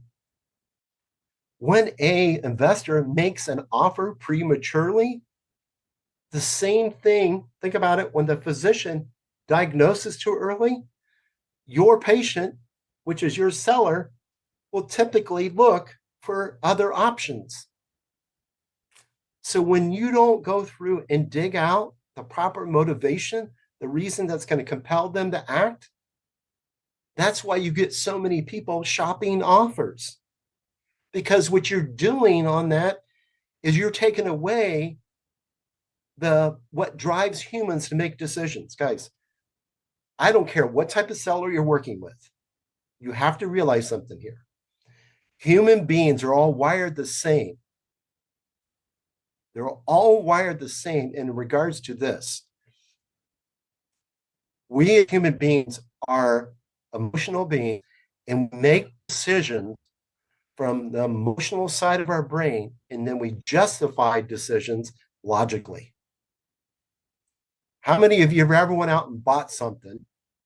You come home, or somebody asks you about that new car. Hey, Allison, wow, I really love your new car. And you go, yeah, it was really a great deal. They had 0% interest. You're justifying it logically, but you bought it emotionally. And that's how human beings are wired, guys. So we have to realize if we can tap into that side of things, we can convert a lot more of our leads. Okay. So after an investor makes an offer, what would lead a seller to get a second opinion, other offers? What's going to lead them to that is you not going deep enough into understanding how to solve their problems. You're not going deep enough into the motivational side of things to understanding the emotional component. In fact, it's so important, guys, think about this is interesting. The facts speak for themselves. Okay. There was a study done, okay, a sales study by it was basically through a research group, and all these companies in all different industries hired this research group, and they put in overall between all their different companies, their salespeople, 35,000 sales calls. 35,000 sales calls were analyzed by this research group. Now, all the companies that got involved in this and paid to be part of this research told them, they said, look, we want to understand how we can get our people closing on a higher level. And a lot of the corporations that done this, thoughts were, we're going to see how many salespeople ask for those and how many times they ask for that close. The more they ask for that sale, the more we're going to prove that that's your key. And all the research came back. And a lot of these CEOs of these corporations, when they released the findings, were really upset at the research group. But the facts proved themselves. And what the fact was, what they found out was the people that asked for the sale over and over again performed the worst. And the people that went in trying to solve somebody's problem and understanding how to, what we call a gap where your client is right now to where they want to be, and the better you can get at that, those people close higher than anybody else. And that's what we got to do when we work with our sellers, guys. Okay. So a big lesson here is I want you to think about, if we present our offer too soon, diagnose and prescribe a solution, we might miss the mark. And we cause our prospects to lose confidence in us and encourage them to seek a second opinion. And in our world, that's getting other offers. When you understand this, guys, what'll happen, you'll start putting deals together that other people would never be able to put together. You'll also find out that you will beat out your competition a lot of times, even when they're offering more money. That is the key when it comes to this, guys. People will sell to you a lot of times, even for less money, because of convenience, all kinds of different factors. But if you don't know that, you can't solve that. Okay. Is everybody with me so far, guys? Everybody with me on this? Okay. All right, guys. Good stuff. Enjoying it? Thumbs up here. Let me know if you're enjoying it. We're going to keep on cranking.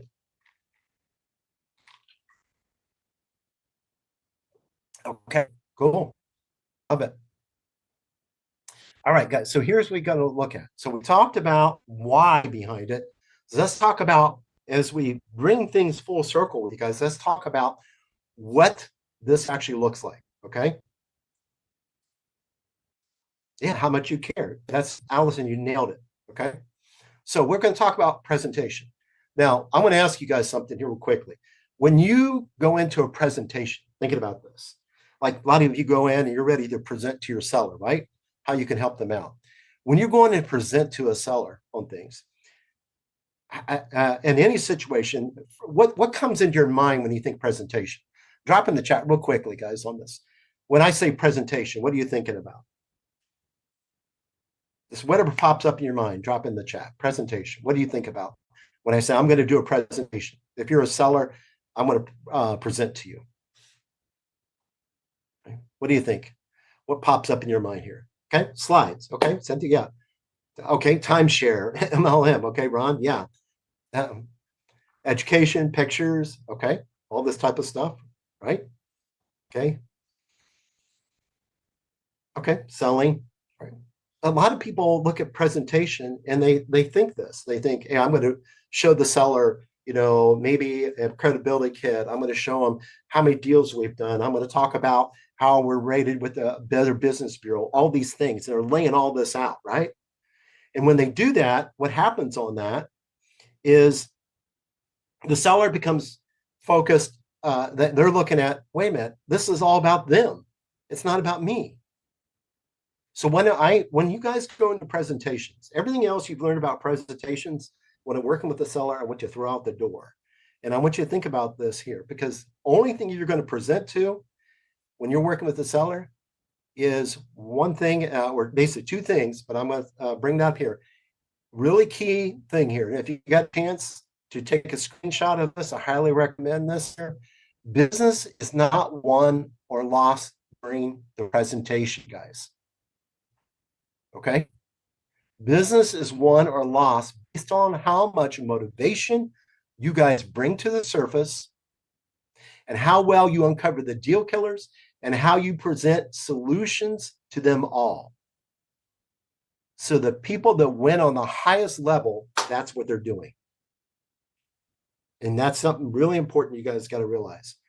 That's how the best closers in the world are looking at this. They realize when they get to the point of we're going to the presentation and close, your seller should already say, yeah, I want to work with Jane. I want to work with Ed. Okay. So what do? When I'm presenting, here's what we're going to present to. It kind of sounds a little crazy, but I'm only going to present to these two things. I'm going to present anything about my company.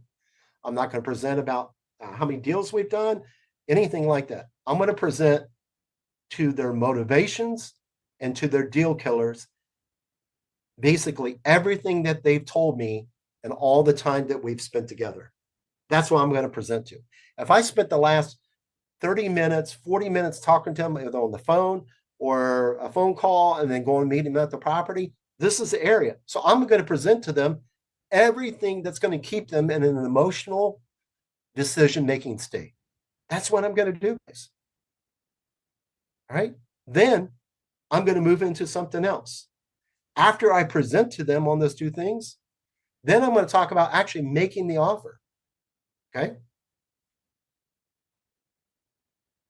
I'm going to start looking at making the offer and negotiating. Making the offer and negotiating. So think about this. Two-step. When I go in to basically, when I go to close someone, number one, I'm going to present to them their motivations, their deal killers. Step two is I'm going to move into the offer making component, negotiating. Once you realize we're not talking numbers, we're not negotiating until the end of things. Okay. Super important, guys, when it comes to this here. You get a chance, maybe take a screenshot of this. A negotiation is not meant to sell, guys. So important on things. A lot of people say, I'm a great negotiator. Okay. Don't focus on that. Okay. Negotiation is not meant to sell. Look, at this point, your prospect should already be sold. And what's your solution? Okay.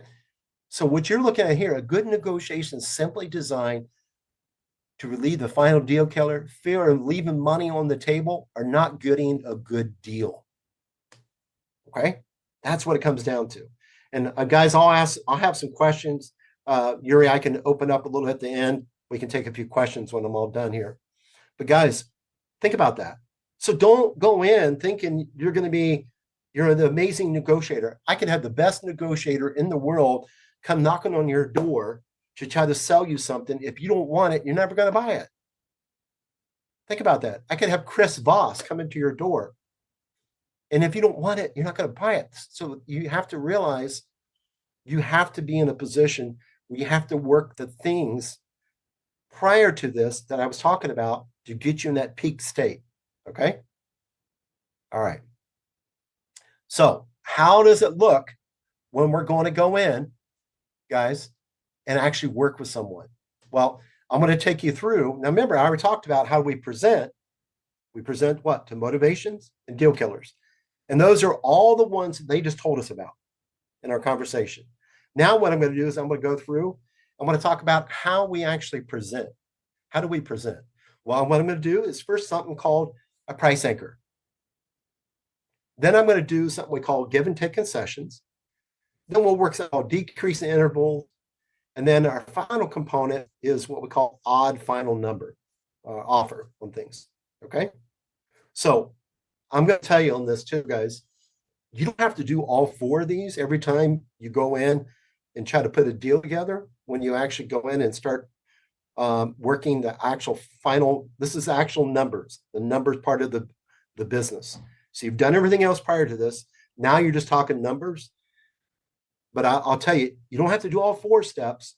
But if I looked at the most important steps out of all 4 of these would be number 1 and number 4. Now, if you want to do all 4 of them, that's great. But the most important ones are number 1 and number 4. Okay. So let's talk about those real quick. First thing I'm going to share with you guys is what we call price anchoring.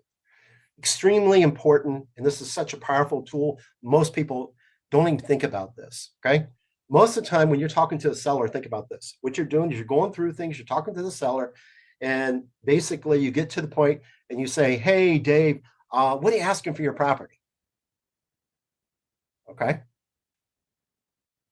I want you to think about that. When I ask a seller what they're asking for their property, I'm asking them to share a number. When they share that number, they just price anchored me. What I'm telling you guys is how about stop asking the seller what their number is. Instead, we bring up the number first. I know most people think, well, whoa, they always say, hey, whoever names the number first loses. Guys, that's such BS. That's old sales tactics have been around for many, many years. But the way that we have to work with the way humans actually react and understand the psychology behind this. Okay. Look at this here real quickly. Let's just say that we're in a position here where, let's say, Jane. So Jane's on this here. So let's say Jane loves shopping. Okay. So Jane loves shopping. She's gone out and she walks in this store. She loves shoes and she sees that they're her shoes that she really wants.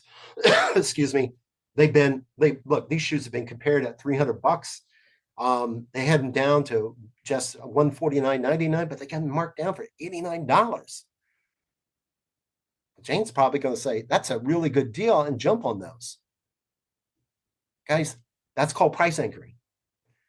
You ever been to a really nice steakhouse and you go into a really high-end steakhouse on things and they have, steaks that are like Wagyu type beef and stuff. You can go in and you could spend $300-400 on a steak, right? They'll have that on the menu.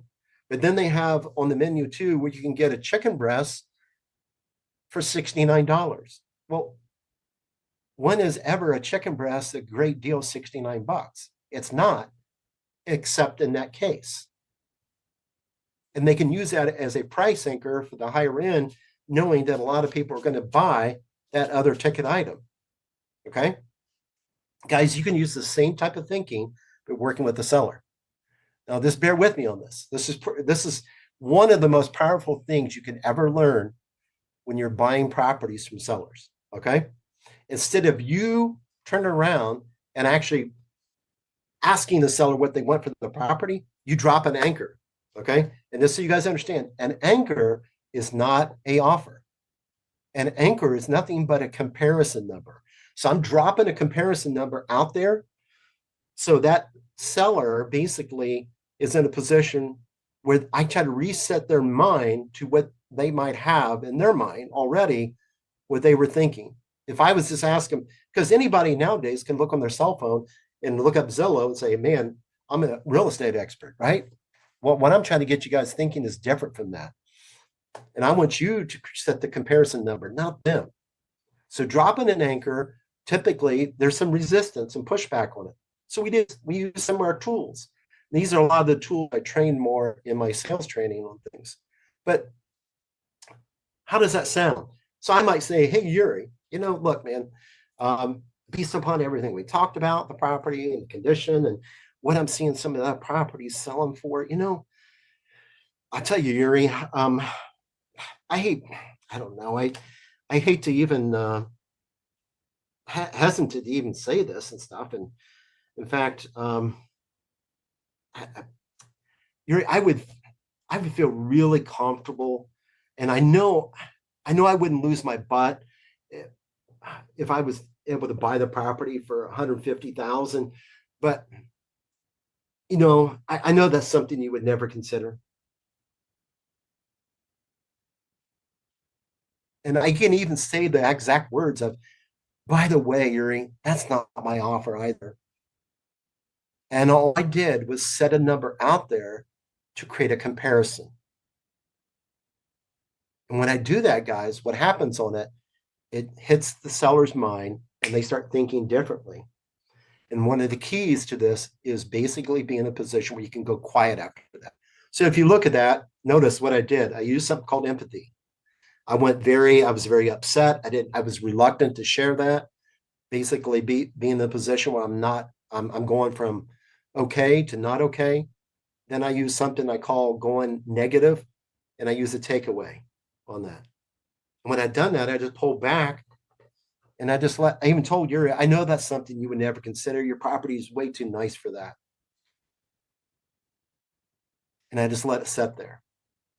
And the cool thing about it, guys, when you understand this and when you can practice and go trust the process and go quiet, the seller will then either come back and confirm that for you, or they'll come back and correct you and tell you the truth. Well, I can't do that, Yuri, on things because I got this and this and this going on, but I can do this. Guys, it's such a powerful tool. Now, again, this is something you would have to practice with. For time tonight, guys, I can just show you kind of the framework of it, okay? But it's super powerful. Learning how to drop an anchor, guys, instead of making offers, okay?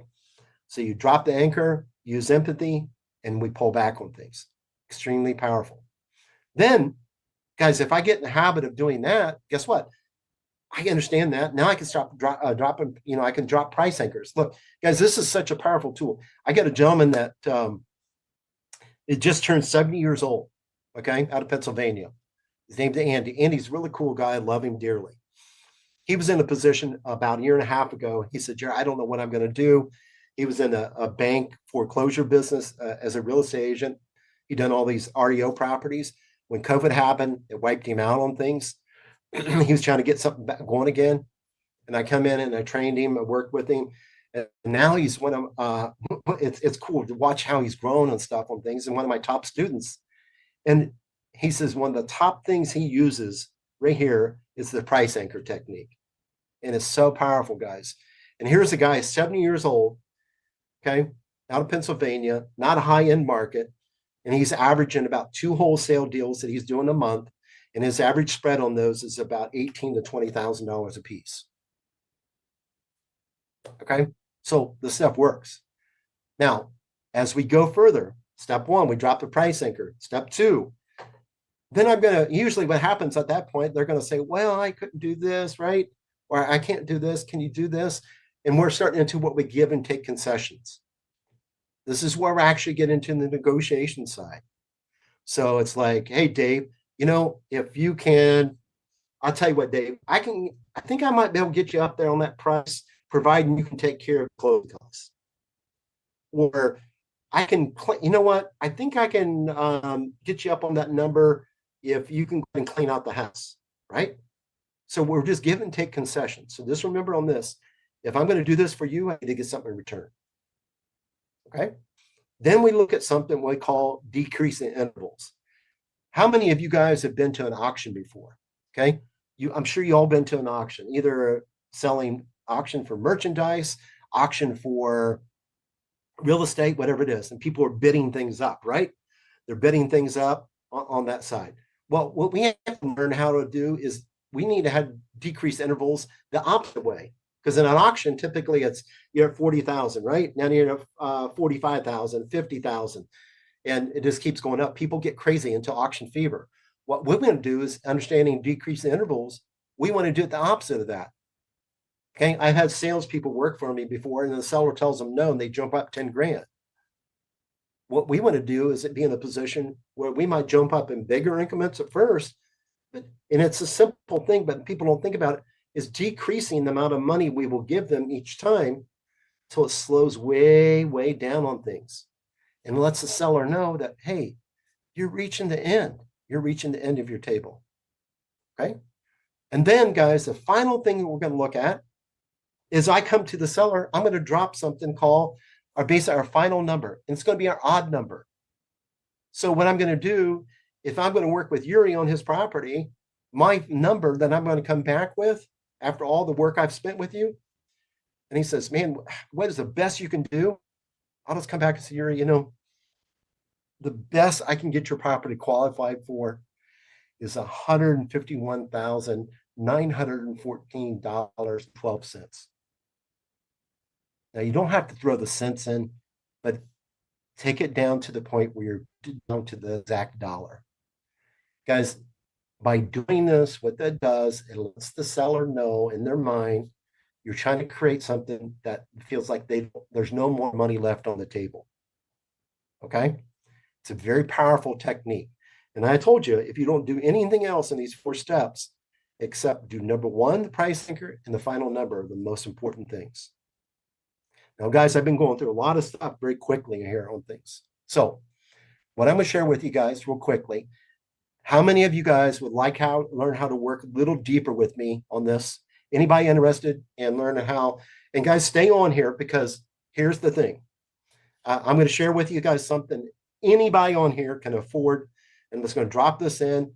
And this is just something I'm doing for Yuri and Gene's group here real quick. And I have a little fast track program. Okay.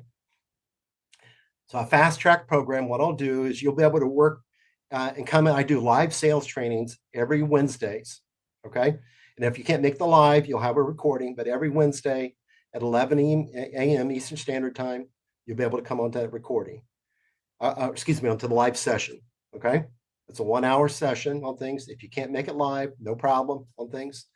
And what I'm doing on that is a 60-day fast track on things. And guys, I do that for $99.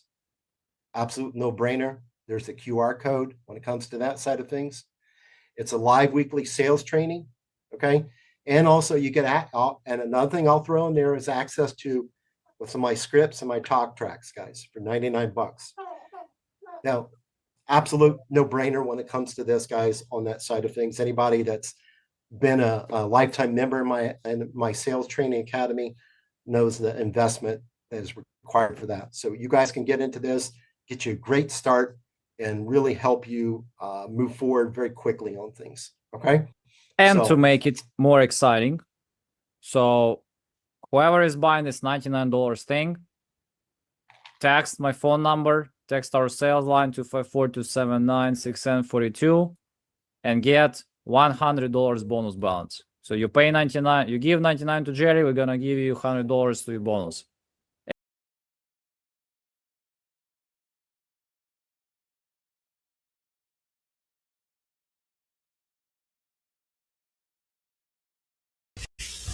How are we doing, guys?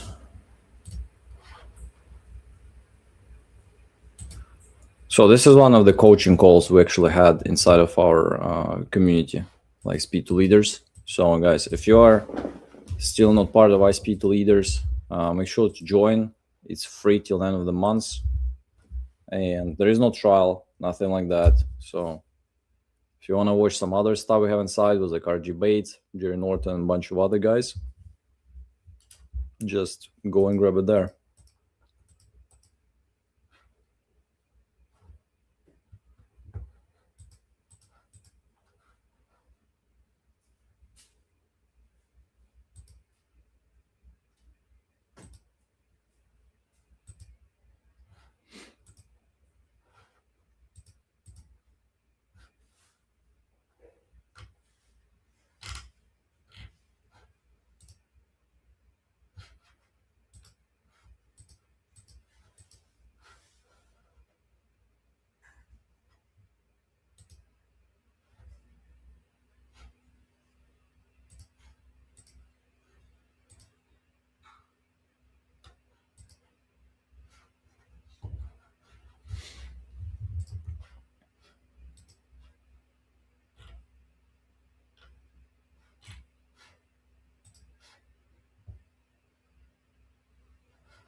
Well, I would say like this. Not to be price first, you need to be really solution oriented. and like and be like having probably enough also like empathy, trying to build rapport and that type of stuff. So if you just eventually if you're just trying to, let's say, lowball stuff and that's it, you don't do anything creative, any innovations, nothing like that, yeah, you probably rather go like RG way first. So, but the worst thing what happens, I see a lot of people do, and again, I'm gonna just say how it is. I see a lot of people, they kind of suck in building rapport and do nothing, and they just come with random questions, and they don't ask question first, like price first. This is like majority of cases, and you guys, I mean, I'm not gonna point fingers, but you saw some guys like that here in live. Hey, I was selling, tell me more about it, blah blah blah, and after this, like, you know, meh, and like vague, you know, and it's like crap, and you don't ask the price. There is no process in what you do. You just ask a bunch of annoying questions, didn't come up with anything, kind of gave some lowball offer, and just said bye bye. So that's where, yeah. But I mean, I would say I personally like still price first, especially for if I have a lot of leads, 100%. I'm gonna say, like, if I need to call like 200 leads or 300 leads, I definitely price first. I'm not gonna try to build relationships with every single person if I know like I gotta double dial and send a text and, you know, do that type of stuff on 300 leads, and I better do it fast. I'm not gonna do that because I want to really scoop maybe the easy nugget out there, and, you know, that will be my plan.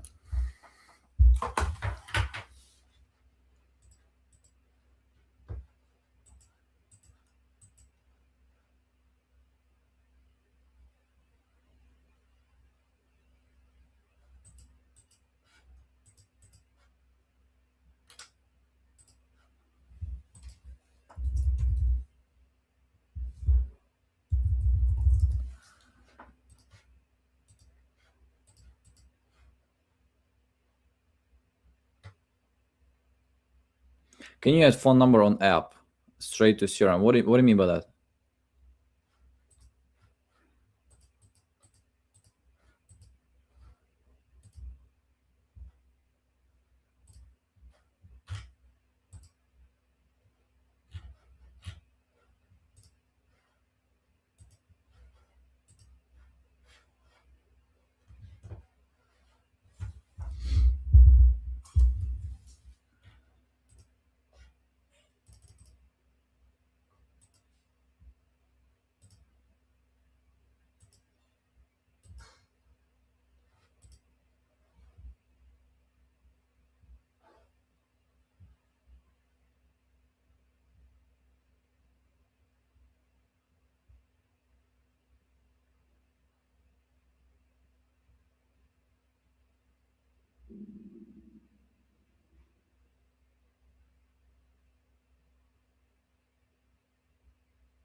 Bro, it's like I guess you're asking if we can connect the phone number to make dials from CRM. Yes, we're gonna have integrations for that, if that's the question.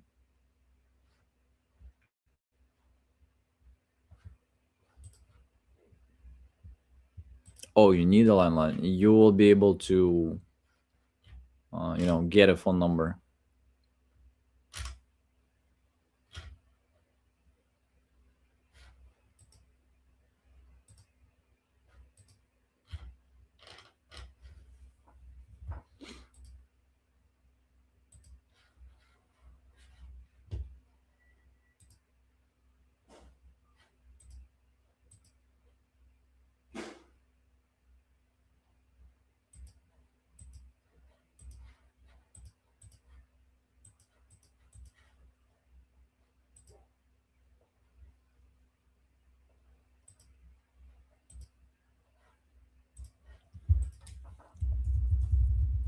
And guys, just a quick reminder, if you wanna be a part of spinning the wheel, spin 100. So for exclusive leads, with 48 hours exclusivity, it's available. Again, I know some people think it's holiday time or whatever, but we have over 400 exclusive leads right now on our marketplace.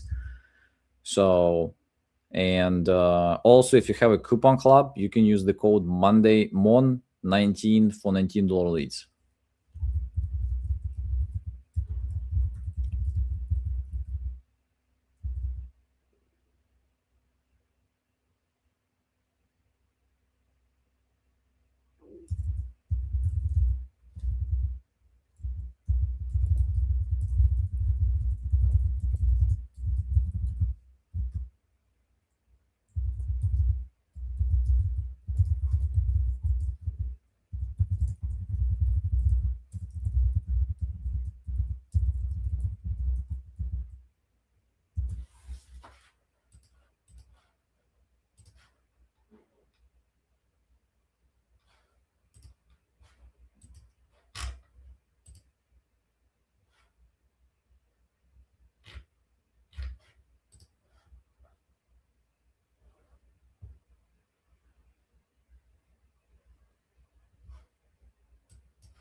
Honestly, strictly for exclusive, I still would probably prefer to have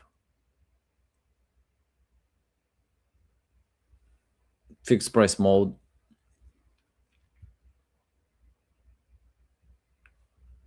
So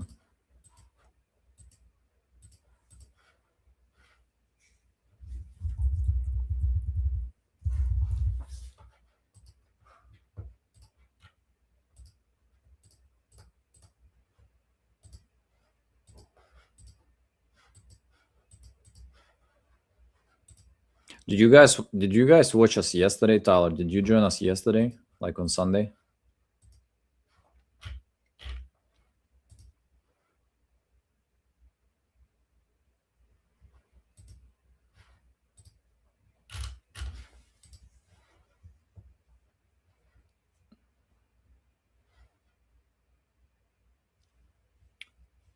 Well, I suggest really like check guys live yesterday, just beginning, like first hour of live yesterday, it was like freaking fire. I'm telling you, that was fire. We signed like 2 contracts. We were getting a hold of a bunch of people, but it's live is available. You can just click lives and just check the previous one, like from yesterday. So it's just first hour. It's like it's right away, straight to action. It wasn't like much, BS or bullshit around or something.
What do you mean fixed price mode was number? What is that about?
Well, we're working on CRM, so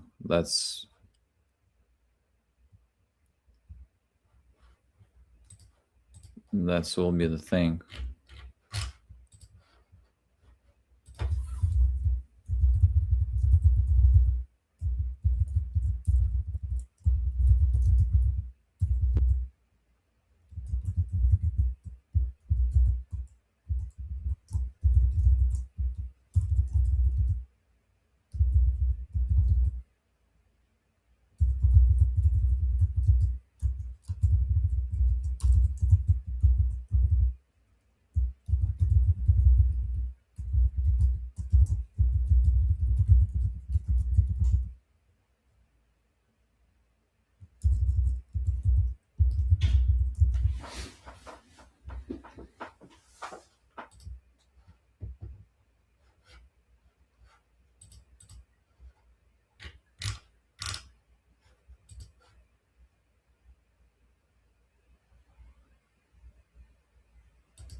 Nope.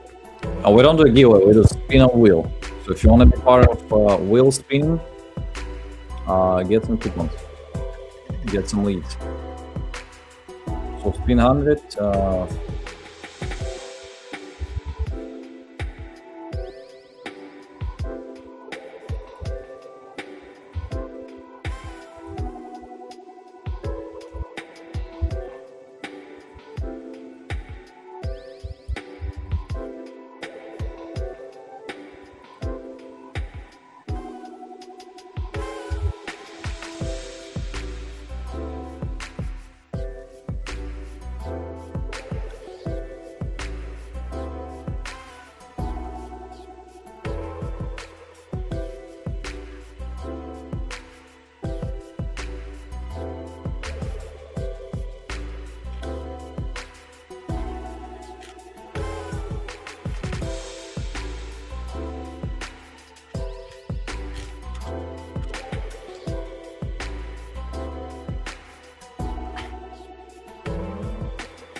What's your email of your account? I can check it out. But support been a little bit behind on bonuses to file that all. So just keep this in mind. Because, you know, it's like every day we spin. So, but guys, I hope you enjoyed it. You know, we saw the really awesome call from Ashley earlier. So early boost is expiring. So make sure to get the Christmas deals. And it was a day 5. We're going for 14 lives in a row. If you guys haven't seen it yesterday, first hour of this live was freaking crazy. We sent 2 contracts, great conversations, luckily, and guys were like just back to back to back on the phone. So we're gonna be live tomorrow again. We also have accelerator inside of our school, and I'm gonna see you all tomorrow. Take care.